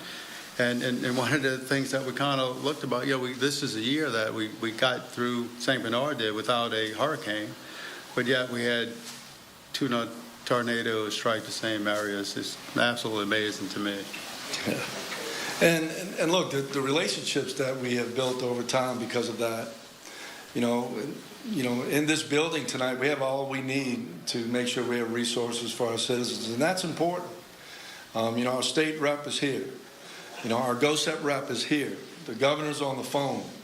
Senator's on the phone. And that's going to make, just like last time, it's going to make an easy transition to getting back and ready to go for our citizens, especially during the holiday season. Did either of you see it?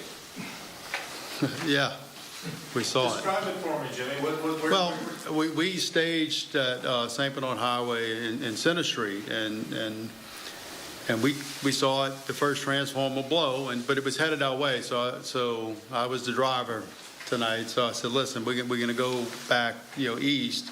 And as we was heading east, somebody came over the radio and said it looked like it was heading towards Jean Lafitte, the same direction we was going. So we turned around and came back in the opposite direction. But you can watch this thing, and we have a couple of my guys who have actually, pictures of it coming across. And it seemed pretty big at the time. But, as you watch these transformers blow, and I'm getting real-time information from the sheriff's deputy saying it crossed right here. I just saw it cross by the hospital and by the hotel right there. You just have real-time information, so it's scary, and because you don't know until you get out in the field to see the impacts, or you start receiving 911 calls. But the president was on the phone with one of his employees when it hit, and that was in the 200 block of Friscoville, and that's where we went first. And sure enough, man, people was devastated. I remember there was a lady carrying a baby out of a house, and the shock and the concern, the looks on their face, and you know, it had to be a scary event for them as well, being inside of a house when the roof's coming off or the porch is collapsed on your house. So. And I understand that employee is a high-ranking employee who was instrumental in helping people on his block. Ronnie Alonso, our CAO, that's who called. He said, we've been hit. I said, what do you mean, we've been hit? He goes, no, we've been hit. So it's one of those things. And across the street was those two people, I believe you're referring to, that he helped get out of that home. And that's another amazing thing about, you know, I'm sure it happens everywhere, but it just seems like it happens here in St. Bernard Parish. You know, just as soon as those people realized they were okay, they immediately turned to go help their neighbors. And we saw a lot of that months ago when the tornado hit. We saw it again tonight, man. Once they say, hey, I'm okay, let me go help my neighbor, there was a lot of that stuff going on. I told the sheriff to keep going. He turned around. He says he saved my life tonight. I think I did, guys. I think you did, Sheriff. I think you did. I think you did. And it's scary. Scary. Sure, a quick word if you don't mind. Your people were mobilized all over the place. They were going house to house almost immediately after it passed through. And you had stop signs out at intersections that didn't have any power or working traffic lights. Talk to me, if you would, about just the manpower and how your department mobilized. Yeah, you know, we prepared for these events. You know, we know if we're going to have, there's several things that could have happened. They were calling for a lot of rain, you know, possibly localized street flooding. So we have barricades, we have stop signs, we have all those things ready. And then, of course, the high risk of tornadoes today, we know the likelihood of power would be out. So we make sure we get extra manpower out. We have people who can mobilize those stop signs. And there's people and supervisors on the radio telling them, we need to put stop signs at this intersection, the lights out at that intersection. So it's just preparation, and you know, when you do these things so much, you know, you just make sure you're prepared for it. And listen, we have a wonderful sheriff's office down here. I wish I can take all the credit for it, but these guys know what they're doing. They're well trained and they're well equipped, and the willingness to come out and work. You don't have to ask the dispatch, look, and you start notifying your deputies and asking them to come out. They're already listening to the radio. They're already listening, watching their alerts come over their phones, and they gearing up and they coming here. We knew this would be our staging area. We knew this was going to be our command center. We knew that another location would be the staging area, and they respond to those spots immediately, and they wait to get their assignments from our supervisors, and it works well. But you know, and I think it happens a lot of places like that. But unfortunately, that's the business we're in. The good news is that we're well prepared, well trained, and well equipped to respond to these type of incidents. All right, you're listening live. Yeah, it's a St. Bernard Parish Sheriff Jimmy Pullman and Parish President Guy McGinnis. Yeah, some good news there, but also some bad news with a lot of damage that they've reported. They've rescued 10 people. Some of them were trapped, others were ill, or some even in wheelchairs. A couple of minor injuries. Fortunately, no serious injuries in St. Bernard Parish. Right, 4 people with minor injuries. Let's go live now to Aubrey Killian. He is in hard-hit Kelowna. Aubrey, one of the areas that was in this impact zone when the tornado touched down. Hey, Travers, so it is devastating out here. This is a deadly tornado that hit today. We have Miss Nadine joining us live. You were here when the tornado touched down. Walk me through your experience. What happened? I'm sitting in the kitchen on the phone with my niece, Mookie, and I knew there was something going to come through here, so we had just hung up. She said she was trying to make it back home. Next thing you know, you just hear whoosh. So I looked to the kitchen window. The trees were like bowing down like this. I said, oh, Lord, what is this? That was the twister. So it's still raining. I come outside. My neighbors are hollering. Man, the tornado tore up Schoolhouse Road. I don't think Tanker doing good. I said, what? So I break and run out. I'll be my nephew and them. Come down here. Lord to behold, they find Tanker laying on the ground. It tore everything from the track, from right there, that corner over there, all the way back down to Schoolhouse Road. Talk about the damage that you've seen in your neighborhood. Devastating. All these people, these houses been here, especially that 2-story house right there. That's my cousin lived there, Geraldine Gerard. The lady, that was Miss Beulah. Tanker trailer was the first one on the corner. Bootsy trailer was the next one. Then there's another one of my little cousins. All that was gone.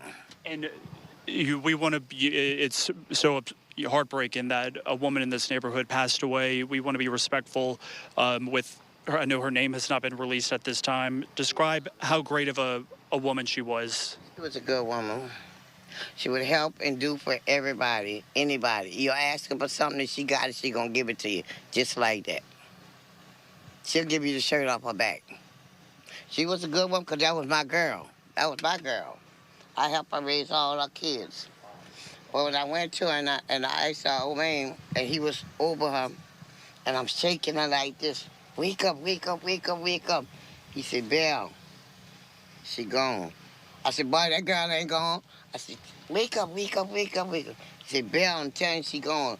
And I just broke for a second, and I just had to walk away. Well, I know this is so traumatic, and I appreciate your time. So, again, you can hear the heartbreak. There is so much devastation out in this area. Behind me, Lawrence will show you just the amount of deputies out here that are patrolling the area right now. There is very little lighting out here. Lots of people without power. Sheriff's office is monitoring this situation, and we are going to keep you posted all throughout the evening. Guys, back to you. All right, Aubrey, just an emotional time for people there in Kelowna, especially dealing with the death of one of their neighbors. All right now we've got President of Jefferson Parish, Cynthia Lee Sheng, joining us on the phone. Good evening. Thank you so much, Madam President, for joining us. Good evening. Good evening. What kind of damage are you seeing in Jefferson Parish? What are your biggest areas of concern, and what is your concern at this hour? So right now I'm in the Marrero Harvey area, standing on, I think we're on 5th Street. It's just heartbreaking.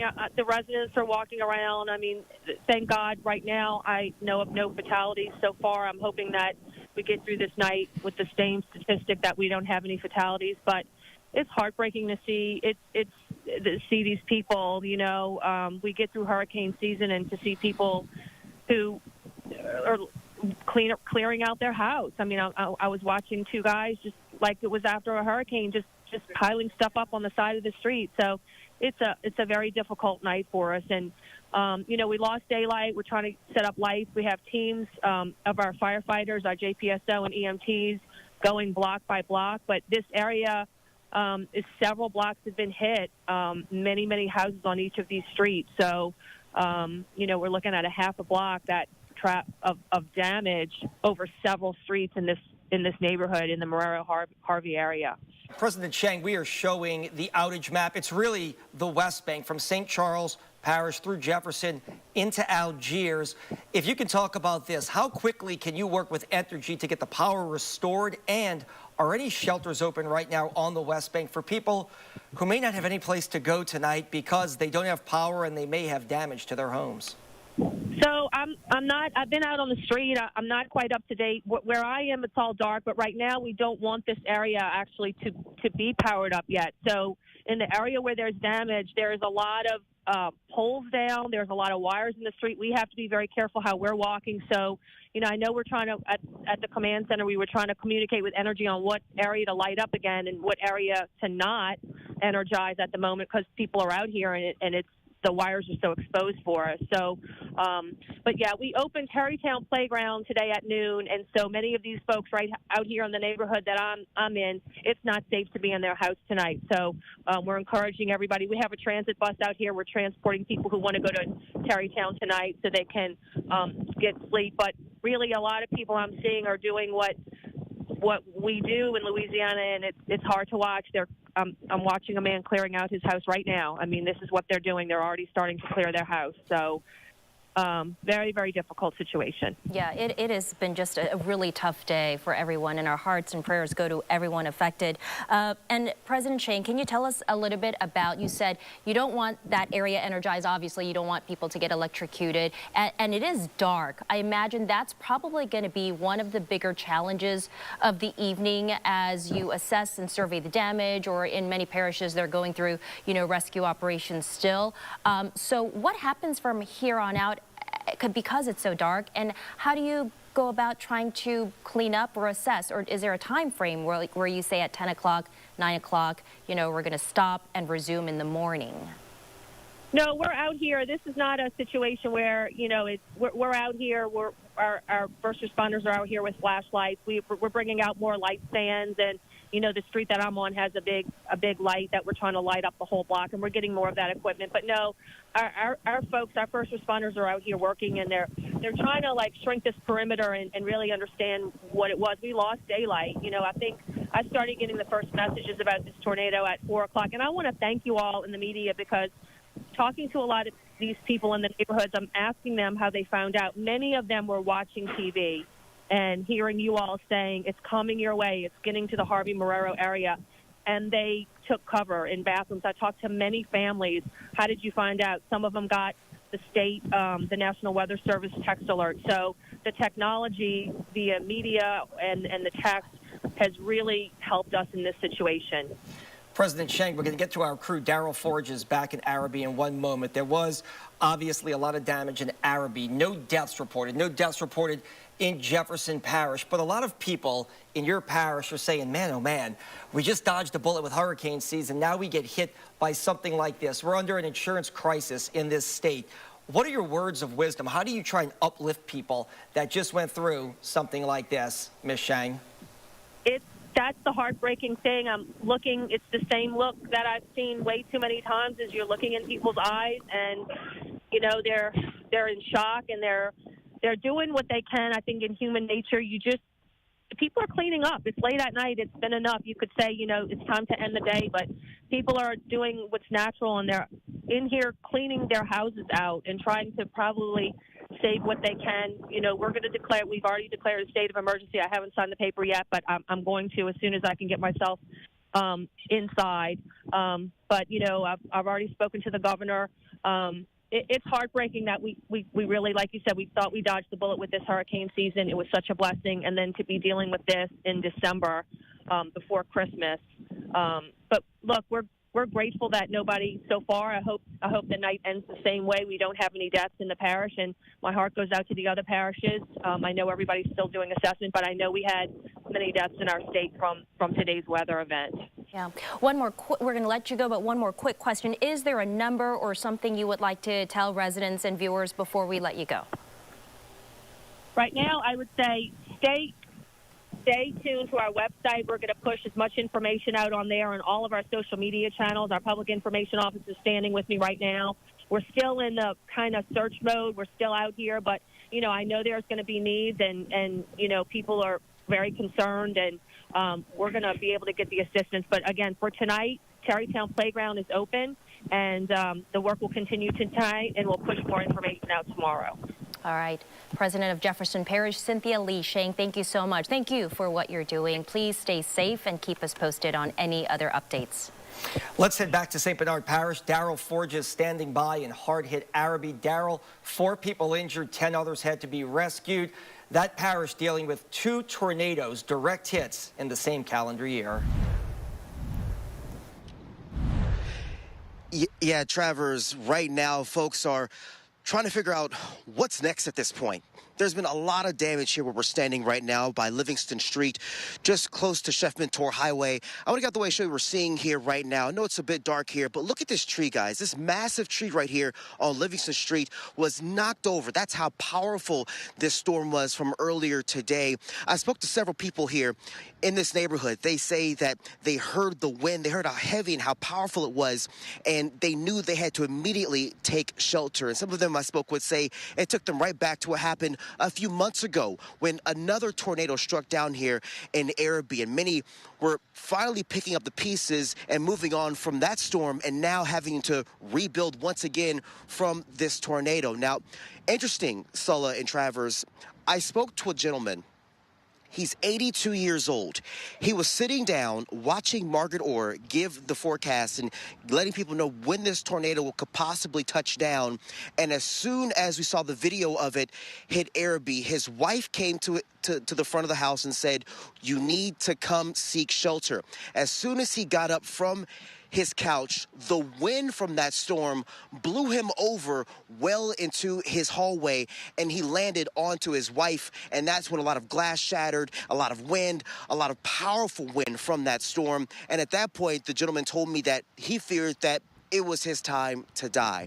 Now, he says that he's fortunate and blessed that he and his wife are okay and alive. They actually live right here at this home right over here. We spoke to him just a few moments ago. He was very emotional talking about his experience of dealing with this tornado here in this area and how badly he thought something was going to happen between him and his wife. And he says that he's fortunate and blessed that they both are alive. We also spoke to one man who says that he actually used his vehicle as a shelter as well, putting it in front of one part of his home in order to have at least some type of another layer of protection for him and his children. And he's saying as well that he is blessed to be alive. But we've also seen first responders here, Travers and Sulla, in this area going house to house, doing welfare checks, making sure folks are okay and that there's no issues. But at this point now, the main concern is trying to figure out what's next for these folks to do when it comes to trying to pick up the pieces and trying to clean up. But at this point, as you talked about it, Sulla and Travers, it's tough to do that right now because of how dark it is. You see law enforcement coming behind me right now, trying to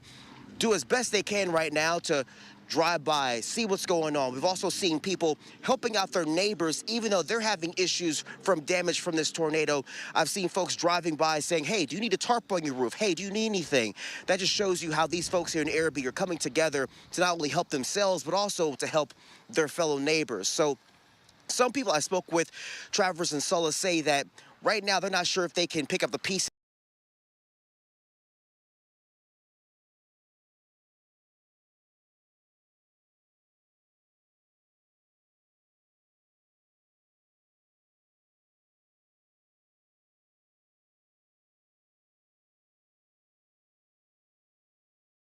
But our focus, our threats, these are in Washington County. Tornado warning until 6:45, which includes Hobson, it includes Leroy, into Clark County, it includes Mays Crossroads, also, of course, St. Stephen's, which is where the threat is right now, and then a little farther northward toward Wynn. The new tornado warning, which is in Washington County, the immediate focus, Deer Park. Stay in your safe spot.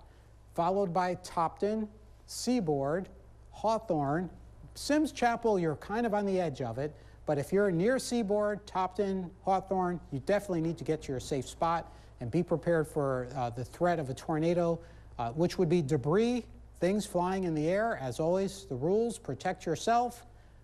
Lowest floor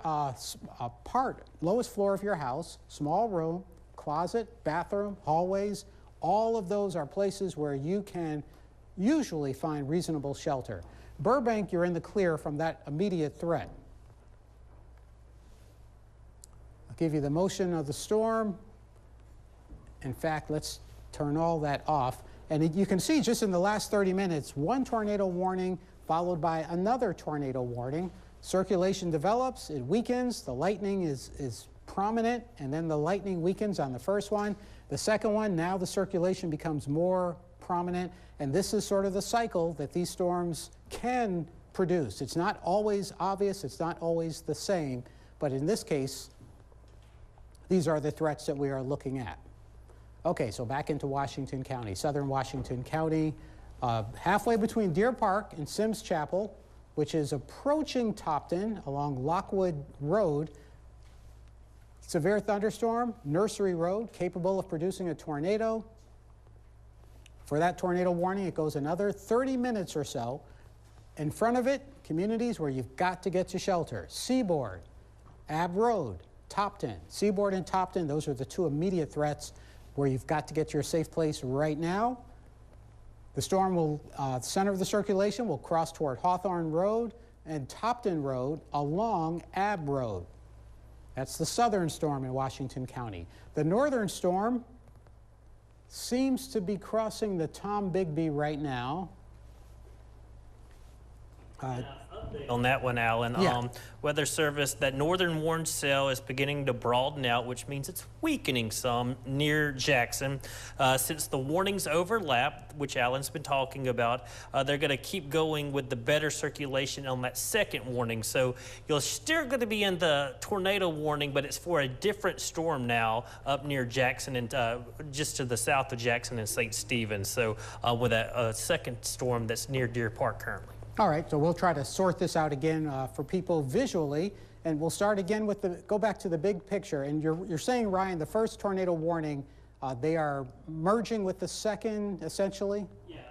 That cell has weakened some, but the area of circulation is within the second polygon as well. So the second polygon is actually covering both circulations now. Right. Okay, I got it. So now, essentially, there's one tornado warning, Washington County. It's the one that covers southern Washington County. It also extends across the county into Clark County. That's where your main threat area is. The strong thunderstorms producing a lot of lightning that will be heading toward Big Creek Lake. Right now, it's not a severe storm, but you're going to get a lot of downpour, a lot of wind, and certainly a lot of lightning with that. So we'll focus back in for now on that one in southern Washington County, approaching Seaboard and Topton. Radar shows at this point moderate circulation. It has not strengthened, which is good, but it is still there, which means it can cycle in either direction at any time. And that circulation, Topton, Seaboard, Seaboard Road, and Ab Road. Get to your safe spot, stay there. If you are to the west of it, along Highway 17, for now you are in the clear. Same thing along Highway 45. So Burbank, Deer Park, Vinegar Bend, you're in the clear of that immediate threat. As we saw just a moment ago, not too long ago, there could still be other tornado warnings issued around this because that location of the atmosphere has the ingredients more primed to produce a tornado. That's a tornado watch for all of us, and especially in that area in the near future. Into northern Washington County, that tornado warning you see on the northern side of that, this is the one that's going to expire or be canceled soon. And you can tell by the brightest colors, it's mostly the southern one that is your main focus area. So back to there and back to the intense rain, Seaboard to Hawthorne. Then we're talking eventually Cortelyou, Sunflower, Highway 43. That's where that storm over Seaboard is heading as a threat that could produce an isolated tornado. Moderate circulation in southern Washington County. It's well south of Chatham. And it's just north of Sims Chapel. So in Sims Chapel, you're in the warning, but the storm is moving not toward you, it's moving sort of away from you toward Topton and Seaboard. And then you'll get ready in Cortelyou, Sunflower, McIntosh, be prepared, even though most of the storm looks like it's going to pass to your north. This particular one, moving at about 50 miles an hour to the northeast. Topton, 5 minutes, that's when it gets to where you are. Hawthorne, you've got about 9 minutes. New Wakefield, about 14 minutes. And then we're talking Toinette, Sunflower, Cortelyou, all within about 15 to 20 minutes. If it holds together, getting toward Prestwick in about 24 minutes. That's our one severe thunderstorm warning. We'll move that, let it move for you. You can watch the radar. The brightest reds tell you the heaviest rain. Not all bright red tells you it's a powerful thunderstorm, but it certainly tells you you've got a lot of rain coming down in Washington County, which means our next potential threat could be isolated flooding, flash flooding, because you've got multiple thunderstorms generally in the same area, and the water can only drain so fast. So that's Washington County. Let's jump to Jackson County because these are the storms that are now moving into Wilmer, Tanner Williams, West Mobile, west of the airport, crossing Highway 98. We're not seeing that strong rotation, but you're seeing a whole bunch of rain, moderate amounts of lightning, soon to exit Barton along Highway 63, soon to cross Highway 613 from Agricola to Hurley, and then move into the rest of at least central and northern Mobile County in those locations there. South Mobile County, it's just a steady rain, which is the best you can hope for. And then a little farther offshore, still concern any of these thunderstorms that you see out in the Gulf of Mexico, any of those, certainly when you start to see that purple in the pig, those, as they move toward the coastline, have the threat of circulation and tornadoes. A squall line out in the Gulf of Mexico. We're not done. We're really just getting started into this situation, which will clear our area by about 1 or 2 in the morning. I'll come back to Washington County, and then we'll go back to Ryan in just a moment to take a look at the hour-by-hour projection of how these things are developing. Seaboard right now seems to be the center of where the likely circulation remains. There you see it on radar. So Seaboard, Ave Road, Hawthorne Road, anywhere within those areas I just mentioned where they are pretty close together, east of Tibby, stay in your safe spot. Topton, you may be looking at straight line wind. Even if you don't get a tornadic wind, you may get a straight line wind, 60, 70 miles an hour, and then all of that continues to move toward the northeast. So let's stop that there, get back to the big picture. And the motion, the individual thunderstorms are moving to the northeast, but the weather is moving basically from west to east, and that means if you're in Baldwin County, it hasn't started yet. If you're in northwest Florida, it has not started yet, but once it starts, you may be facing what we've been talking about for the last couple of hours across southern Mississippi, then Alabama, then into northwest Florida. So Ryan, let's go through the next 4 or 5 hours, hour by hour, and then also the 7-day tracker. Absolutely. And again, the forecast tracker been holding or handling this situation very well as far as the overall timing. Let's go big picture if we can. And this is going to be about 7 o'clock, the worst of the weather coming into Mobile County, into Clark County, getting into northern Baldwin County, Bay Minette up towards Stockton, really up towards Stapleton as well, and then getting into Monroe County. We go fast forward about 30 minutes or so, and that's where we're going to be dealing with 7:30, 8 o'clock. Baldwin County again, Monroe County, eastern portions of Clark County. See, around 8 o'clock, maybe southern Mobile County getting some of that intense rain and thunderstorm activity, the wind with that squall line that's working along the Mississippi Gulf Coast currently. And you see those strong southerly winds out ahead of that. That's pumping in moisture. That's what's feeding these showers and storms. 8:30, 9 o'clock, Baldwin County, Escambia County, Alabama, Escambia County, Florida, up into Conecuh County. This looks like when the worst of the weather is going to be working its way through your communities.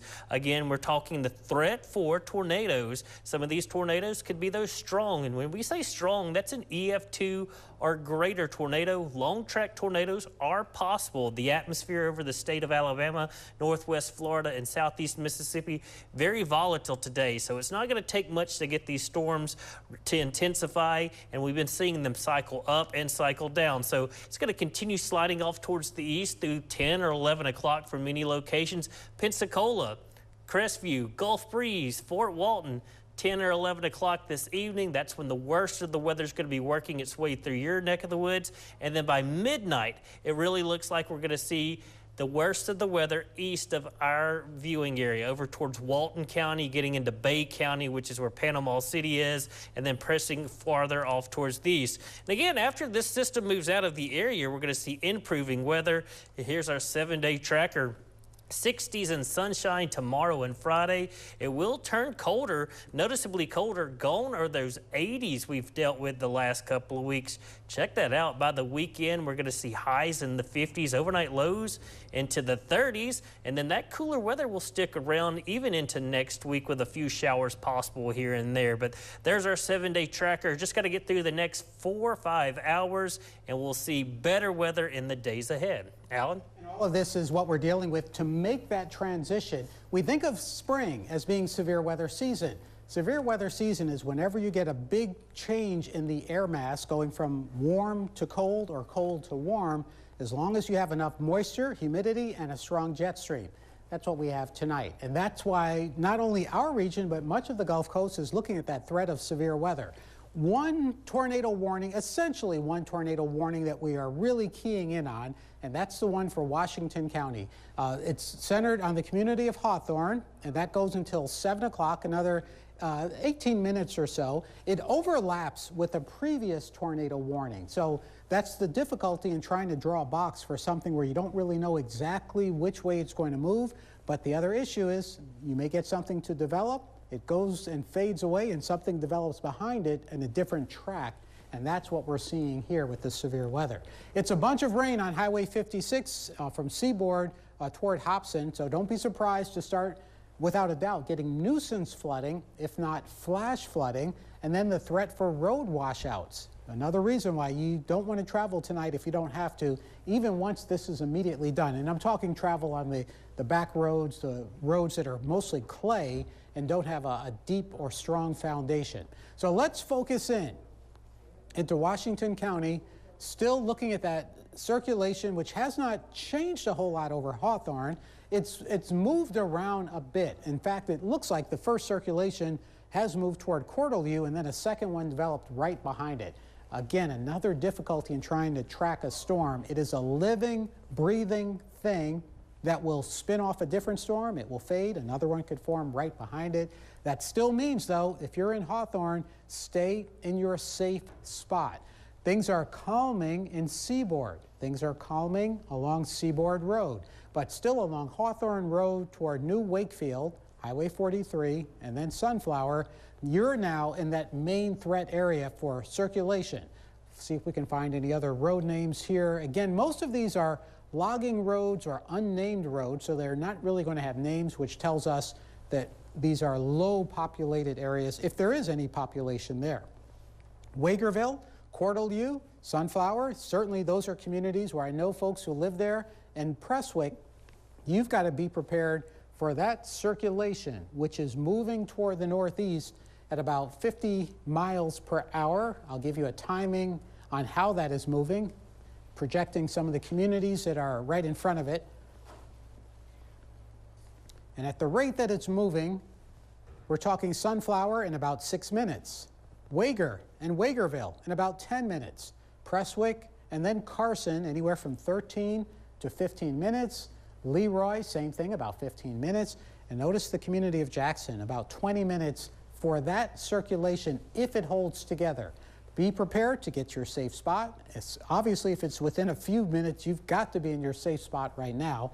Highway 43 from Toinette toward Cortelyou, toward where it meets Highway 56. Everybody there should be taking shelter now for that circulation, which is approaching. If you are across the Tombigbee River into Jackson County, now's the time to really prepare your shelter area. And we talk about it frequently, the whole concept of having a safety kit, a helmet, first aid kit, boots, flashlight, make sure your cellular phone is charged up. Close your background apps if you don't need them. They do drain your battery. And just be prepared for what could be that threat of a tornado coming toward you. And it is, fortunately, the only threat right now. It's 6:45, and within the entire NBC 15 area at this very moment, there's only one tornado warning.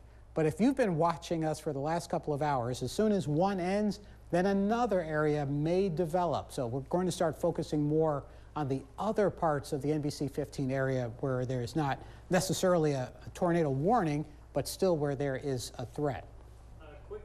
That warning, Alan, the National Weather Service saying the tornado warning part of that storm you've been tracking is tightening up. That means it's intensifying just east of Seaboard and will likely approach Highway 43 south of Wagerville. So that's the main concern right now. That same area we've been watching looking a little bit better on the radar as we get closer to 646 currently. Yeah, as in stronger and more of a threat approaching Highway 43. So you heard it from Hawthorne to Highway 43, that same location, that same area as we check the radar.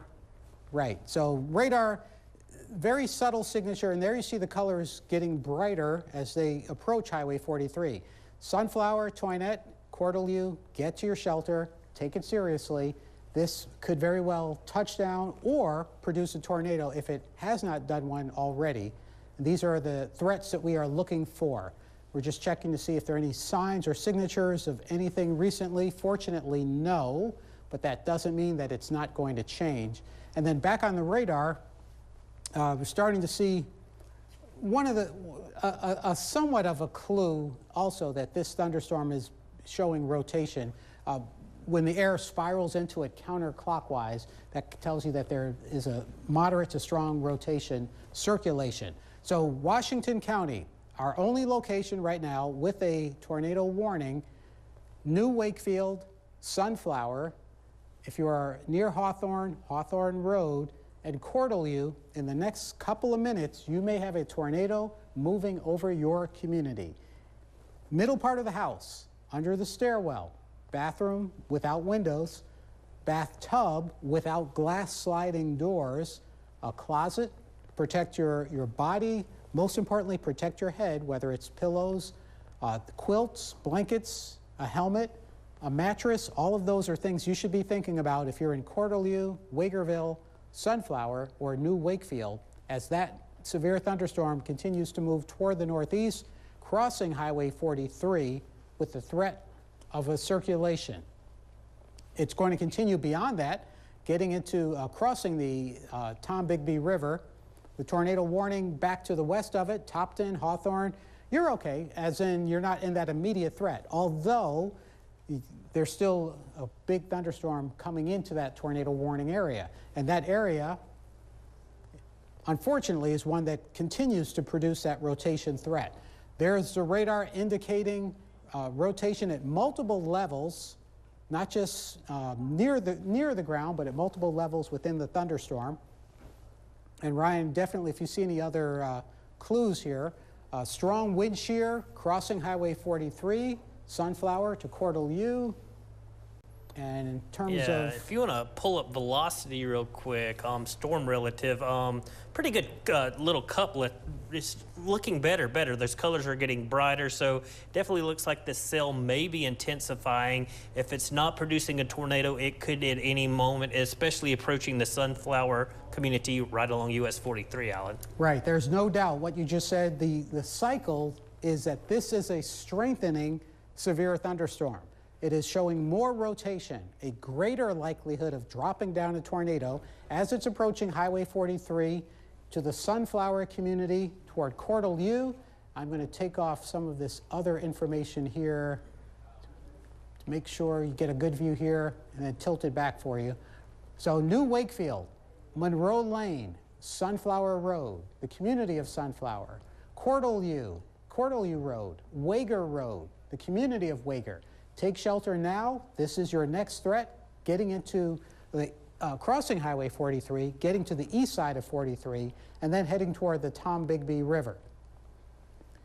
That is, of course, within a tornado warning area. The tornado warning will continue until the top of the hour, 7 o'clock. It may be replaced. It may be extended. And behind it right now, there's nothing behind it. So that is our main area, just a wide view. All right. Fortunately, that's the main area.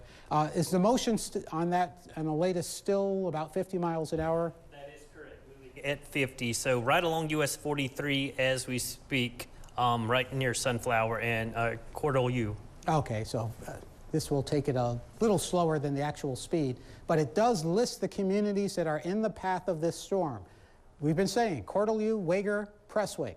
The next 3, 4, 5 minutes, you need to be in your shelter. Just hold on until it passes.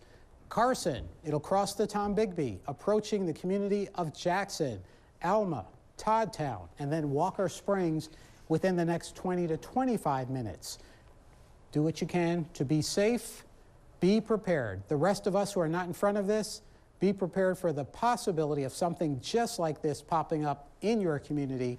And that's why you need to make sure that you are as prepared to act quickly without having to give it much thought. Rain radar. One tornado warning for the NBC 15 area crossing Highway 43. At any point, any of those other thunderstorms that are crossing from Jackson County into Mobile County, they have not shown a lot of rotation lately. However, they're going to be strong, you're going to get gusty wind, and they may begin to show rotation. So be prepared throughout Mobile County and then eventually Baldwin County to deal with those. Here's our circulation, the icon. I'll tell you first who's in the clear from that. Seaboard, Topton, Hawthorne, you're in the clear of the current tornado warning threat. But if you're along Highway 43, from New Wakefield to pretty much Highway 56 toward Wager, that's where the threat is of a tornado on the ground. The signature seems to be strengthening bit by bit.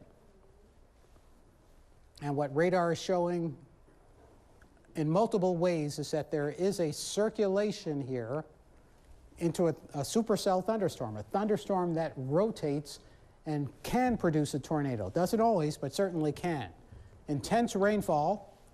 We haven't seen much hail from these storm systems. In fact, even right now, we're still not seeing much hail, which in this case doesn't matter. Hail can tell you it's a strong storm, but it doesn't always tell you the strength of the storm. I'll check some of the height here. And typical of our part of the world, this is not an extremely tall storm. It's still 40,000 feet. If you fly cross country, you're flying at about 32,000 feet. So this storm is still about 7 to 8 miles above the ground, which is tall. Not as tall as they could be, but tall enough certainly to produce a severe weather threat. We still see that signature, Highway 43, Cortelyou to Sunflower, pretty close to where Highway 43 meets Highway 56 to head to Chatham.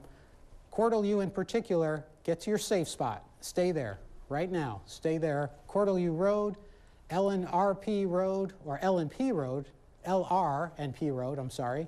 Also Cortelyou Road and Rest Area Road and Traver Road.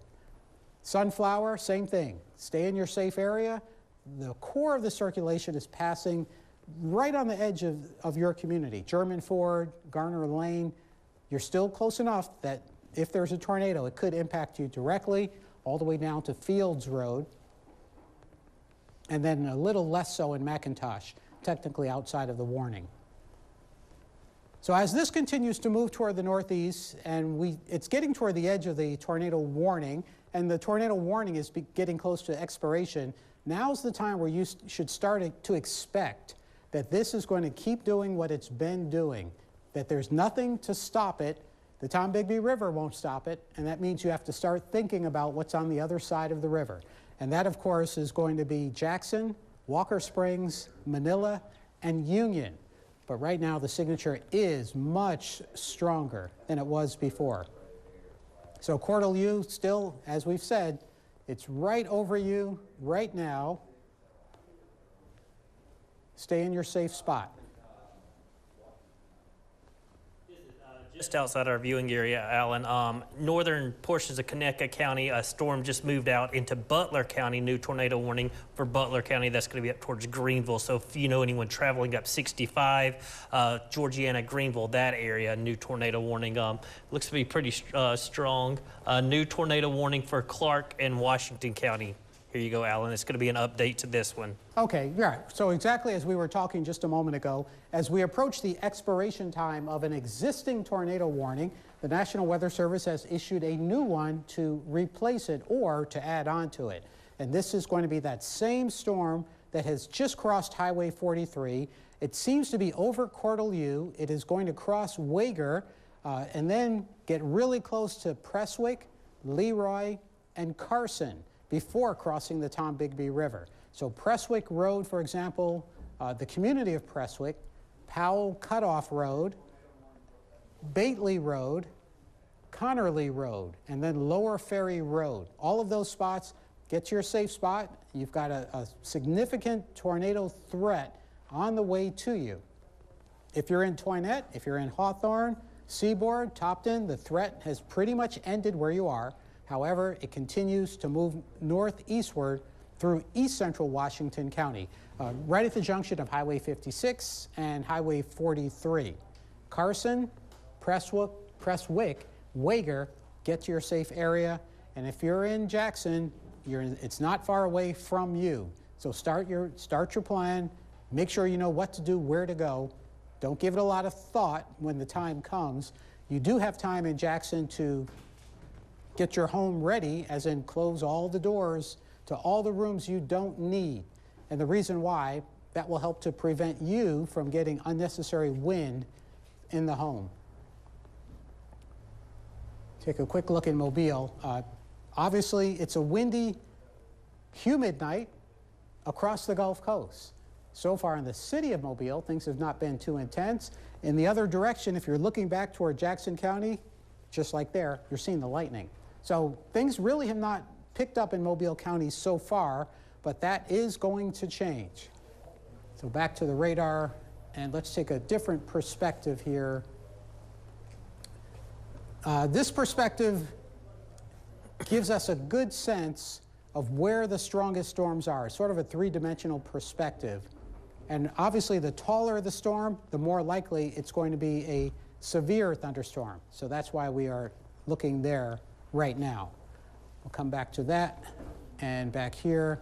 And the newest update, Ryan, now this new tornado warning, go ahead and give me the specs on this one.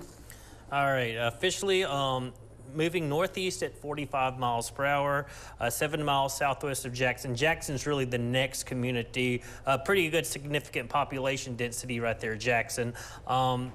Grove Hill, Watley, Fulton are also in the line of this storm, but a severe thunderstorm capable of producing a tornado was located over Wagerville, 6 or 7 miles southwest of Jackson, moving northwest at 45. The warning goes until 7:45, Alan. So we're right now approaching 6:59, about 45 minutes away as the storm's racing off. And circulation, it looks very impressive on the radar. I know me and you've been tracking that. This is an easy storm to track because you're seeing exactly where that potential tornado is. Right, and unfortunately, easy means a bigger threat to folks and their families.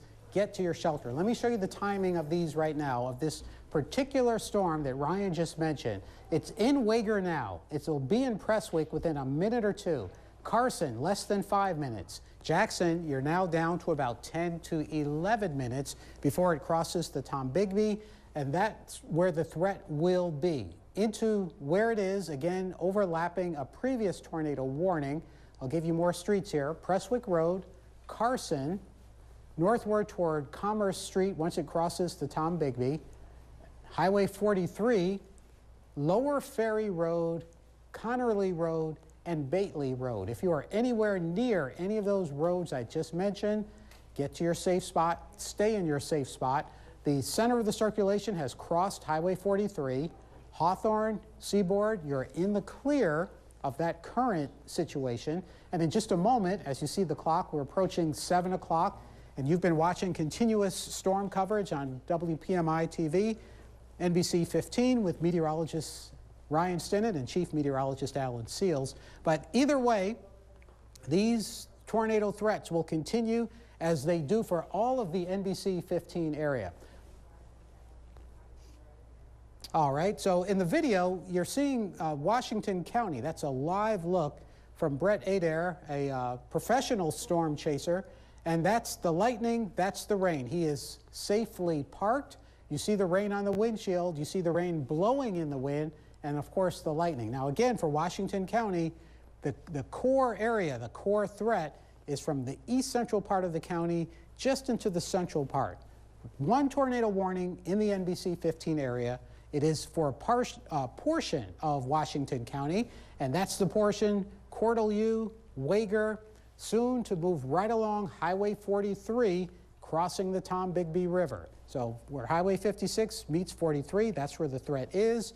You notice the radar calculating, estimating where that circulation has moved to. It doesn't mean the storm itself jumped. It just means it made a new calculation.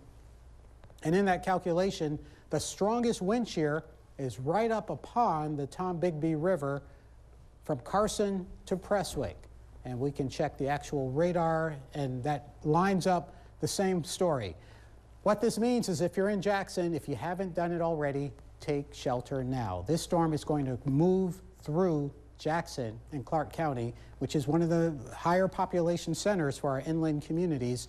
Commerce Street, getting into Jackson, Warren Street, whether you're on Boyles, Vanity Fair Drive, Smith Drive, Carroll Street, places like Church Street, all of downtown Jackson, and then communities nearby along College Avenue, get your safe spot. This circulation is not too far from where you are, and that means you've got to prepare yourself.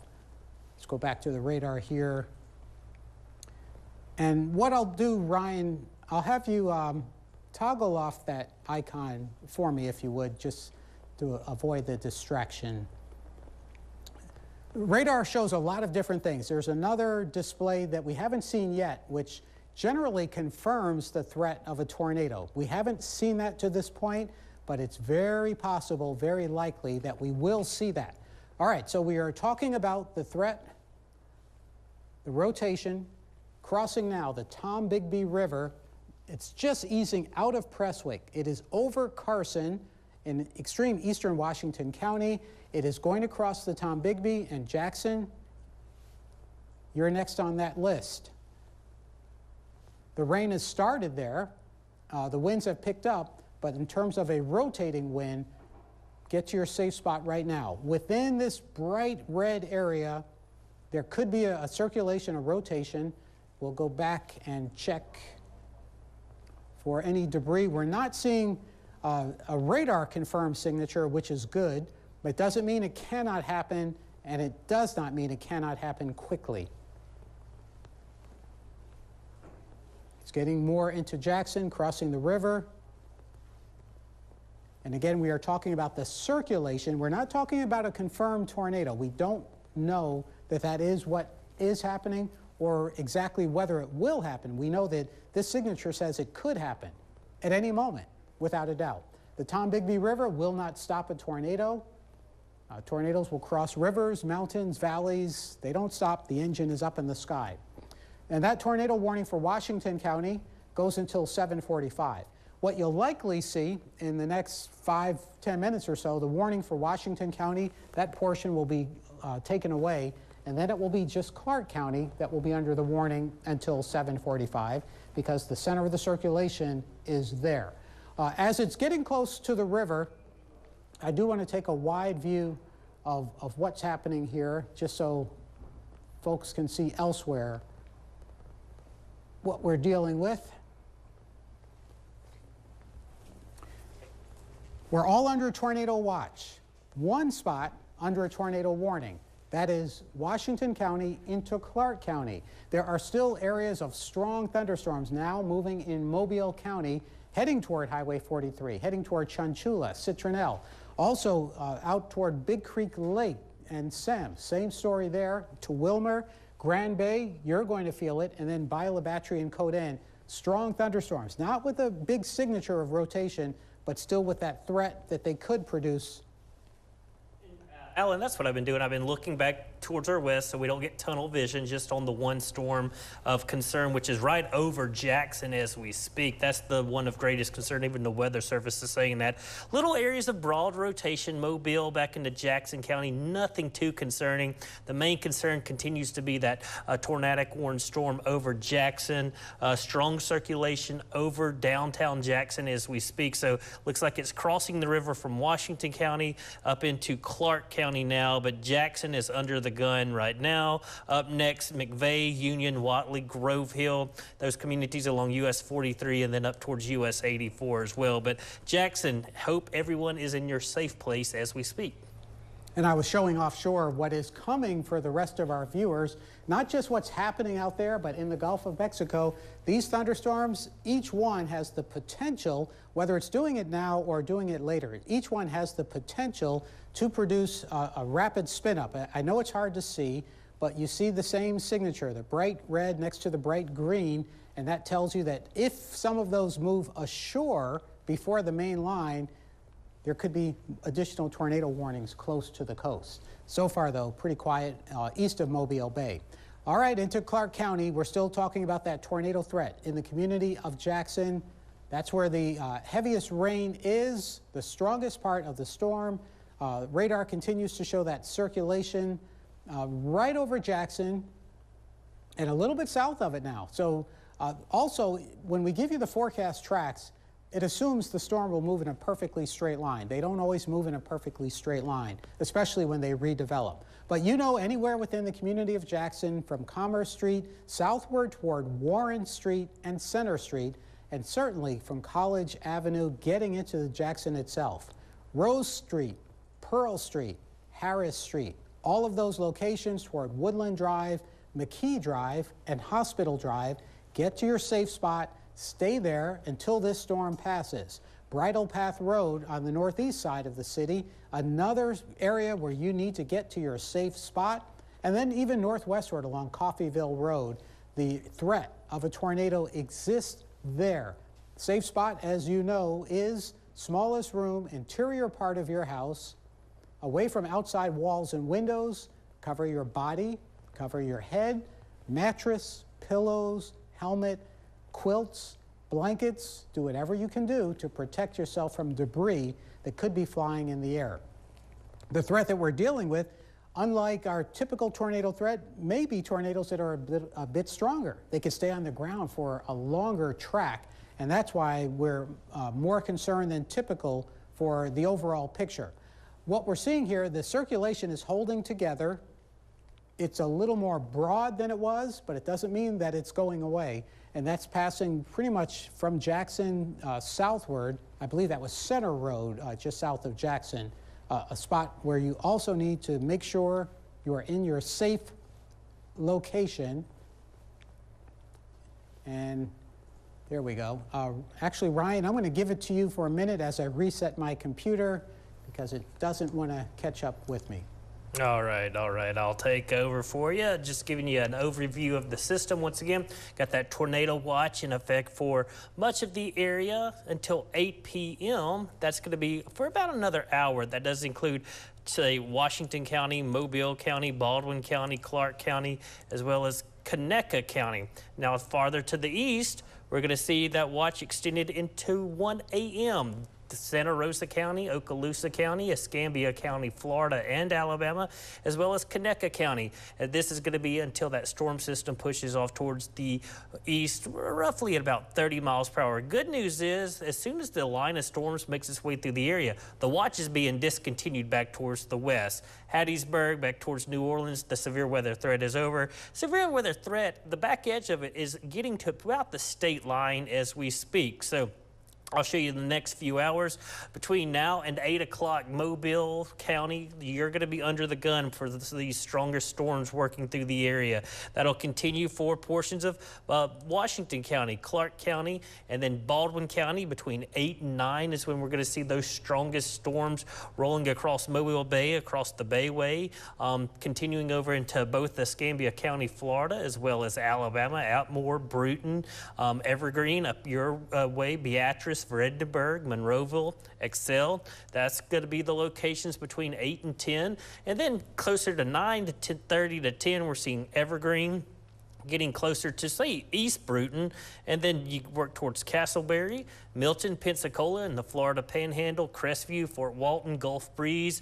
10 o'clock, it's going to be a rough go of it, strong winds. Maybe a threat of a tornado as this line of storms continues to push off towards the east. And by about midnight, it looks like the threat is going to be east of the NBC 15 viewing area.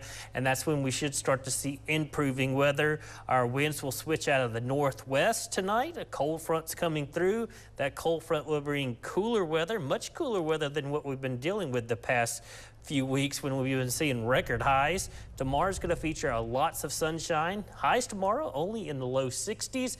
Low 60s again on Friday. We start Friday morning off down into the 30s. Over the weekend, the chill continues, especially with those temperatures falling into the 50s. We've gone from about 15 to 20 degrees above average to we'll be about 10 degrees below average. Normal high this time of year is 64. We'll be in the 50s, and that'll continue into next week. Now, a lot of people, when's it going to start feeling like Christmas?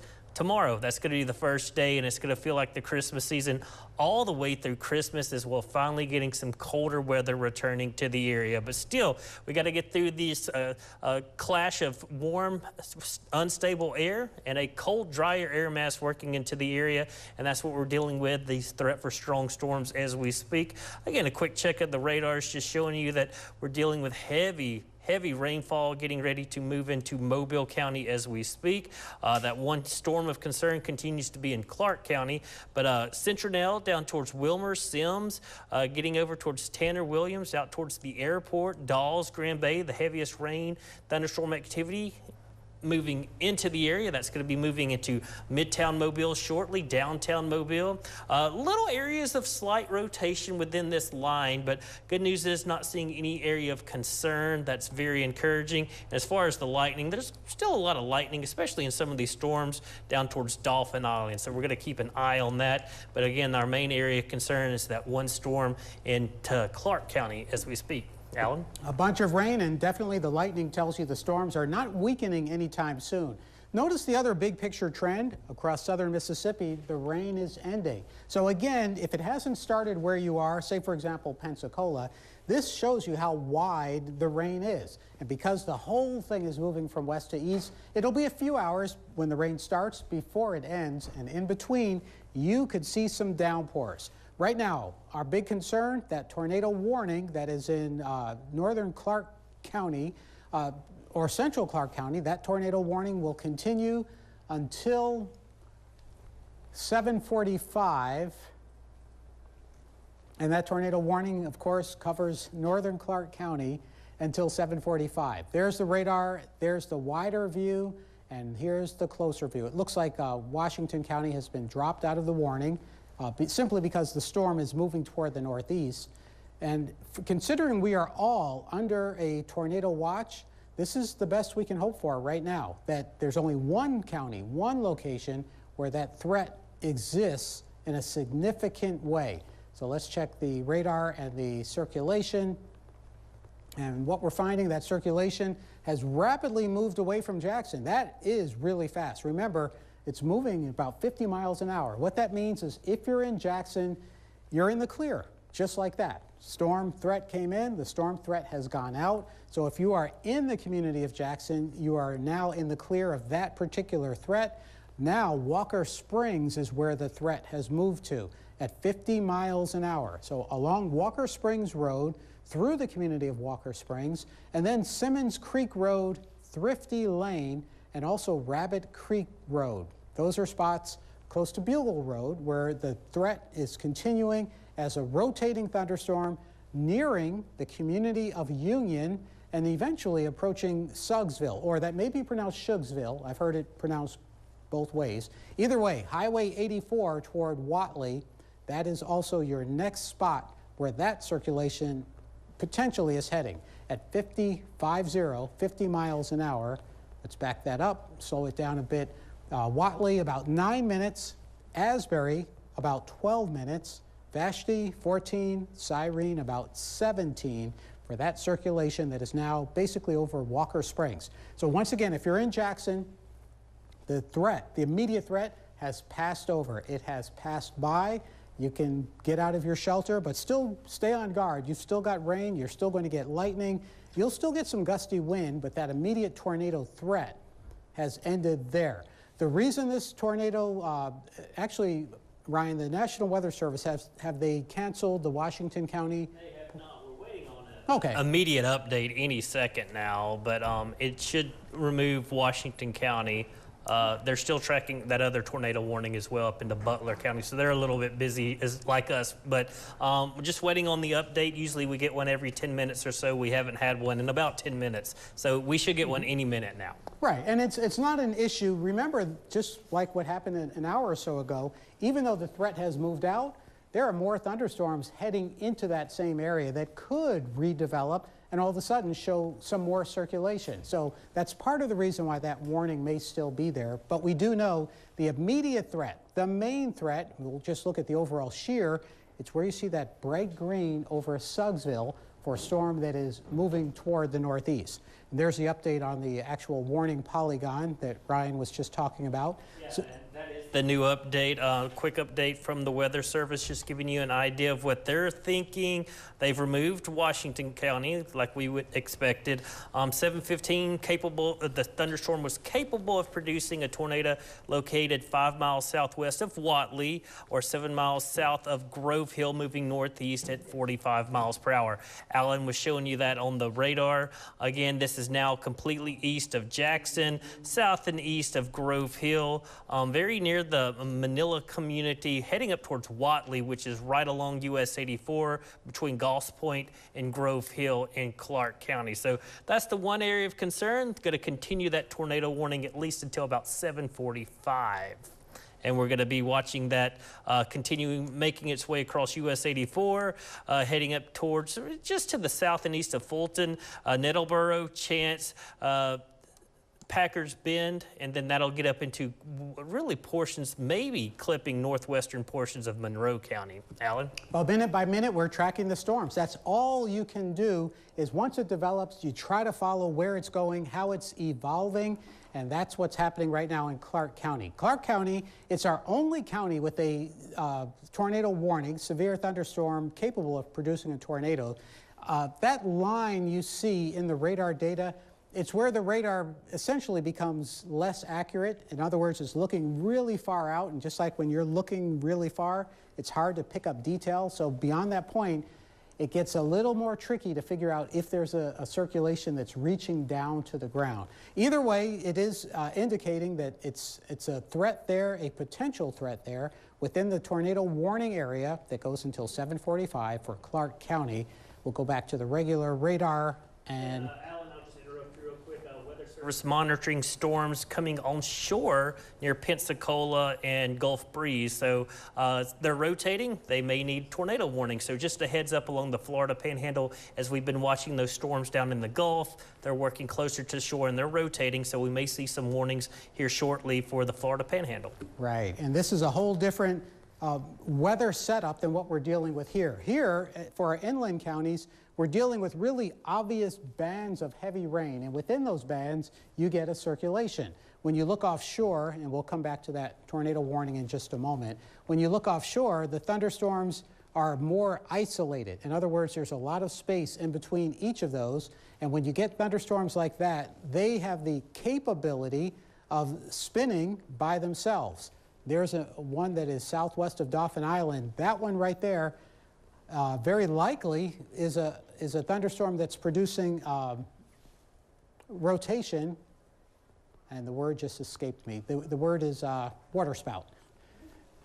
That one right there, that's likely a waterspout pretty far off of Dauphin Island heading toward the northeast. So that's something we have to start watching. And even though it's called a waterspout, a day like today, that's a tornado that happens to be over water. In other words, it has the engine of a tornado, which could maintain its strength if it moves on shore. So that's where we're also going to start splitting our focus. Fortunately, for the time being, it is just one tornado warning. Unfortunately, for the folks that are in it, it is one tornado warning, and that's all that it takes. Central Clark County until 7:45. Over Suggsville, that's where the main circulation at this point is. Suggsville to Whatley, soon to cross Highway 84, just east of Union. And those three communities, take shelter anywhere near those three communities. We're getting into a lower populated part of Washington County. There's some farms here, there are some homes. Overton Road, Allen Road, the community of Whatley toward Old Line Road and Morningstar Road, all locations where you have the threat of a tornado crossing, soon to cross Highway 84 on a path that's going to take it toward the northeast. It's also a path or a motion that has been pretty swift in the last couple of hours, heading northeastward at about 50 miles an hour. So Whatley, right now, you're in that circulation area. Vashti in about 6 minutes, Cyrene about 9 minutes, followed by Nettleboro and Chance in the next 12, 13, 14 minutes, if that circulation holds together. Remember, all of the NBC 15 communities are under a tornado watch. All of us still have to watch for the threat of a tornado. Across southern Mississippi, rain, severe weather threat is ending, and what you'll see with the tornado watch is as the rain moves from west to east, the watch will be canceled from west to east. Right now, though, still rain that is heavy across southern Washington County.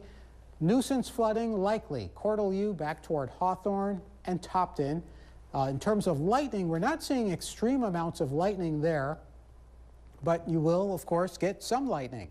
Along Highway 45 from Citronelle to Gulf Crest, rain has just moved eastward toward Pinola, Lambert, and Turnerville. So Highway 43 in Mobile County, you're about to get the downpours. From Turnerville southward to Celeste, 158 in Creola, same story there, into Saraland, I should say rather. Downpours heading into 8 Mile, into Pritchard, and then along Highway 98. Into central Mobile County, downpours, not a lot of lightning. You'll still get wind with these. We're not seeing that strong circulation. And then as you head toward the south part of the county, along 188 from Coden to Alabama Point, moderate amounts of rain off and on, heavy rain, and certainly lightning there. Dauphin Island, right now, let's check our circulation here.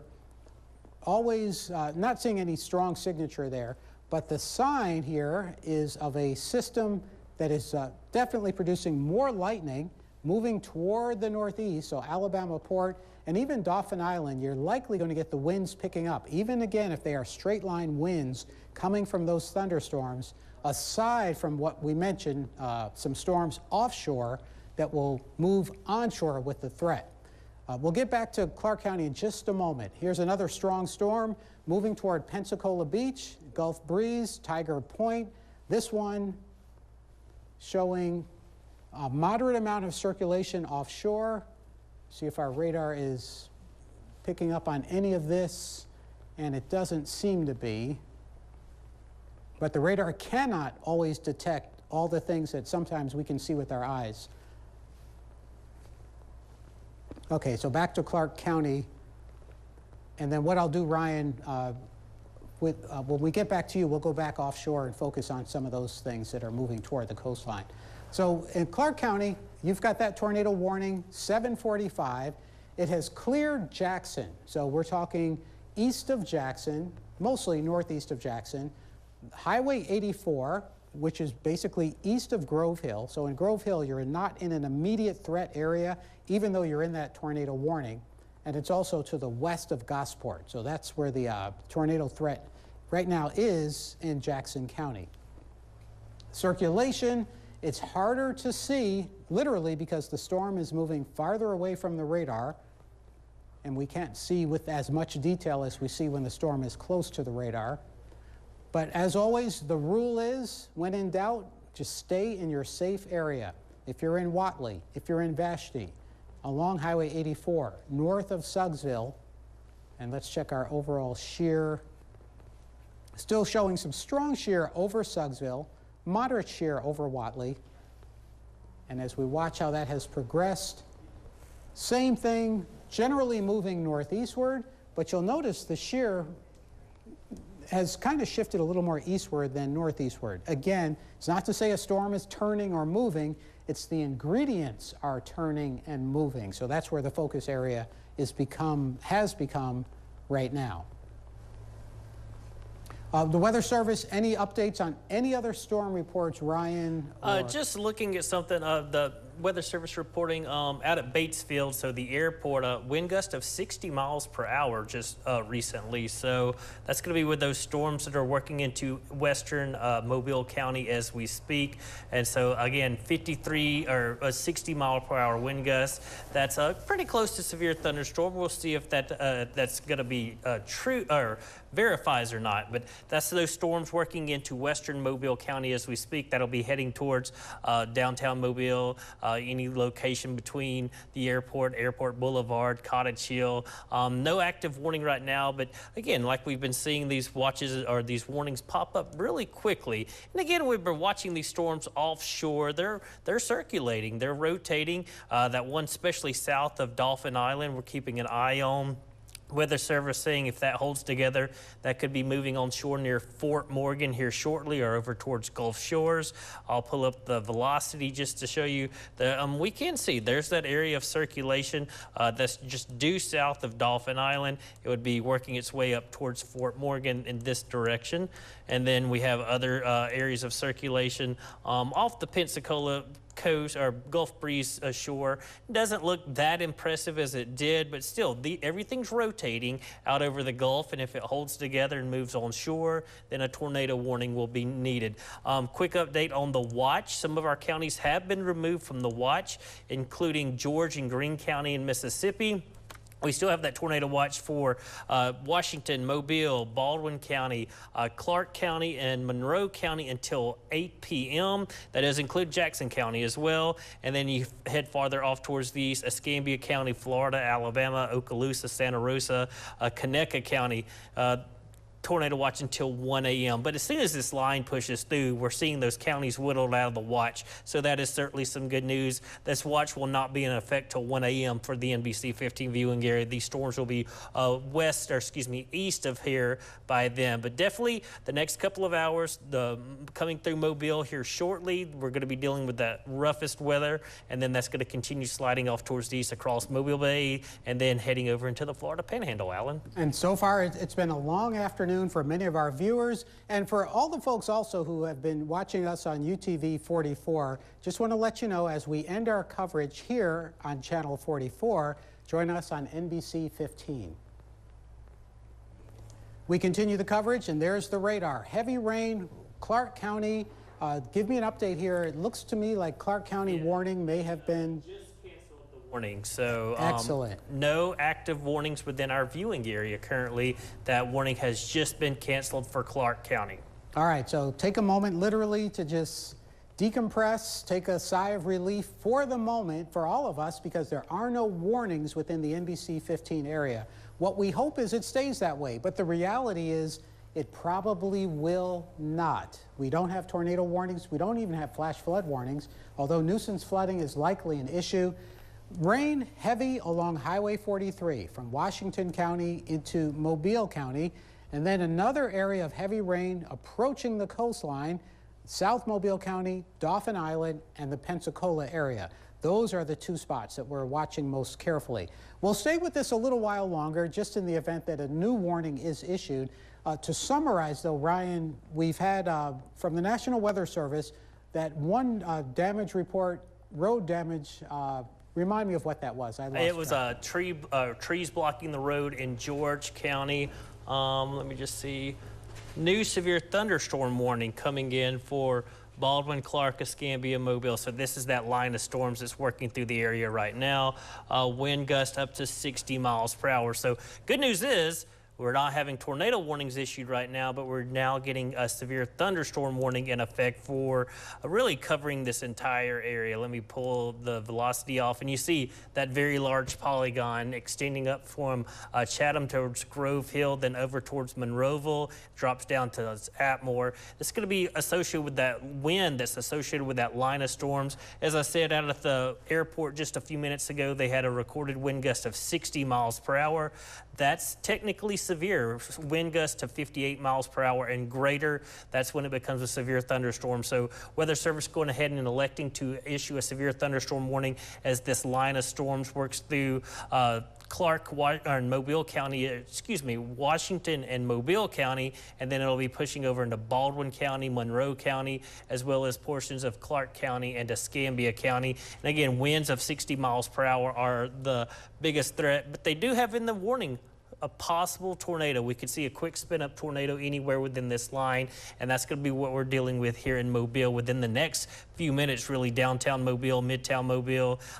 Really, I'd say the worst of the weather is around the airport and Schillinger Road, and that's going to be pushing off towards these. That warning that goes until 8:30, so about an hour away. And again, good news is we're seeing Jackson County. It was just dropped from the tornado watch. So as soon as this line of storms passes Washington County and Mobile County, we'll see you removed from the watch, and we'll start to focus our attention to our eastern counties across the Florida Panhandle, and then into, say, portions of Conecuh County as well as Escambia County. So systems on the move, certainly some good news. We're not going to be here all night. It's just a few more hours, and we got to get through that, and then we'll see improving weather the next several days. Alan? And still those severe thunderstorm warnings, as Ryan mentioned, capable of producing tornadoes. It's not like the threat has ended.